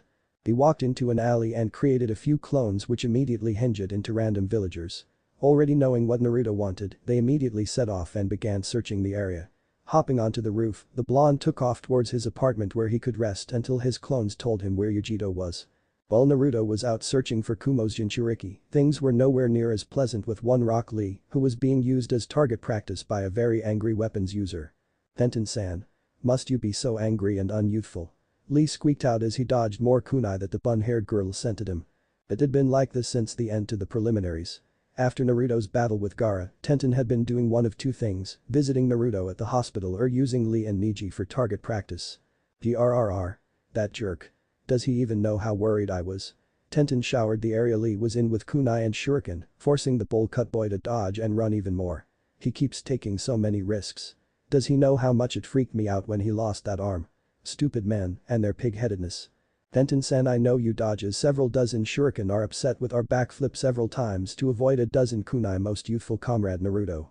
But duck's a kitchen sink that Tenten picked up from somewhere. If you keep up this unyouthful act, then your flames of youth will diminish." Lee was forced to hide behind a rock as Tenten pulled out two of her scrolls and used her Sasharyu, twin rising dragons, to launch. Kami only knew how many weapons at Lee. Over on the sidelines, Neji watched Lee being used for target practice with a frown. His mind was on the battle Naruto had with Gaara and that strange chakra he had used. That was definitely not normal chakra the blonde had used. He had seen it originate from the blonde's stomach, definitely not where normal chakra comes from. But then, I wonder what it was.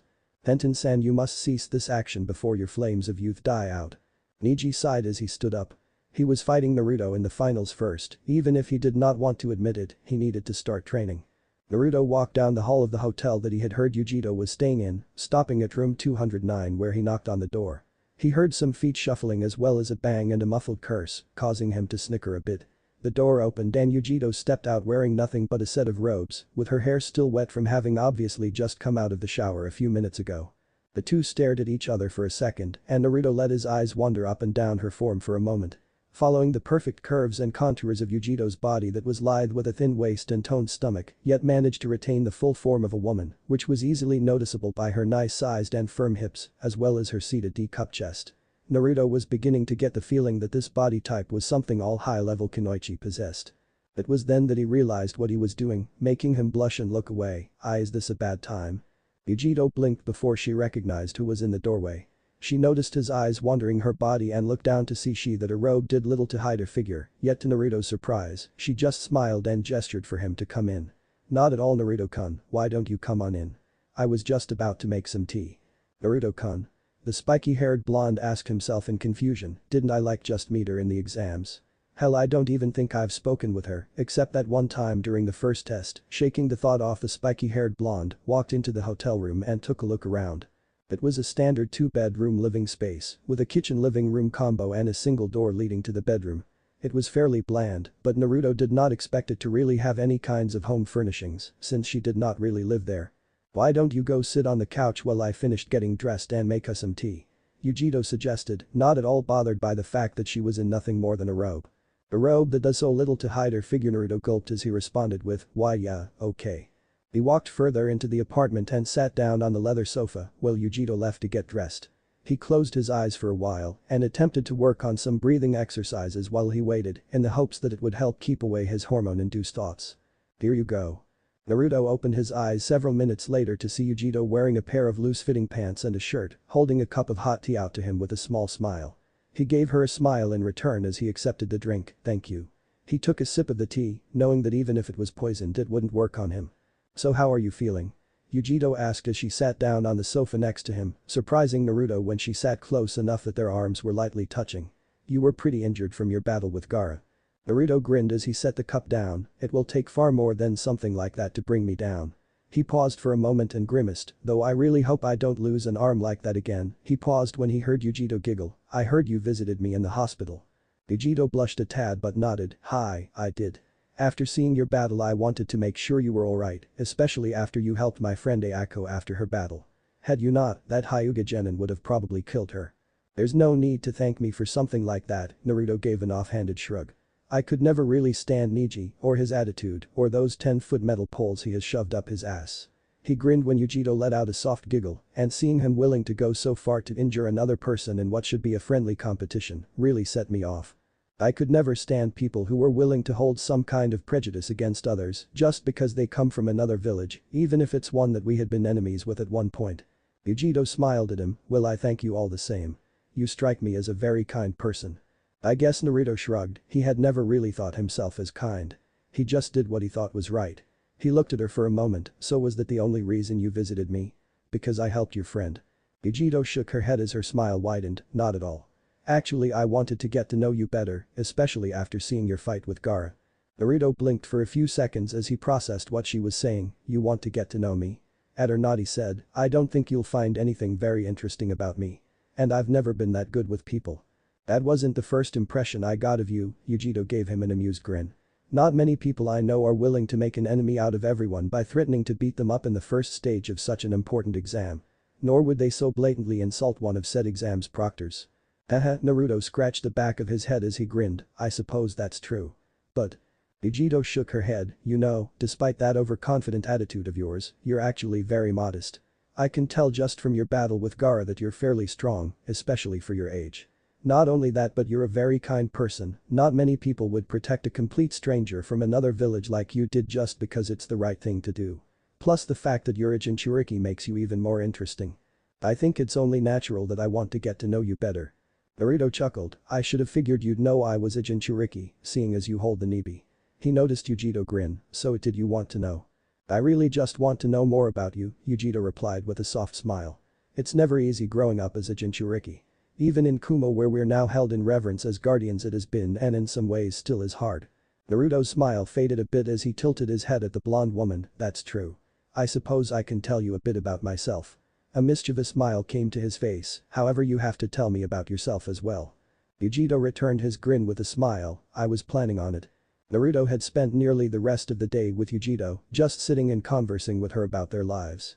Turned out his original assumption was correct, Yujito was 4 years older than he was. Naruto was pleasantly surprised to find out that Yujito could relate to him on some levels. Like him she had not been trusted very much in Kumo until Kurabi, the other Jinchuriki who also happened to be the current Reikage's younger brother, had managed to earn the village's trust. It was after that Kurabi and by proxy her, started to become looked upon as Kumo's protectors. The village had even gone so far as to give Kurabi the title of Guardian of Kumo. It also helped that Yujito held onto the firm belief that loyalty towards your friends and village were the most important things for a ninja to have. She was also supremely confident in her own abilities, not in an arrogant way that most of the genin in exams had been, but in the kind gained from hard work and experience.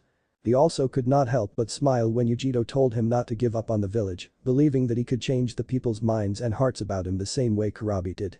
It was rather heartfelt and kind of reminded him of when Haku had told him she believed he could do it. He felt it odd that, even though being with Yujiro actually reminded him a bit about his time with Haku, that he did not feel the small flash of pain that normally accompanied the times he would speak with women. Sometimes when he was with Tenten and even Anko he had felt kind of like he was betraying Haku. He did not act on those feelings of course, he was trying to move on, but he still could not help but feel that way. But he did not feel like this with Yujiro, whom he had just met and only spoke with on one occasion not counting today was odd, though he chalked it up to the similarities the blonde woman had to him. "So you were a prankster when you were younger?" Yujiro asked, amused but not too surprised to hear that bit of information. Jinchuriki lived fairly lonely existences, it was natural they would find a coping mechanism, lest they become like that Gaara character and go insane. Kurabi had found his in his rapping, and she had found hers in her work and a few other hobbies. So hearing another found them in pranks and goofing off was not a surprise. Naruto chuckled, "I wasn't just a prankster Yujiro, I was an absolute horror and complete menace to society. I remember causing so many problems around the village, most of the time I would prank the people who would deny me at their stores or overcharge me for food. Which, to be honest, is like 99% of the stores, shops and restaurants in the village. I would do things like put scents that attracted cockroaches into the restaurants or dye a clothing store's entire stock hot pink or bright orange. And then when the Anbu came running to find out what the cause was I would reveal myself and take them on a merry little chase all around the village, running down areas that I had loaded with traps beforehand. I guess it was my way of trying to gain the villagers' attention, because even bad attention is better than none at all." Yujiro smiled and placed a comforting hand on his shoulder, "You'll get their acknowledgement soon Naruto-kun. You just have to believe you can do it." She looked at Naruto for a few seconds before speaking again, "Kurabi had it pretty rough too. I wasn't even around when it was really bad for him, but I remember him telling me about some of it. How he could not buy in stores without being overpriced, how people would often insult and spit at him as he passed. I even remember hearing about an incident where his best friend tried to kill him. He got through all of that and is now Kumo's most loved individual." The blonde woman gave Naruto a grin, "And trust me, if he can do it then I'm positive you can." "Thanks," Naruto said. He was not 100% sure if he believed that, but he knew it was something he would never stop striving for, if for no other reason than to spite those who did not believe he could. "It's kind odd to hear someone I just met encouraging me, but it really does make me feel better, especially since you can relate." "You're most welcome," Yujiro replied, her smile never leaving her face. "And you don't need to thank me, I'm always willing to help someone as cute as you." Naruto sputtered a bit as he blushed, I'm not cute. Newborn puppies are cute. Kittens are cute. I'm a guy, guys are not cute." Yujiro just gave him a feral grin, "Oh, don't be like that. It was a compliment." Naruto crossed his arms and gave her a petulant pout, "It would be a compliment if I wasn't a dude. Can't you say I'm sexy or devilishly handsome, or perhaps make a comment on my charm and roguish good looks? Anything along those lines would be fine, just not cute." "Well I could," Yujiro shrugged as she continued to smile at him, "but then I'd be lying." Naruto sniffed as he wiped a fake tear out of his eyes, "That's harsh Yugi-chan, very harsh." Yujiro's smile just increased. Pleased to hear the new nickname she had received so soon after meeting Naruto, especially since she doubted he even realized he had given her the nickname.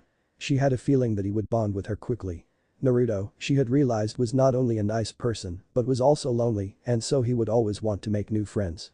It also helped that they were both Jinchuriki, and she could understand him better than most people. Naruto looked over at the clock and saw that it was getting late, "Looks like I'd better go." He stood up and Yujiro followed suit, walking him towards the door. Looking over at the blonde woman Naruto gave her a smile, "You know I had pretty good time tonight." Likewise Yujiro smiled softly at him, "If you would like, perhaps when we have a break from our respective training, we can do something a little more active." Naruto blushed as his mind immediately went down the gutter and held his nose to keep from passing out. Yujiro noticed this and laughed, "I didn't mean it like that. Really Naruto-kun, you're such a pervert." "I'm not a pervert." Naruto defended, "I just have a healthy amount of admiration for the female figure." He sighed as he could tell she was not buying it, "I blame Anko." In a small dango stand Anko sneezed all over her dango and began to swear and curse, promising to castrate whoever made her sneeze on her precious dango. All of the men who were near the women began to back away in fear as they held onto their junk. Naruto shivered as he felt a desire to run and hide in a corner somewhere. "Anko? Wasn't that the proctor of the second stage for the Chunin exams?" Yujiro placed a face to the name, "You did seem awfully close to her. But I don't see how you can blame being a pervert on her. You don't know her like I do," Naruto shuddered. Besides, you should have figured out from her general lack of clothing that she's rather open about her sexuality. I remember she was the one who gave me the birds and the bees talk. Yujiro raised an eyebrow as Naruto began shivering uncontrollably. Was it really that bad? You ever hear of the Icha Icha series? Asked Naruto, getting a nod from Yujiro. I remember when I mentioned that I didn't know about sex or reproduction, she had taken it upon herself to teach me. Really all she did was kidnap me in the middle of the night, tie me to a chair, and then she read the first 3 books from the Icha Icha series, as well as forced me to look at the picture illustrator Shansi haven't been able to look at women the same since. Not entirely sure what to say to Naruto's tragic experience, Yujiro felt it would be wiser to simply avoid the subject in the future. So you were saying something about spending some time together this month? Naruto queried, deciding he had unintentionally gave away too much information about his life issues with women. Yujiro nodded as she switched mental gears due to the change in topic. I usually take Sundays off from any training I do so that I can rest my body. I was wondering if you would like to spend some time with me this Sunday. You could meet me here sometime during the afternoon, or perhaps I could meet you at your place. That sounds fun actually, Naruto said, thinking for a minute. I'll meet you here around 12 o'clock. Is that alright? Yes, that's perfect, Yujiro smiled at him. Naruto could not help but return her smile. So what are we gonna do? Yujiro just gave him a wink. That is a secret. Naruto pouted for a moment, making Yujiro giggle before relenting as he knew if she was anything like the other women in his life, he would never get it out of her. Alright. See you Yugi-chan, Naruto waved to her as he started walking down the hall. Yujiro smiled one last time before she closed the door. See kitten, I told he was quite the catch. Yes well, even you have to be right once in a blue moon. Yujiro could almost feel Nibi pouting, though the pout on its face would probably be more terrifying than anything. Now that's not very nice. When have I ever steered you wrong before? How about that time you told me Jashiro was a nice catch? Hey, I was just saying he was attractive. What about the time you wanted me to be all over Taro? I can't always know when someone's nothing more than a lecher. Okay then, what about the time you told me Kiza would be a nice match for me? How was I supposed to know he had crabs? Yujiro rolled her eyes, whatever, I believe I've made my point, Your Honor, I rest my case. But that's not fair kitten, you can't blame me for everything. Kitten? Kitten? Are you listening to me? Once he had left the apartment complex, Naruto walked back home with a perplexed look on his face. Did she just ask me out on a date? I don't think I've really been doing anything differently than what I used to do. In fact, now that I think about it, I may be even more obnoxious than I was before. Naruto huffed in frustration, ignoring the looks he received. I just don't get it. It was the oddest thing to him. Before when he was at the academy he could never have gotten a date with anyone. Now he had just had an extremely hot older blonde ask him out this Sunday. Really it was the most perplexing thing. Of course, he had only ever asked Sakura out, so maybe that had something to do with it. Though he was not sure any of the other girls would have gone out with him either, they had all been completely stuck on Sasuke, even though he had never shown any interest in them. Maybe it was just the girls in Konoha who he could not get, after all he and Haku had gotten together pretty fast. He winced a moment as he thought of Haku, and then this date he was going to be going on Sunday. For a brief moment he felt like he was betraying her. However, he ruthlessly squashed the feeling before it could take hold. He knew for a fact that she would beat the crap out of him if he let her death get the best of him, so he would do his best to move on. Move on but never forget. And perhaps going on a date with Yujiro would actually help with that. After all, she was nice, understood where he was coming from, and she extremely attractive, easily drool-worthy in his humble opinion. You just haven't noticed how much you've changed, Naruto Kyuubi commented from within his mind as she brushed her tails. She saw the memory and the brief flash of pain from his memory, and in the interest of keeping her vessel from becoming weak, felt it best if she steer his thoughts away from where they had been going. Your personality might not have shifted too much from who you were originally, but you're a lot more mature now than you had been. You also don't go screaming about Ramen and Hokage every chance you get and can have a serious discussion when needed. Kyuubi paused for a second before adding another comment almost as an afterthought, it also helps that you've become quite fetching. Naruto paused in his thoughts as he heard Kyuubi and had to resist laughing when he heard the word she had used. Did you just say fetching? Seriously? What kind ass backwards word is that? Oh shut up. Kyuubi fed, blushing a bit as she used a word she had not heard in nearly 1,000 years. A part of her could not believe she had actually used a word that had not been used in such a way in so long, so I sometimes talk old school. You mean really old school? I don't think I've ever heard someone say someone else is fetching. And considering that I've had to spend years listening to the ramblings of the Uchiha Sasuke fan club go on about how great the team is all throughout the academy, that's quite the accomplishment. Naruto chuckled a bit, it's also kind of interesting since if didn't know any better, I would say you just told me I'm handsome or something like that. Kyuubi took a long moment to register the blonde's words, and when she did she felt pale as she realized she had just complimented him. However, just because she may have said something like that does not mean he could get away with mentioning it. Naruto, am I going to have to cut off the circulation to your male anatomy? Naruto paled, and no Kyuubi, sorry. I was just joking. He still did not know if she could do that, but considering she lived inside of him sort of, he did not want to take the chance that it was real. Remember, think before you speak, Naruto, Kyuubi admonished in a somewhat ominous tone. Naruto's sweat dropped, right. The blonde walked up the stairs to his apartment building and over to his room number, however when he found his door, he also found a surprise waiting for him. Ten-chan? Naruto questioned as he saw Tenten standing on his doorway, hands on her hips, and what he had come to recognize as a bad look for any female to have, especially when it's directed at you. Is there a problem, Ten-chan? Is there a problem? Tenten asked with a sweet smile that screamed danger. Oh no, there's no problem, only that you got your arm cut off and nearly killed. She finished in a yell as she stalked towards him. Naruto immediately began to back up in fear. Damn it, Naruto. Do you know how incredibly reckless that fight of yours was? I nearly had a heart attack from half the shit you pulled. Getting yourself smacked around like that. Not stopping the fight after your whole arm is ripped off. If you ever, and I mean never, do something like that again, I will nail you to a wall and shove a rusty kunai so far up your ass you won't be able to sit for a week.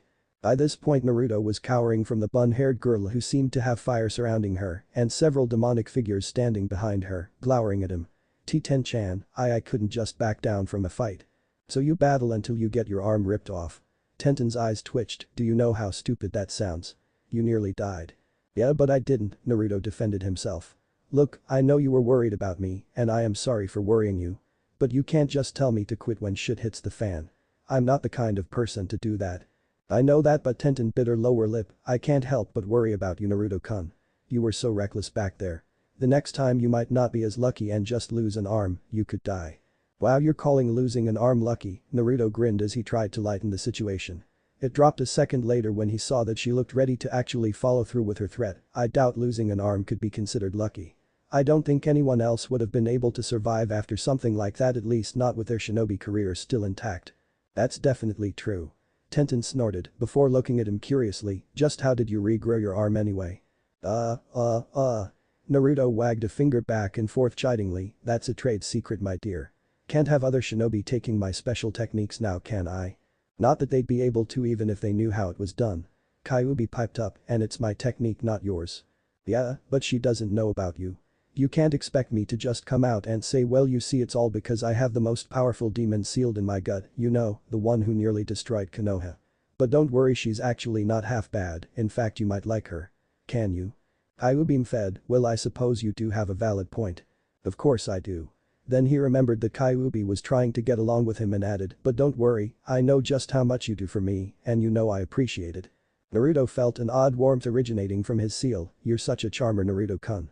The odd thing about her statement was she was actually being somewhat honest, even if she spoke in the same flirty way she had used to enthrall other males. It was odd because they were so different from any thoughts she held previously about the blonde or anyone else, and it was still taking some time for her to understand and come to terms with the changes she was feeling. Feeling the desire to get the last word in, Naruto said, I aim to please. Tenten pouted at not being told how he could grow an arm back like it was nothing. She was sure that not even Tsunade knew how to do that. Though it did not seem like a medical jutsu. She shook her head, whatever, just promise me you'll be more careful. Naruto grinned, I'll do my best.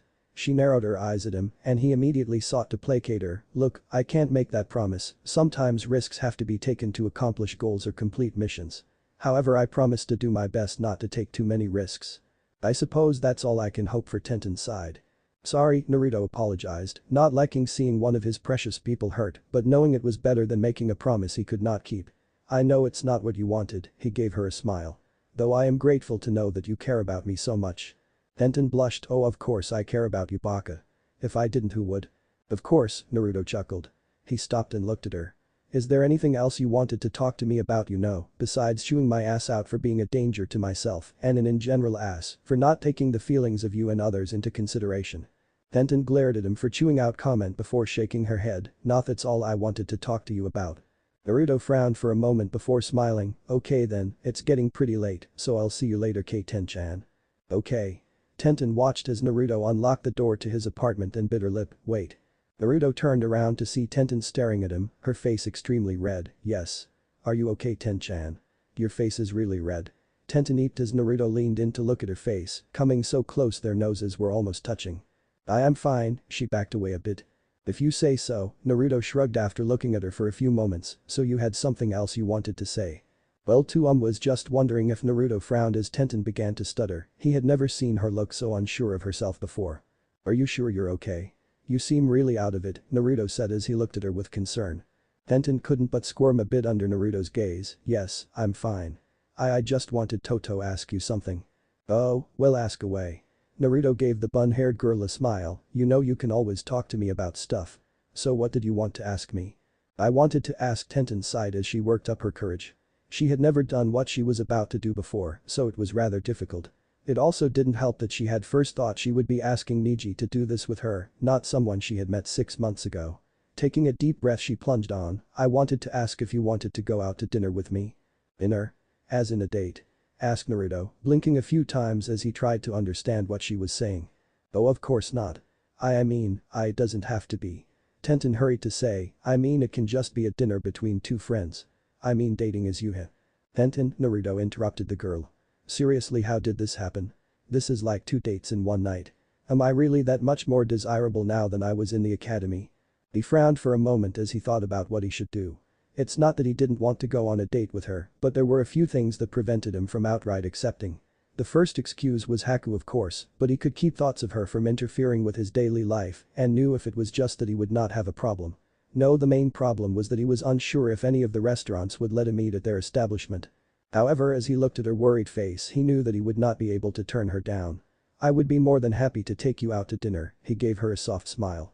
Really, Tenten's relief became obvious when she suddenly gave him a brilliant smile and all the tension seemed to melt away. Okay then, does this Friday sound good to you? Naruto thought for a moment it wouldn't really cut into his training since by that point he would really just meditate while his clones dispersed. He gave her a smile. Friday would work perfectly. What time would you like me to pick you up? And do you have a specific place you would like to go? 7 o'clock is a good time for me, that way I can get washed up after my training. I know this small-time restaurant that just opened up a little over a month ago that I wanted to check out. Well, alright then.